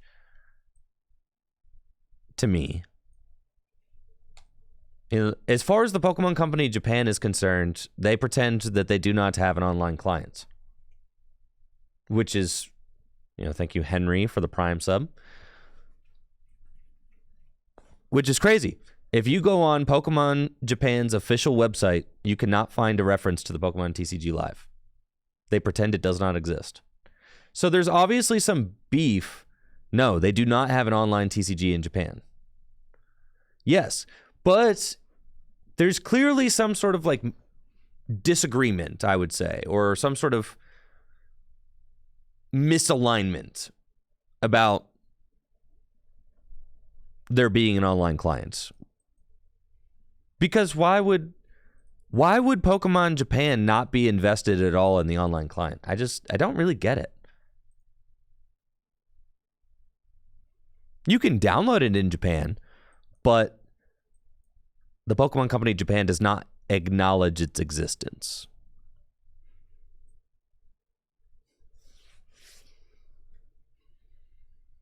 They pretend they do not see it.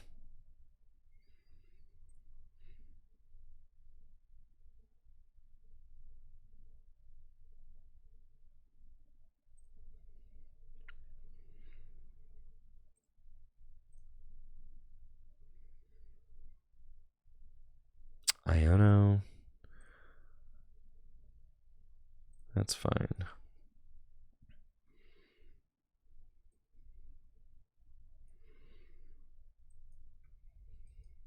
I don't know why they would not squawk unless they had stuff in their hand they wanted.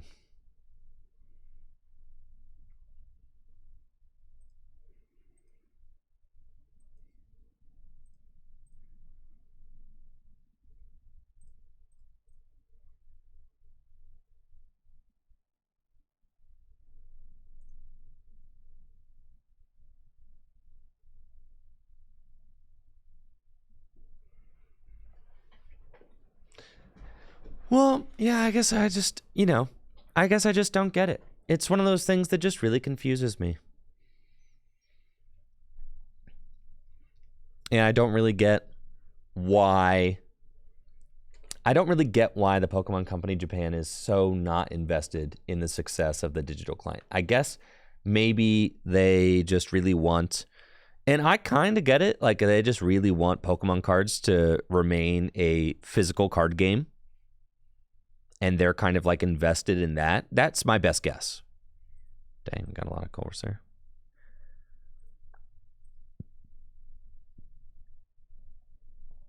Yeah, my best guess is that they just are very heavily invested in it being a physical TCG and do not really care to invest into its digital existence, which like I get, like, because I mean I vastly prefer paper cards to digital cards. I mean, and personally I get it. If you're like, if you want to play a video game, I don't know, go play VGC. Like that, I get that mentality, right? Like Pokemon cards is a tabletop card game. It's not a video game. I know that's kind of like an extreme point of view, but I get that point of view 100%. You know, I don't really consider myself a video gamer. I'm not much of a video gamer type. I'm much more of a I consider myself a tabletop gamer, and I know that they're different.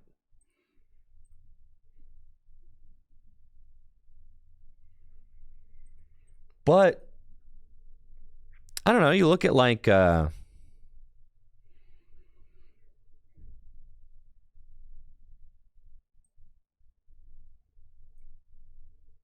other Japanese trading card games have successful digital clients. I mean, like Yu-Gi-Oh, right?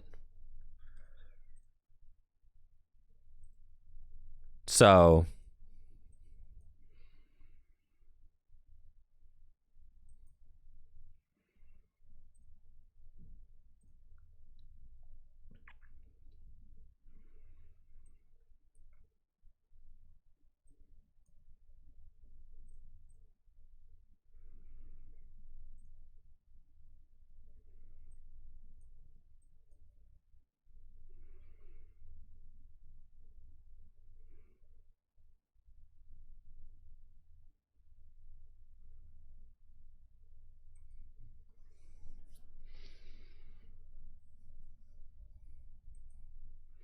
all right.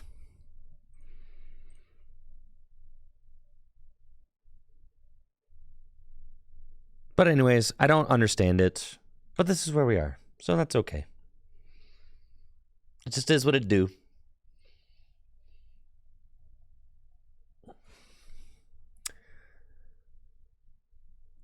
It is what it do. I understand a point of view where it's like, okay, from a game design standpoint, it's so much easier if your players don't solve the game instantly, right? It's easier to keep them, if you're creating like a paper card game, right?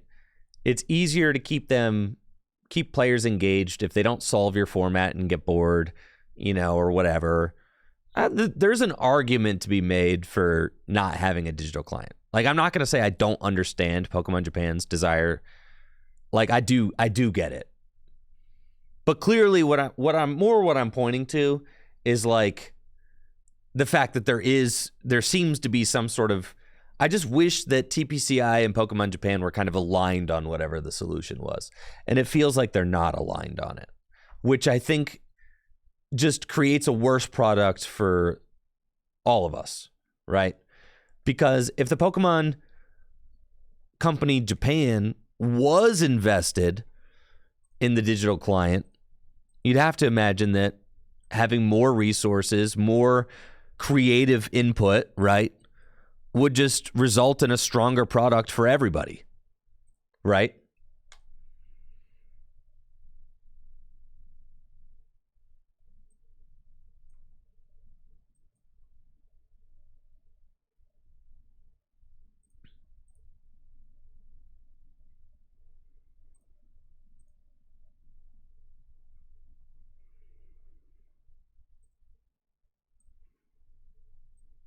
Like, everybody wins if Japan gets involved.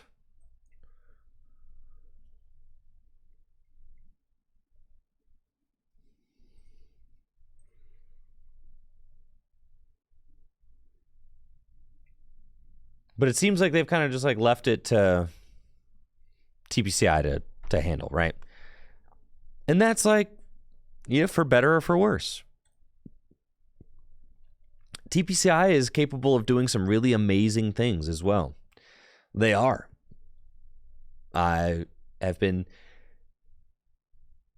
in my mind, TPCI produces some of the greatest, you know, TCG tournament spectacles in the world, because TPCI is responsible for the World Championship Series, all of that, right? I mean, TPCI creates the regional, international TCG tournament circuit. They're capable of creating some really outstanding things. So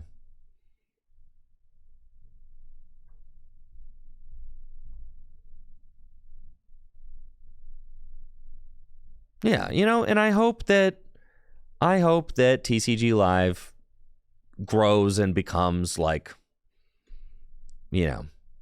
more than it is right now. I do. I hope that.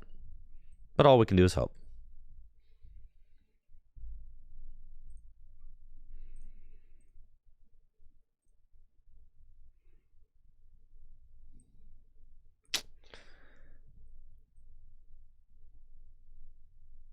That's fine.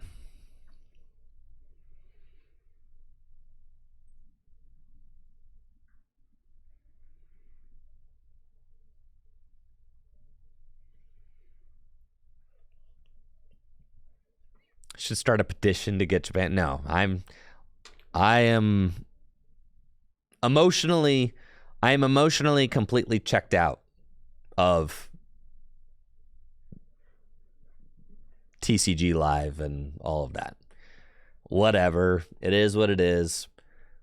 It's just it just is what it is, and I'm just along for the ride now.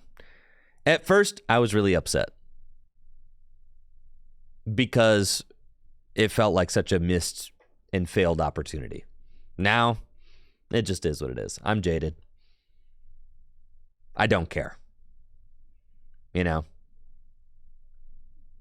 Nothing we can do can change it. It just is what it is. Get used to it. 100%.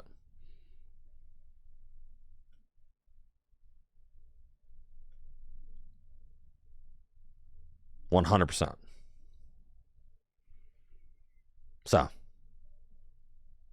just take it for what it is.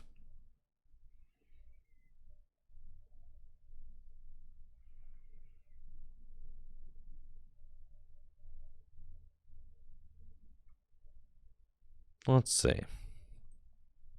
Got a Colress. That's good. Whole bunch of good cards.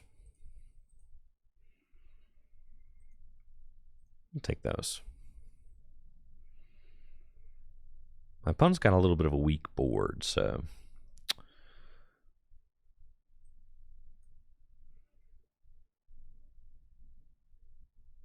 not terribly concerned about what they got going on.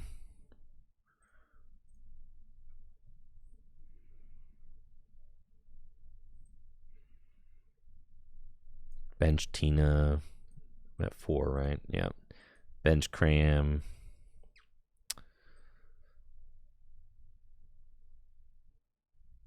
Bench. I could bench another Tina. Oh, yeah. Slam that path down. Spit.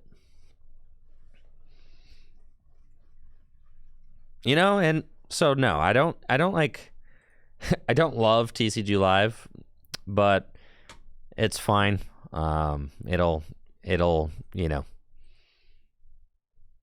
allow me to continue streaming.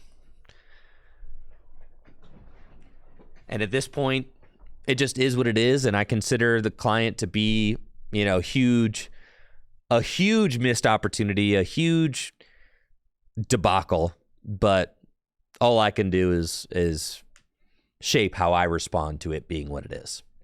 So, what I'm going to attempt to do in 2024 is be positive. Be positive about it. Because there's no fixing it. So, just try to be positive in any way that I can. And that's what I'm going to try and do. GG's, Mountain Man. GG's.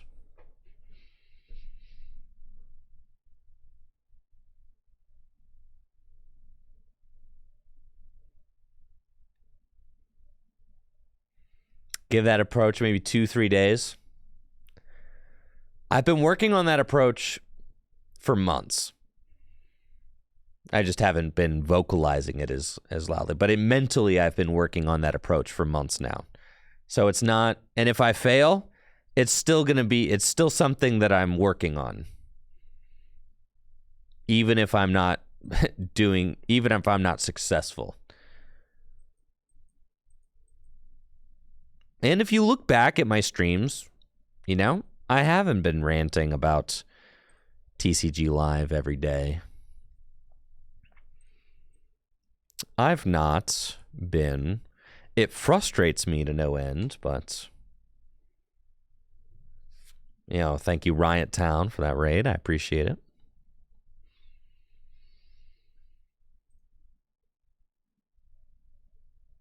That's I figured you had something crazy in that hand and we're not able to squawk and seize.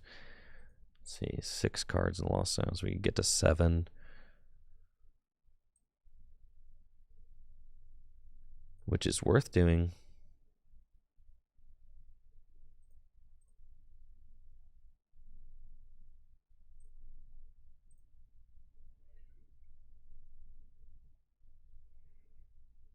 Okay.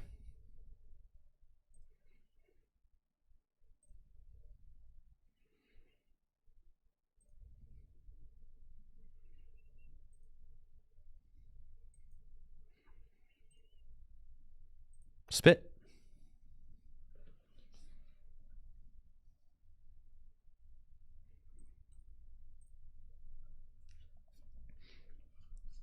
Yeah, at the end of the day, you know, I'm thankful that well, I have the opportunity to share this game with other people. I just wish it was under I wish it was under different circumstances, but that's okay. It is what it is.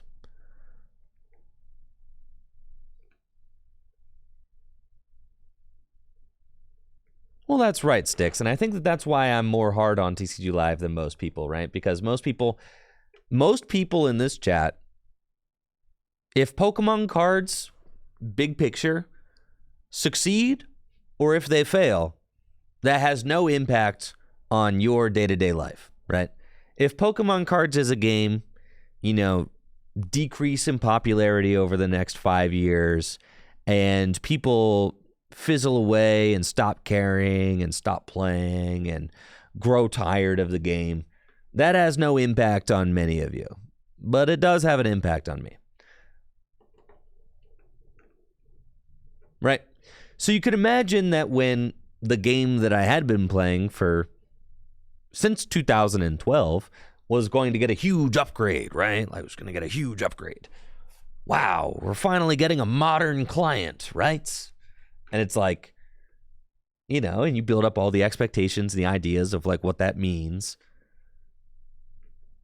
And then it turns out to be this. It was just like, you know, the expectation versus reality really was hard to take in stride.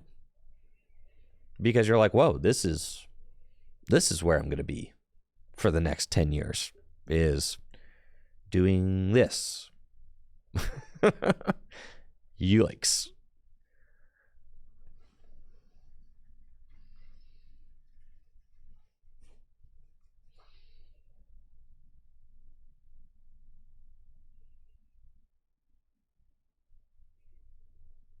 All right. I go in Sableye. I've got Mirage Game. Cool. I can just Greninja if I've got waters. If I got both my waters in the deck, I could just Greninja them.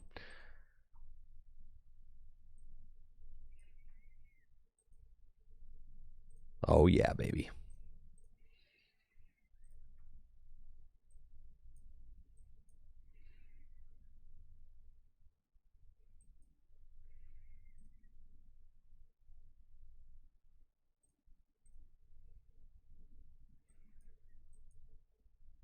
Okay.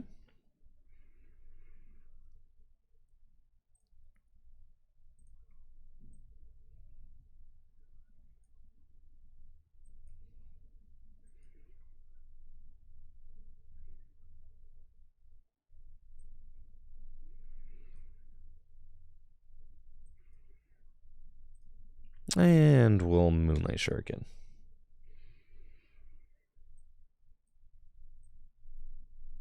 Knock out both those guys. And take our 2 prizes.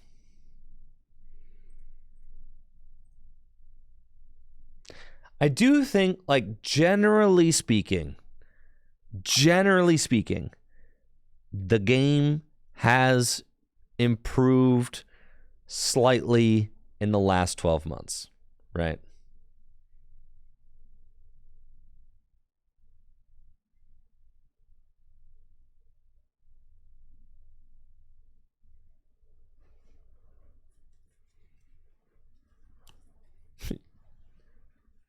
It has improved some.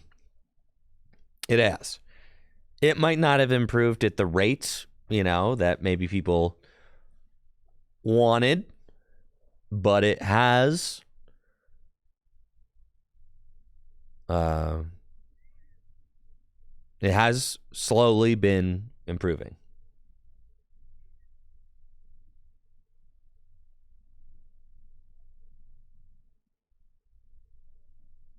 Okay. That's tough. Oh, they don't have the stadium. They need stadium bump.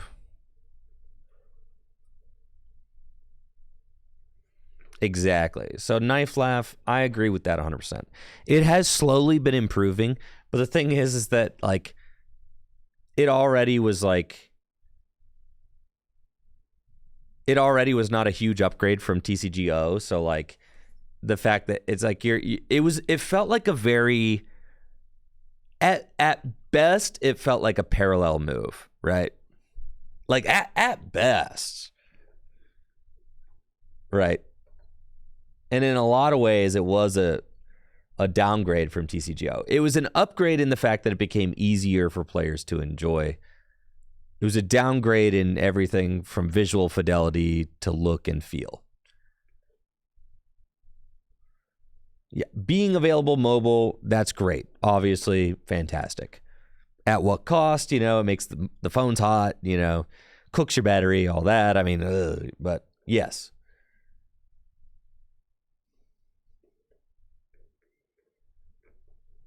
Have I seen the latest rant from Azul about TCG Live? No, I have not.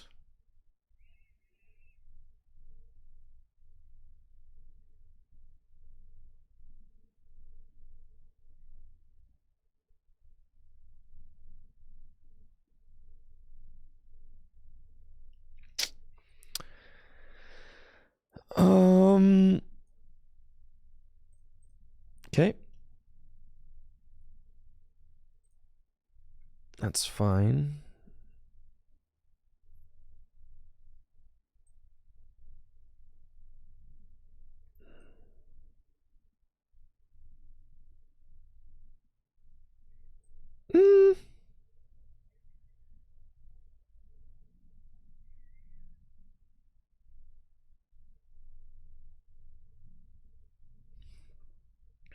So if I just take that knockout.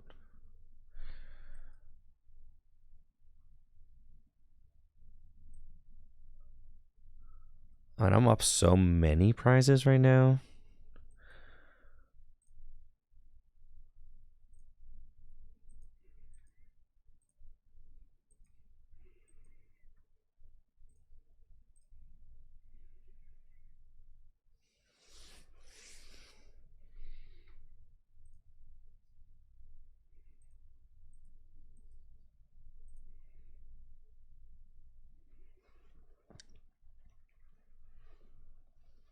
But that's fine. It is what it is.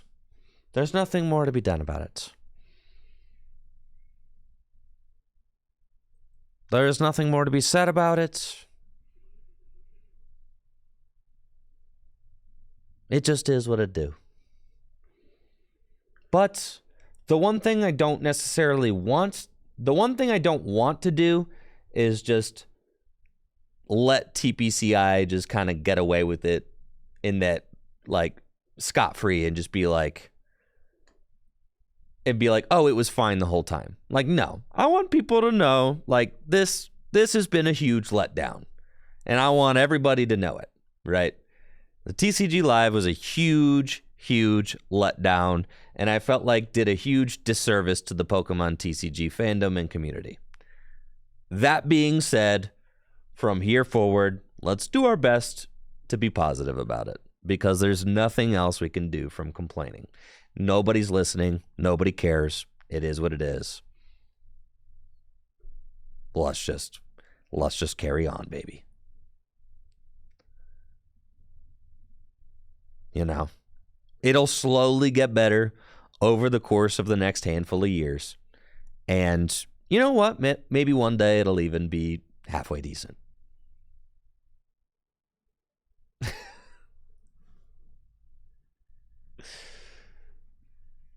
And that's okay.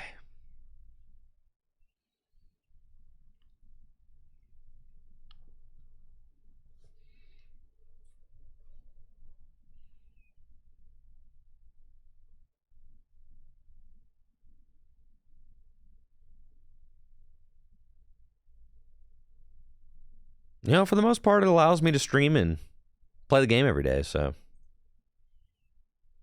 that's cool.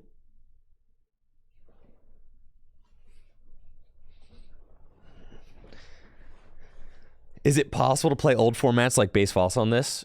No. No.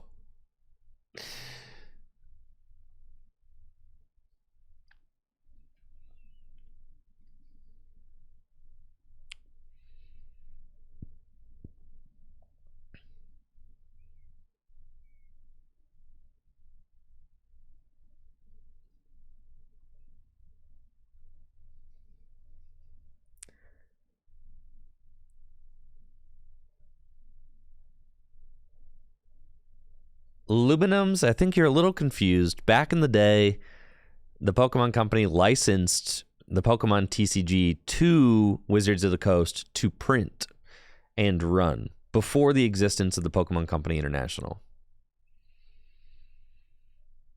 Basically, they hired Wizards of the Coast to print and distribute cards internationally, right?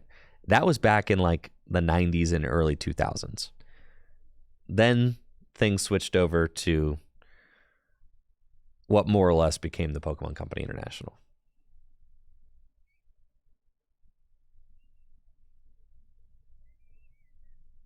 No. Endarium, no, they never. I think their reason is just that they wanted the game to be done in-house because they believed that the potential for the game was higher if they were doing everything in-house.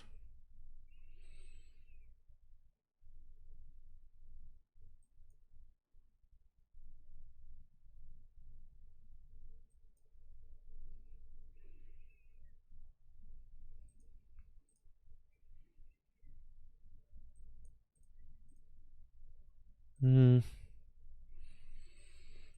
think we just take the boss and the rope.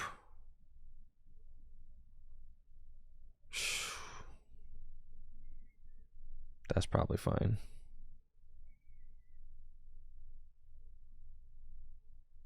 We take the rope and the energy. Okay.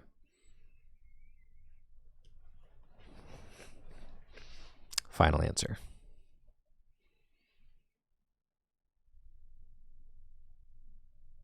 Oh, I could have yeah, you're right.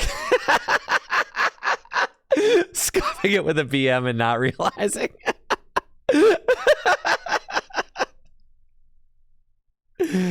I'm in deep conversation right now, all right?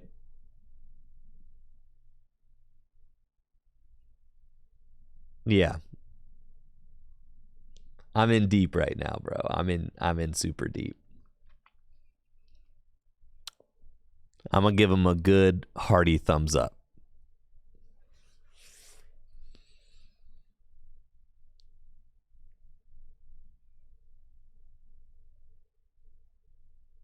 But yeah, it's chill. Ultimately, I'm excited that people have an easier way to access the Pokemon trading card game. The Pokemon trading card game online had a huge barrier to entry. I mean, it was expensive, just straight up, right? And this game is not very expensive. So, you know, in that way, it's a win. You know, not to say that there are absolutely no redeeming qualities to this thing. Pokemon's the cheapest game ever. Yeah, the Pokemon trading card game online was not very cheap. Yeah, the economy was really jacked up.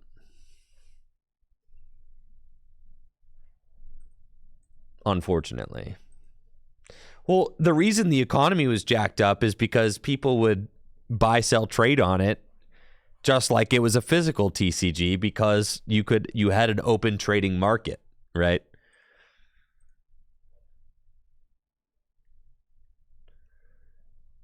Yes. So craftable cards is a huge win. I don't know that there's many people who were ever going to argue against craftable cards. I certainly was never going to do that. And I have never defended the Pokemon trading card games online's outdated trading system. I have never defended it.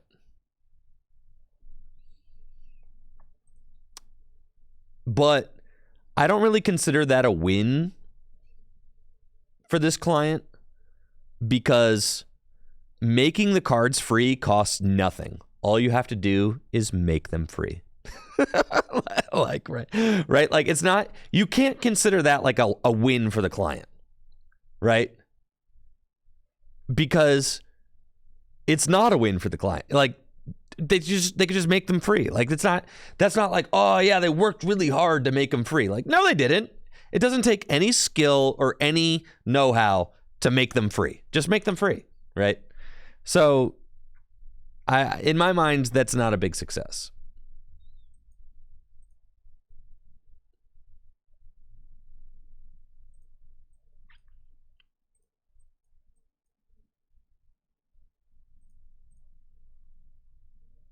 Okay.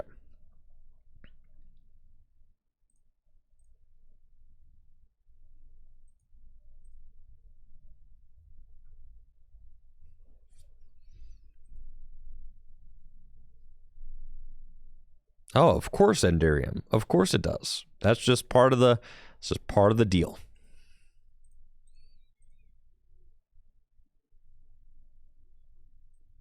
Okay. Do that, pass.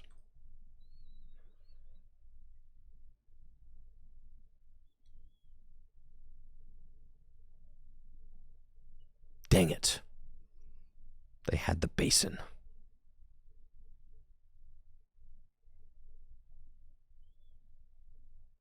Rats.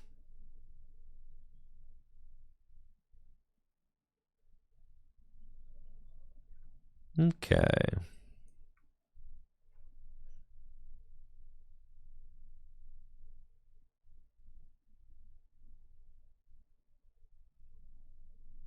They'll probably Metacham, my guy.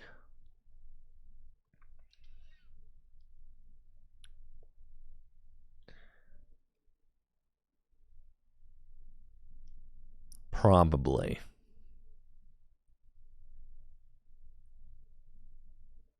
Pieway, why are you? What do you want to know about bugs in the Pokemon TCG? Are you a bug catcher? What do you want to know?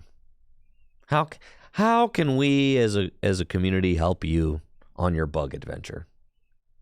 How can we assist you? There are no such thing as bugs in the Pokemon TCG. There's grass Pokemon. There's colorless Pokemon. There's ground Pokemon. What's the most iconic bug Pokemon in the TCG? There are no bug Pokemon in the TCG. Just grass. Genesect, I guess. Is Genesect bug? I don't even know.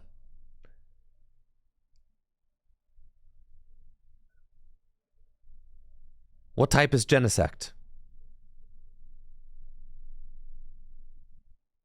It's metal? You're telling me that thing is in no way bug related?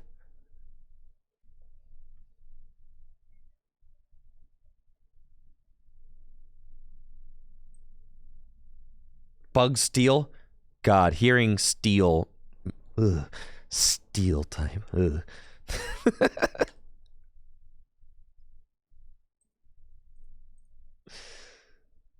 All right, then probably Genesect so far. It probably there was a really good grass Genesect back in black and white, and there's a really good metal Genesect now. I would be hard pressed to find. I think you'd be hard pressed to find a bug that has had more success than Genesect. I think Genesect has won 2 world championships. Am I right? Am I right, fellas? Does that answer your question, Pieway? I'm pretty sure. Genesect has won 2 world championships. Yes. There you go. There you go. See, I just wanted to help out, but it's... I'm doing my best over here. Genesect. Yes, there's even a good Genesect right now.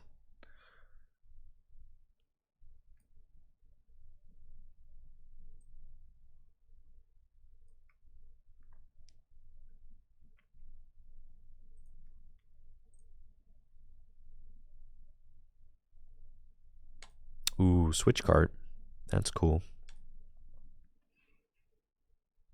Oh, they're going to be in so much pain.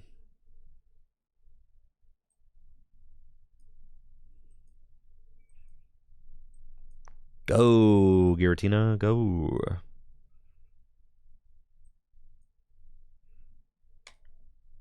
Abyss Seeking.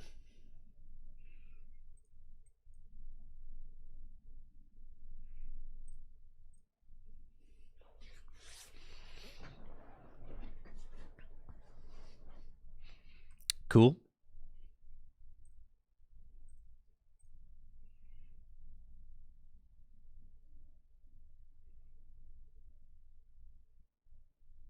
Yeah, I'm trying to think of other... I mean, like, in the original, like, Pokemon TCG, Scyther was, like, one of the strongest cards ever. Scyther from Jungle. I'm trying to just think of the most iconic bug, like, TCG cards. So, yeah, Dunsparce was really good back in, like, 04, 05. Vileplume's not a bug. not a bug. Listen, I don't know the most about...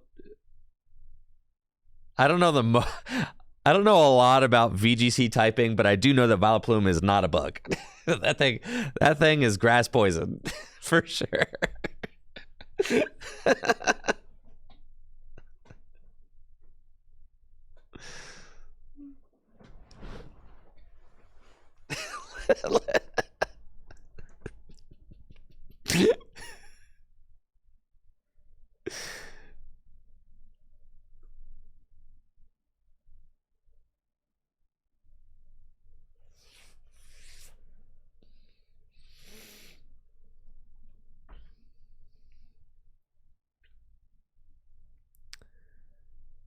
Yeah, Genesect was really good in the Verzian Genesect deck. Butterfree has, like, historically had some pretty decent cards. Beedrill.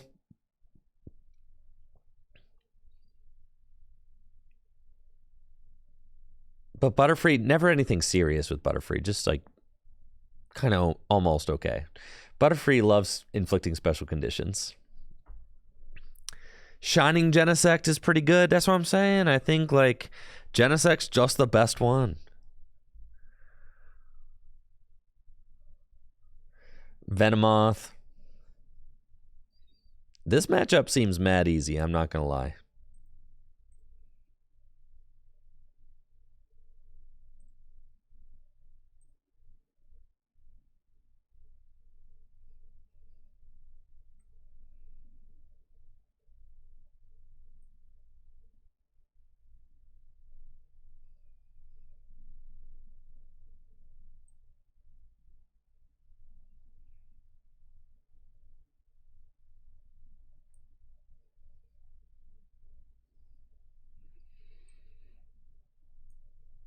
I'm just going to switch an Abyss Seek again.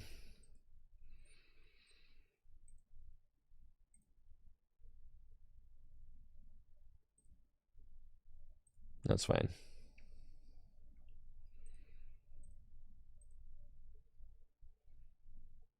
Culverson Jets. That's fine.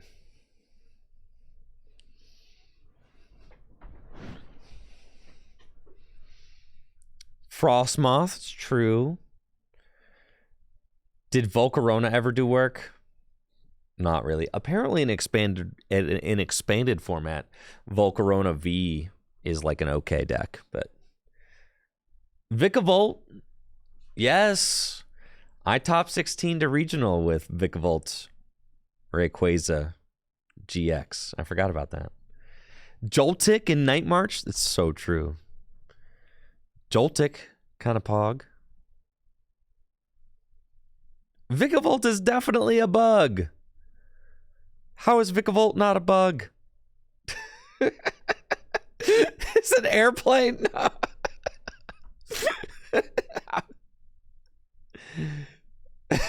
Vikavolt's an airplane.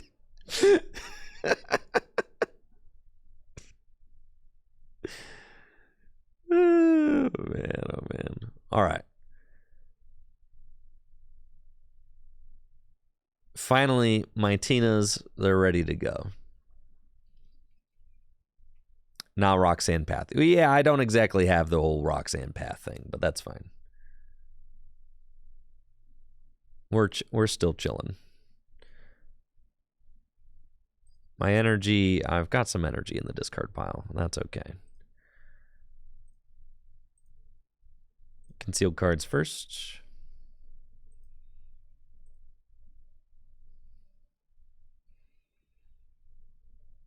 And then Culver's.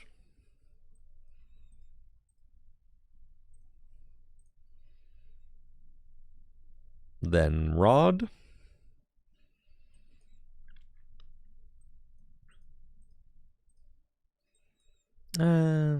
Yeah.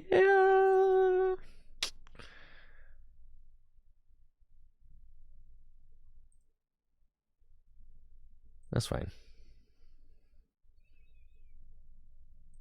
Mirage Gate. There's Roxanne in there. There's another gate in there. There's two counter catchers in there. There's a path in there. Okay. All those. I'm at 10 exactly. Oh, baby.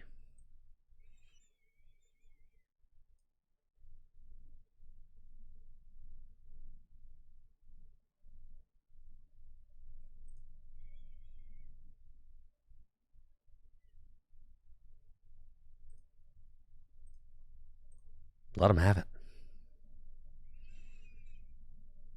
Sure.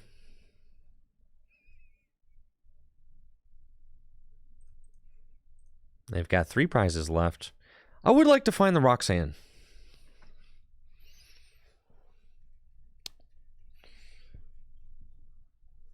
That'd be great. I think the gear will get it for us. For sure. Next turn. Truss.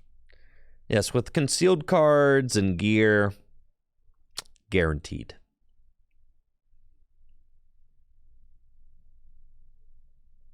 We've got it. There's not a lot of great options for them to, like, do stuff this turn.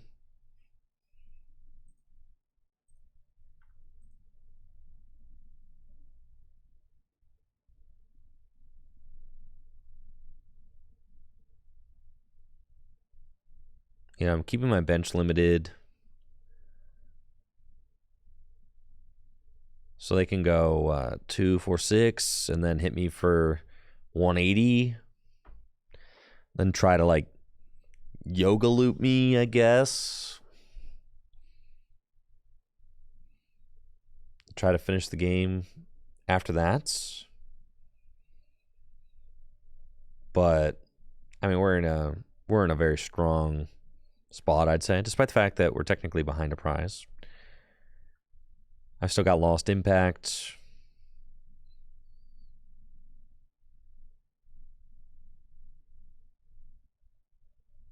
So we should be good to go. They've used their V-Star power.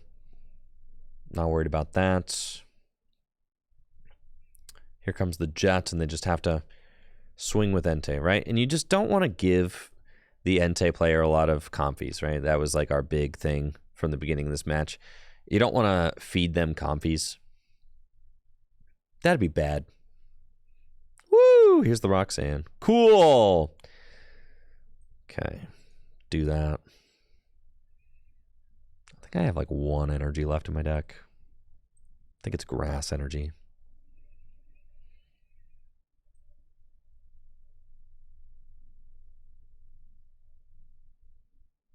I don't think it matters.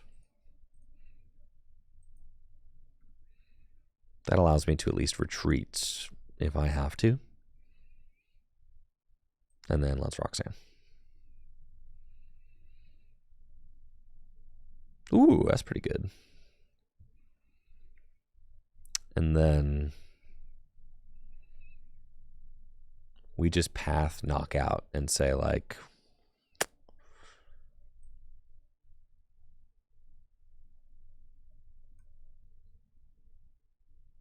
I do have to take 2 more prize. I should have attached to the active.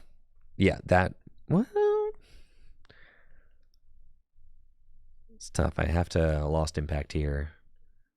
That's fine. Oh, they have 3 prizes? I thought they had 2. Oh, this is so free. I'm fine.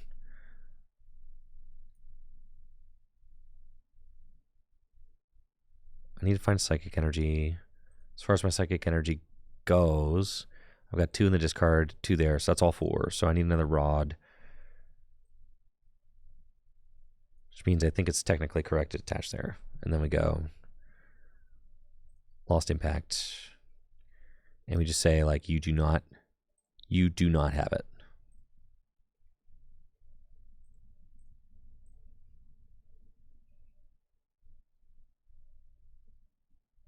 Yeah, you just don't have it. Simple as that. I don't have a rod in deck. But there's my rod right there. Beautiful. There's no way they have it here.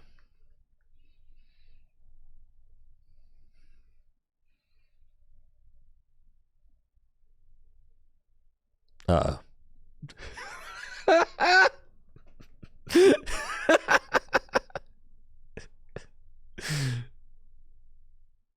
They have to fleet foot into the energy. You gotta be kidding.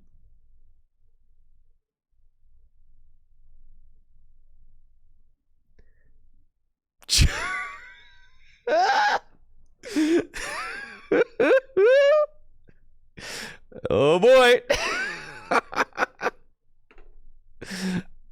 Oh man.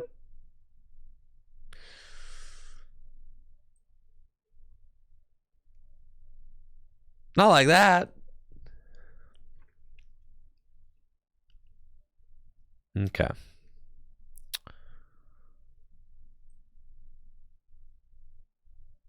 Super Rod. Put those back in. Boss. That. Path. Pass. Okay.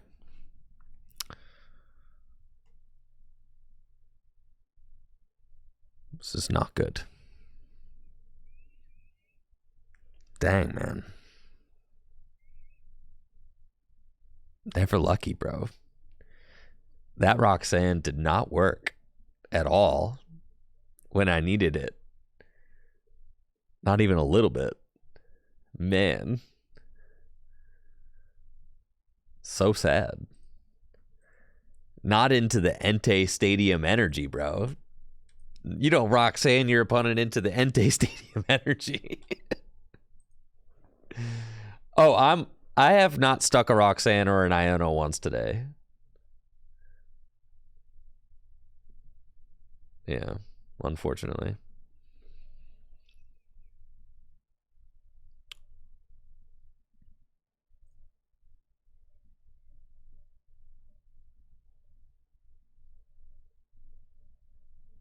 It's all good. Not upset to be getting some reps in with Tina. It's fine. I am going to have to choose a deck for Charlotte and Knoxville.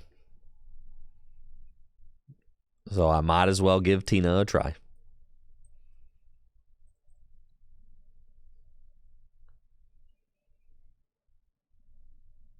I'm going to Charlotte and Knoxville.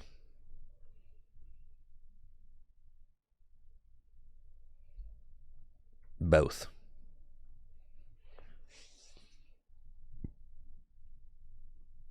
So, Tina's a deck that I could definitely get more reps with. It wouldn't hurt.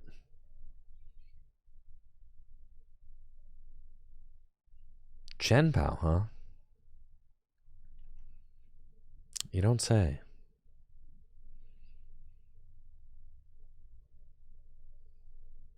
Does it feel like the lost goo days? Worse than that. What I would give to go play Lost Gudra. Goodness.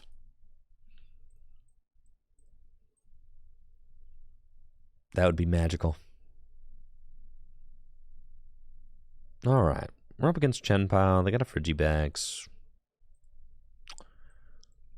Okay. Let's go.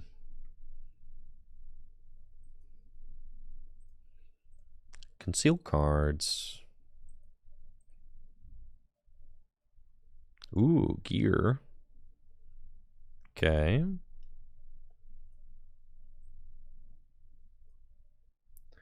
Jets. And flower selecting first.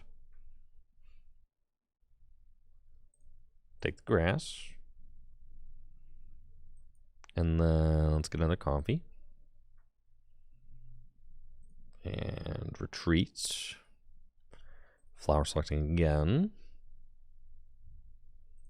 Here we go.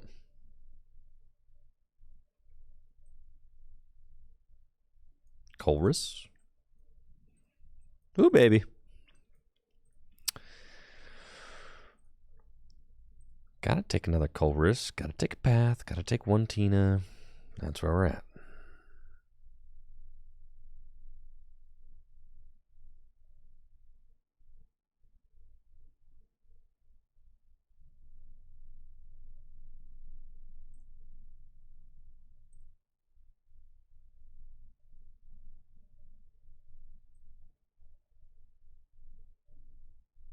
Just path. Pass. Hey, thank you, Matt, for the sub. Is there any company that I prefer organizing the events, or they're all pretty similar? They all do a good job. Honestly, they do. I think all the event organizers do a good job with the events.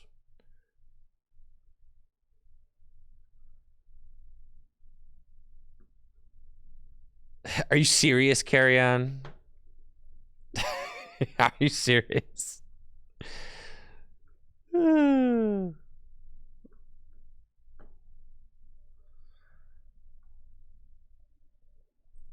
Fortunately, the Ravens-Steelers game next week does not matter because the Ravens are guaranteed first place. Doesn't matter. That game does not matter. List of things that don't matter, that game.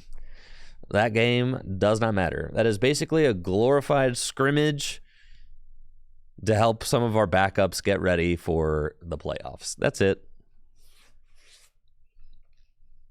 Glorified scrimmage. It do not matter. The Steelers are not making the playoffs. And the Ravens are guaranteed first seed in the conference. Oh, yeah, that Pookie Muku right there. He says, what's up? Yeah, that puke was going in. There are 4 cards in the loss. That's not quite enough. It's fine.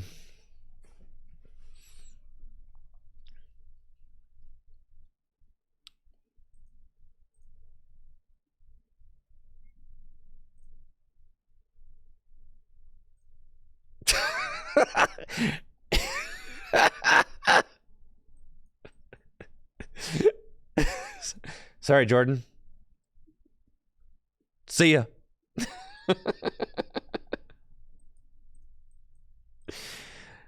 I ain't gonna take that kind of talk around here.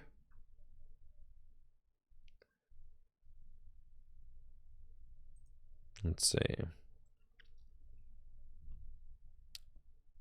Is there some sort of convoluted path for the Steelers to sneak into the playoffs? Maybe, I guess.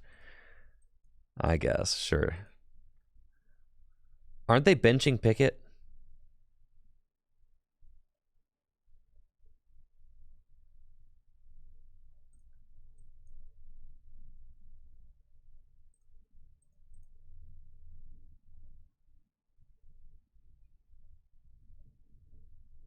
I thought I heard that.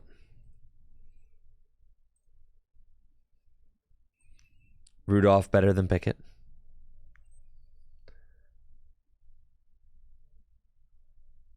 Let's see.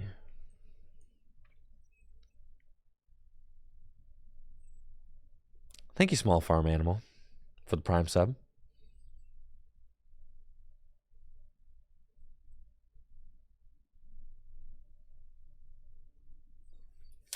Yeah, you're definitely not going to want to try and pull any trick plays.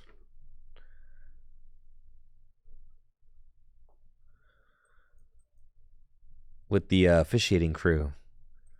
They clearly can't quite handle it.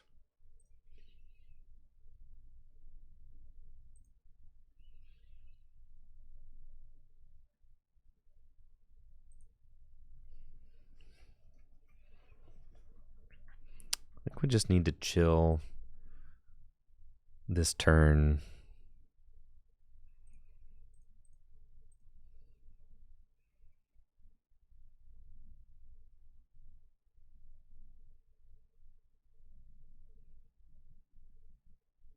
Okay. Wait for them to move. And then go from there.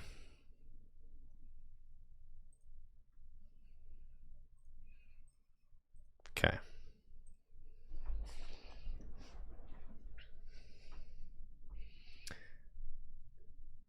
Pittsburgh has to win in one of the following. Buffalo lost, or Jacksonville lost, tie, or Colts tie. Yeah, but the Steelers aren't going to beat our B team out there. No way.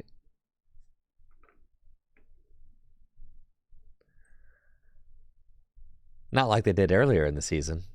No, that was a fluke.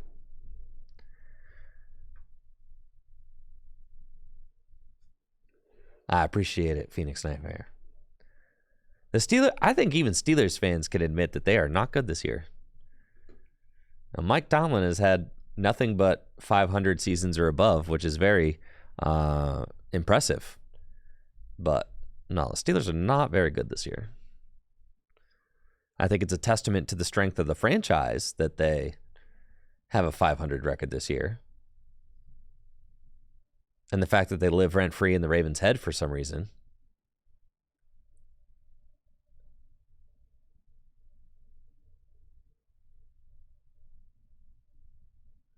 Great time of the year to be an Eagles fan. And they lost like 4 of their last 5 games. Didn't they just lose to the Cards?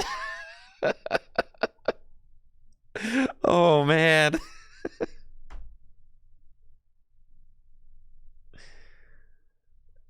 Oh, boy. I think I'm getting absolutely destroyed here. Started off 10-0, I know.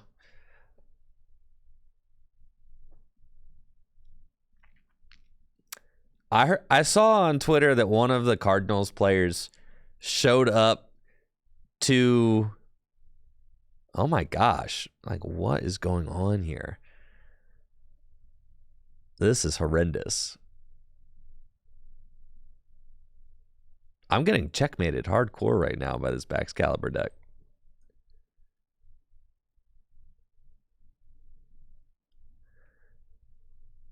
Yeah. I saw one of the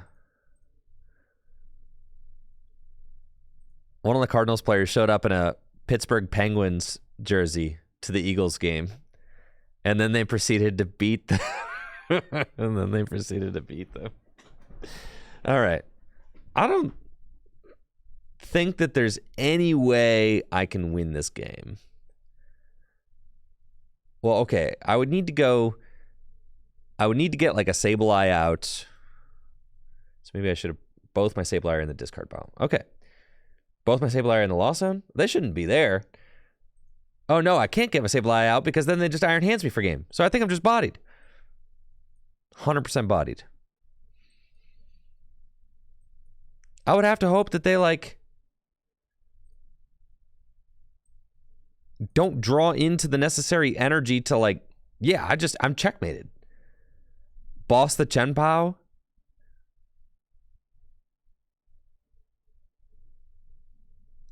Guess so. I think I'm kind of hoping that I can, but Roxanne doesn't matter, so I might as well just boss.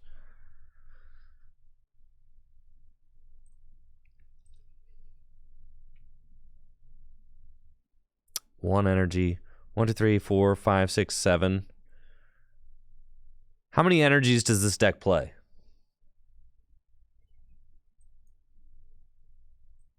How many energy does like Baxcalibur play? 7 water? 2 lightning? How many switch do they play? You think?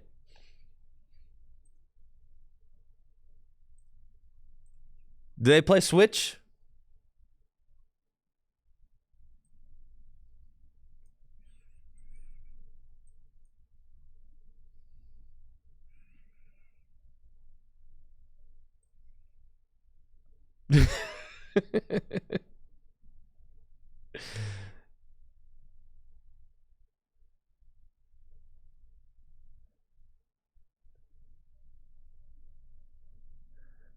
They ain't got it, bro.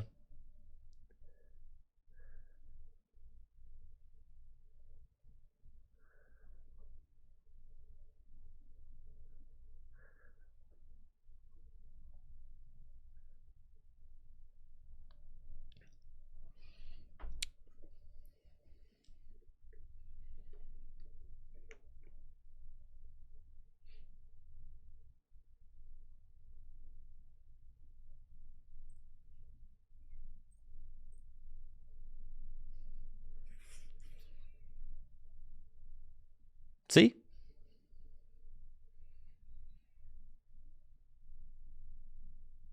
Okay.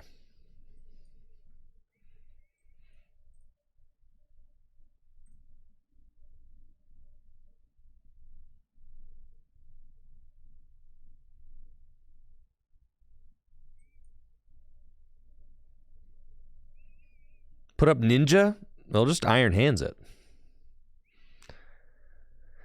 But I do think I need to retreat into Ninja and like try to go.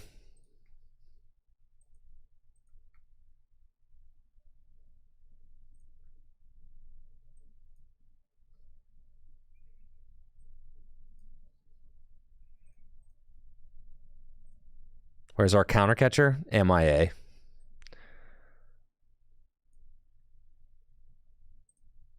Seven cards in the Lost Zone, huh? I think I need to Radiant Greninja twice.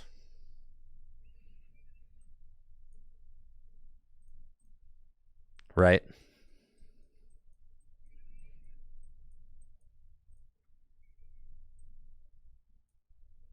I think that's my out.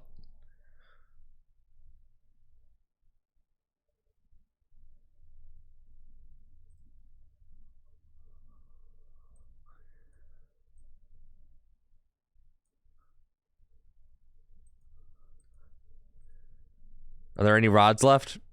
No. I haven't quite figured that part out yet. Just hang tight.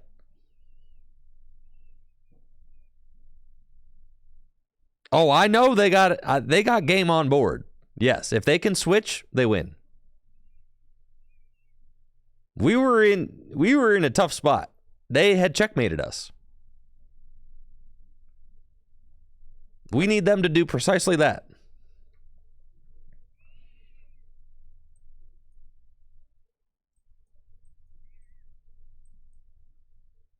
Ooh, nice.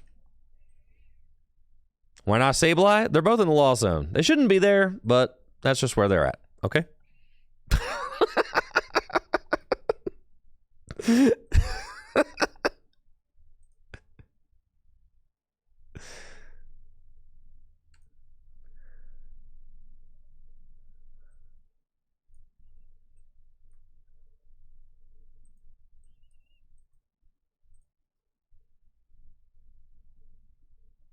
Well, that was fun.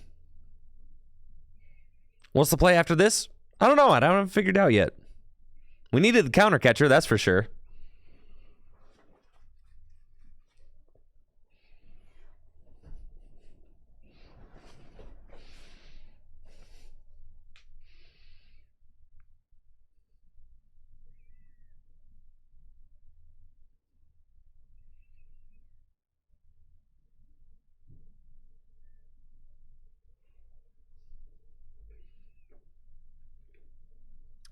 Yeah, counter catcher like almost gets me there. I need a 10th card in the loss zone though.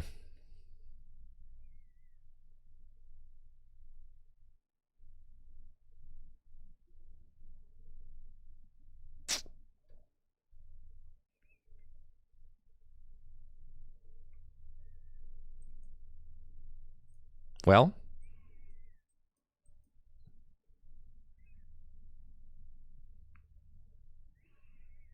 do we hit the Iron Hands?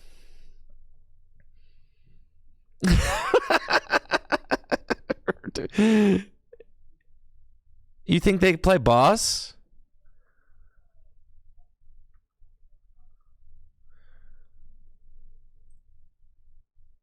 No, we have to hit the Iron Hands. Yes. We can't hit the POW because then they can't return knockout me. We have to go. They can't. They could win with boss if I go POW.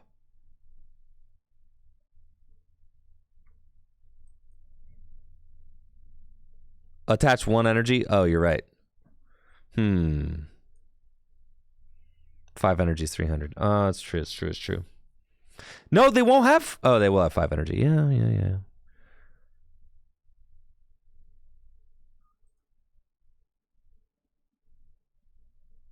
Huh. Yeah, no matter what, boss wins them the game. Right. I agree.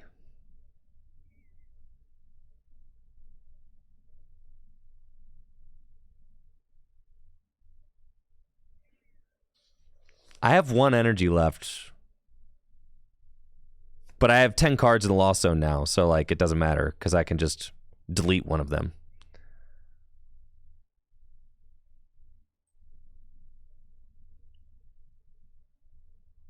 So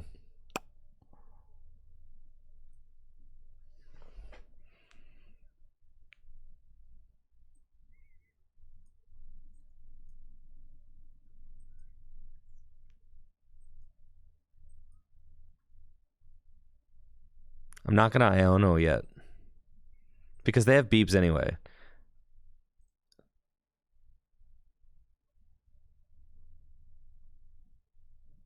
Yeah, that's fine.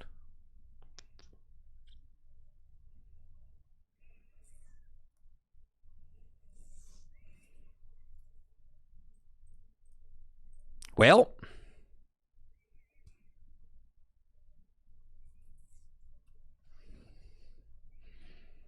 let's see.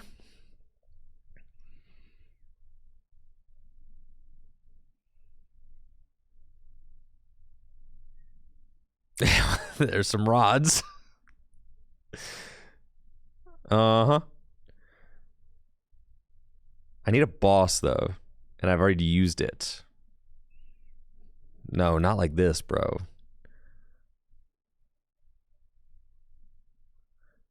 They think they got backs out. They think there's a Baxcalibur.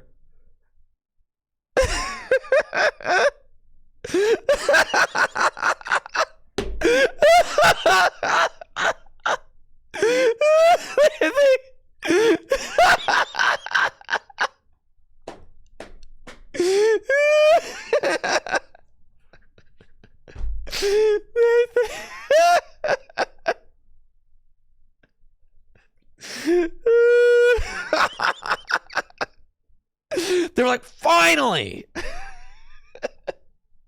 I've got game right here. Jump Owl Superior.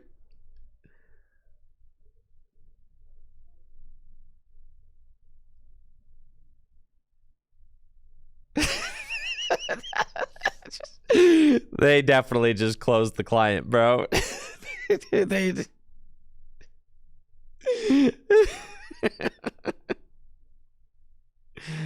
Okay. Here's the deal. I have to find my final energy, though. There's 3 cards.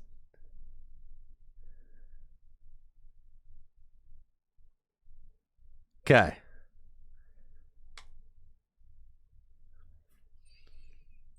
Mirage Gate. It's a jet.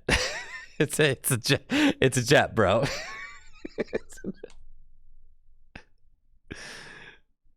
And I just have to Iono into it.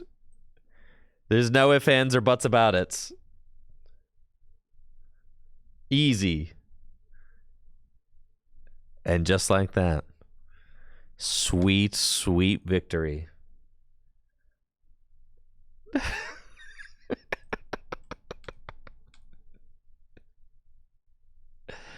The freest of dubs, bro.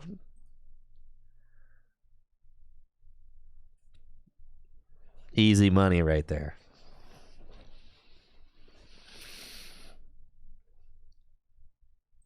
Yeah, that was sick. GG's.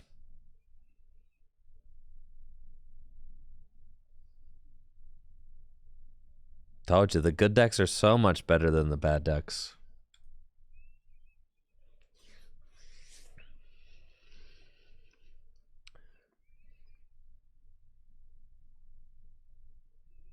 Oh, I had guarantee with rope to Confide Ion. Oh, you're so right. You're right. You're right. You're right. You're right. I had it guaranteed with that. You're right. You're right. No. No, because rope, they would have pushed out the 2-prizer. No. No. You are wrong. You're wrong, Renfield. Because if I rope, then they push a single prizer. Yeah, you're wrong. I was right.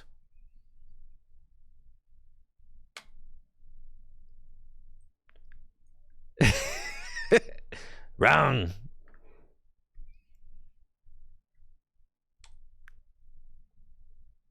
All right.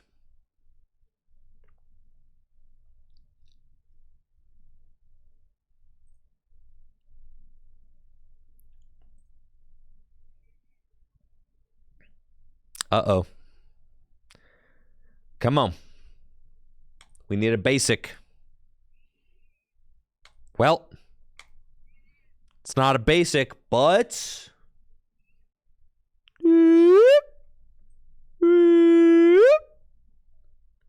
Pass. We're chilling. They don't have it. No chance they have it, bro.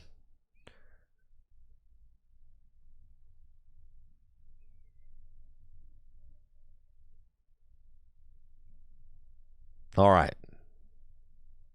I think I'm bodied here. They had it. It's no good. With the Squovit, dude?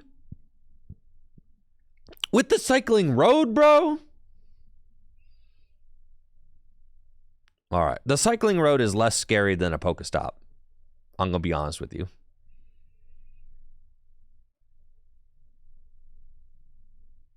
No way. Dude, I am not getting bodied by Squirrel Moon. You haven't even seen a Roaring Moon yet. You should have restarted before that. Ain't no way, dude. Ain't no way.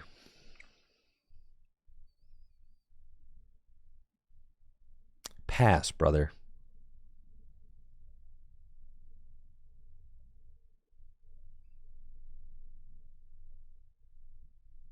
Not Ultra Ball away the Pokegear. That's how you know they got the Sada in hand.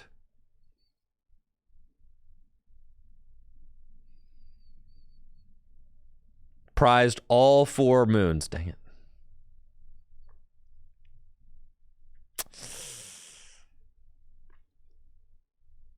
Ah, it's been real, guys.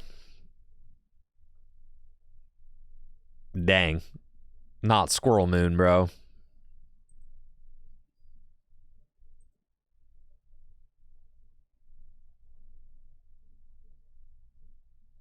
Bro. Why are you slow rolling me, bro?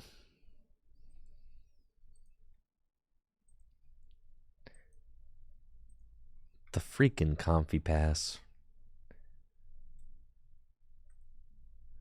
I go through all that effort to win a game. And then we Comfy Pass.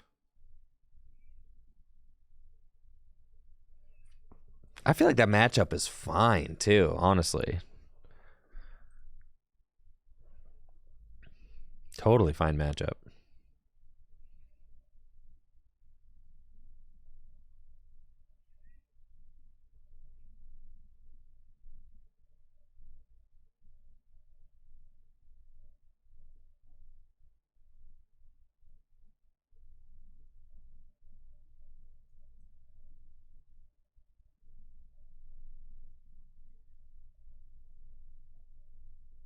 Okay.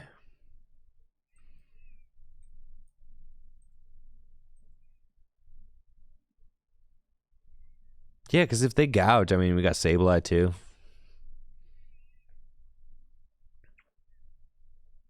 Oh, let's see what I'm up against. Pidgey could be Control, could be Charizard. We'll have to see. Concealed cards. And flower selecting.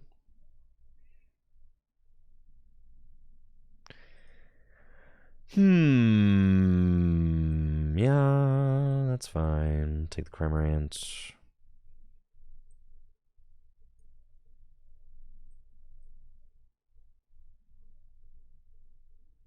I guess I'm just saying it's probably Charizard, I think. That's just going to be my assumption.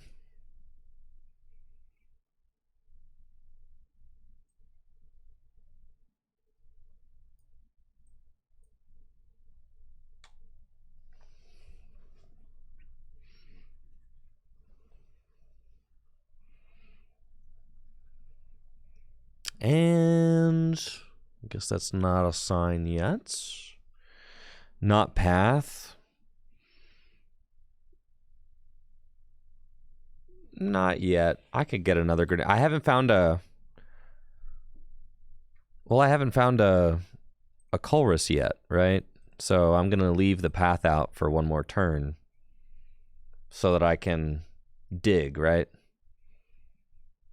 So that's my thought.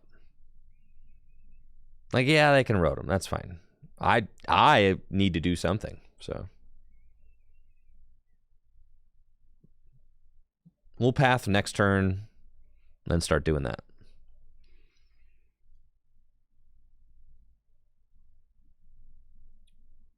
They've got Battle VIP Pass, sure. That's a full board. Double Charmander. Double Battle VIP Pass and Instant Charge. Cool. And there's Colress right there. Fantastic. Concealed cards. That's what I like to see. Colress's Experiment. We're going to want Colress. We're going to want Sableye. We're going to want a Rope, probably. Seems good.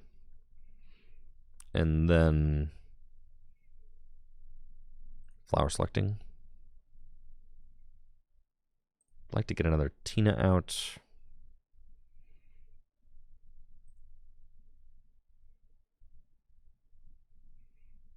I've got 4 cards in Lost Zone now.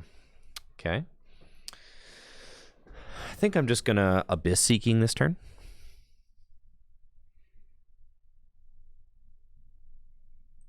and path. Yeah. Escape rope.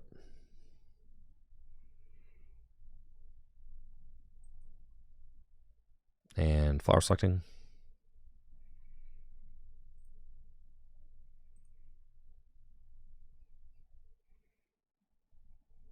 And nest ball. Get this guy.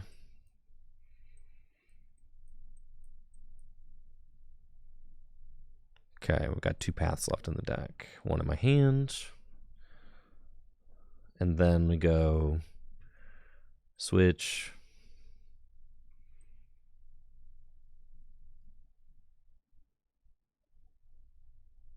And then I'm going to go up to 7 with this Abyss Seeking. That's fine. Here. Force them to play a Stadium and Abyss Seeking. Yup, need those. That's cool. And then I imagine that they kind of swing into my Tina for 180. That's cool. It's probably what they got.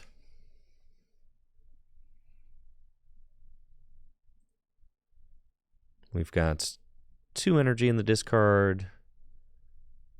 None in the lost zone. Just 1 path we lost. That's fine. So we're playing with... But this list plays 4 paths, so... That is good. We like that.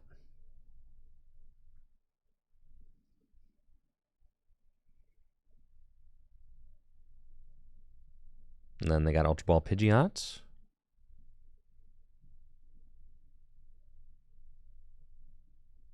Rare Candy into Pidgeot. Easy. Do they have the counter Stadium to kick the path or the vacuum?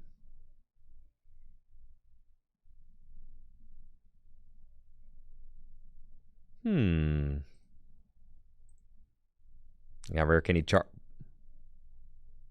Charizard with no counter Stadium? That's a bold decision. Maybe they just manually attach to Charizard. Yeah. That's a bold play, Cotton. See how that works out for them. That's a fat pass. Well, let's go, baby. I think I'll Mirage Gate. Do this. Do this. And boss up your Pidgeot. And I think I'm going to knock it out. Goodbye. Dang, Path's a good card.